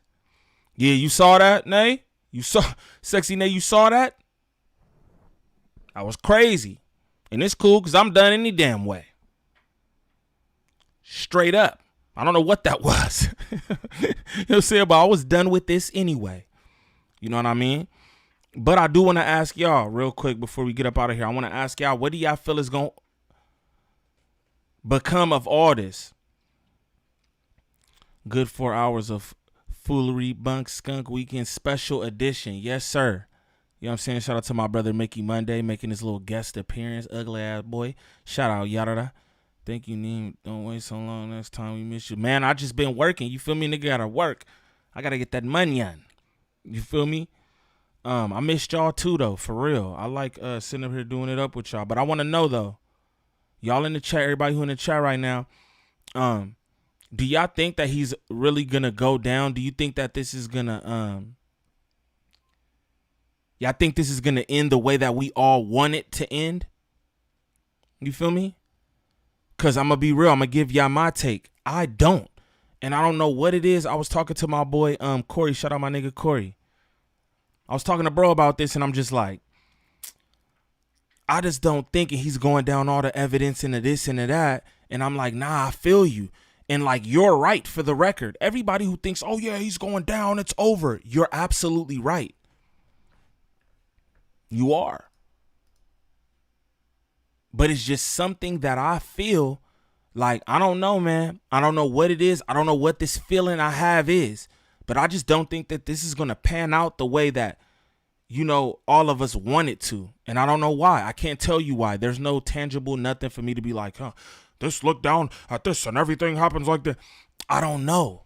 It's just like a feeling that I have. I just don't think that we're going to get the resolve that we want from this. Champ Young put tombstones in the chat. I don't know if that means death or whatever. I don't necessarily want him to die. I'm not, you know what I'm saying? I can't say that. You know what I mean? But, you know, shout out to y'all and how y'all feel. That's why I'm asking, what do y'all think?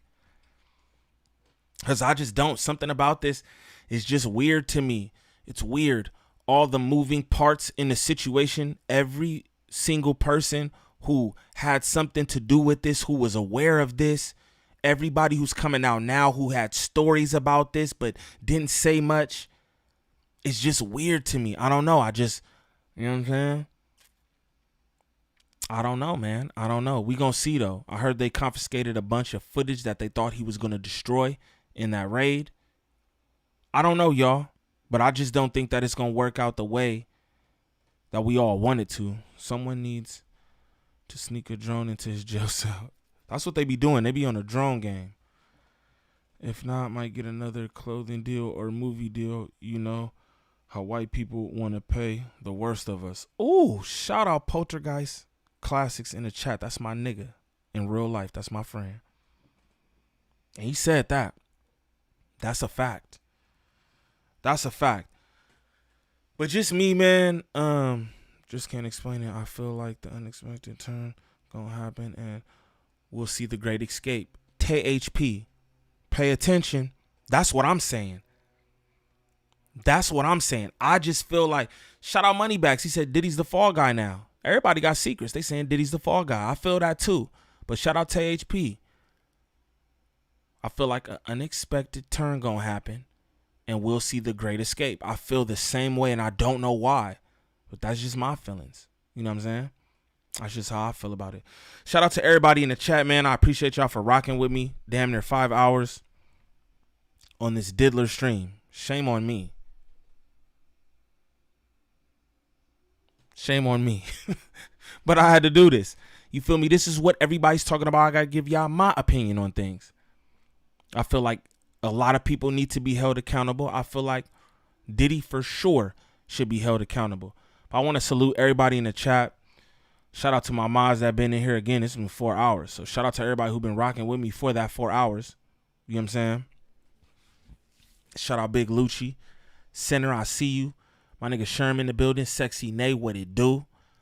Money Bags, yada, I see you. You feel me? THP, Champ Young, all my good people. My nigga Zay in the building. Feel me? Drizzle Reacts, my dog. Nigga said W stream. I like that. I like W streams. I hope this was a W stream. We'll see what them views look like after this 4 hours of bunk skunk. Shout out 5 mics in the building. You feel me? Shout out my sister Queen. She was up in here earlier. Shout out Anthony Van. You hear me? Shout out all my good people, bro. I appreciate y'all for tapping in with me. Tyler Towns, Choke Deezy, man. Good to see you in here. You feel me? Reg Dog. You know what I'm saying? Gas in the building. All my good people, man. I'm glad y'all pulled up. You feel me? I appreciate y'all. And Daddy, look what Mommy found. What Mommy found? Nice. Do that have the games in it? Let's see. Yes, it does. Yeah, and it got lost. It was up where the decoration, where you put the decoration. Word. Don't lose it again. Yeah. Now you got your Pokemon case. You feel me? We got our games back, and now we can play our games again. Exactly, my boy. This is great. This is great. Mario Kart we have. What else we got in there? And Sonic Race. Nice. But we got the last. Now we got the last two. We can also put more games in there. We can put more games in there.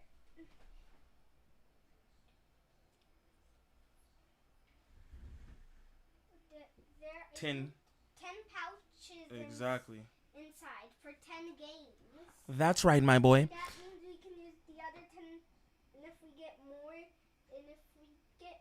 we got a bunch of games. Go get the other case. But if we get 20, we instead of using my Pokemon pouch, we can use you can also use the pouches in yours, so we can hold 20. That's right, my dog. Shout out to all y'all in the chat though. I like the W stream. Shout out 5 mics. I appreciate y'all again. Tapping in with your boy. For anybody looking for any kind of promotion or marketing when it comes to this social media, whether that's Facebook, Instagram, TikTok, YouTube, contact at Drea the Virgo on Instagram. Again, that's at Drea the Virgo on Instagram. She can help you with everything. Comb through your analytics for you. You need views, you need thumbnails, you need monetization, whatever it is, she can help you with. Serious inquiries only. Shout out to the chat. Y'all going crazy in the chat. Shout out to my son, because he's the future. But again, man, I appreciate y'all for tapping in with me. This has been 4 hours and 20-some minutes.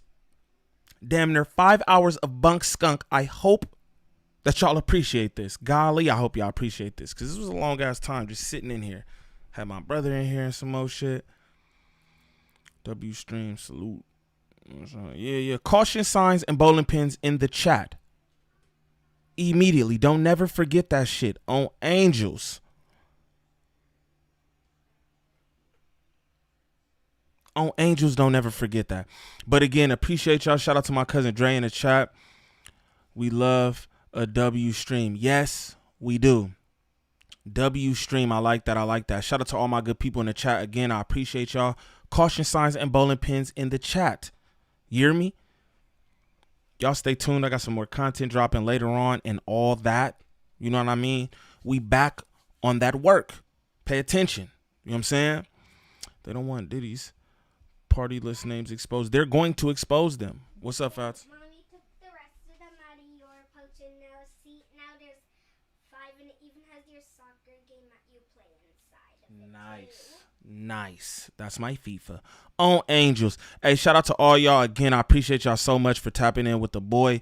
Niggas got lotions and shit in the in the chat. Stego Radio, man. Salute you. He said, glad you back, G. Hey, glad to be back, gang. And I appreciate all the donations I got. Shout out to everybody who sent the super chat. Shout out Stego Radio. He probably spent like 20 on the 40s. I appreciate you, gang. Wallahi. Shout out to everybody. I appreciate all y'all for just being in here. You know what I'm saying? Niggas don't got the bread to donate and all that. I ain't pressing on that. You feel me? But they are accepted. They are accepted. Shout out Keish. She was in the building too. Shout out my nigga Nick. You know what I'm saying? Shout out to everybody. I appreciate y'all, man. Until the next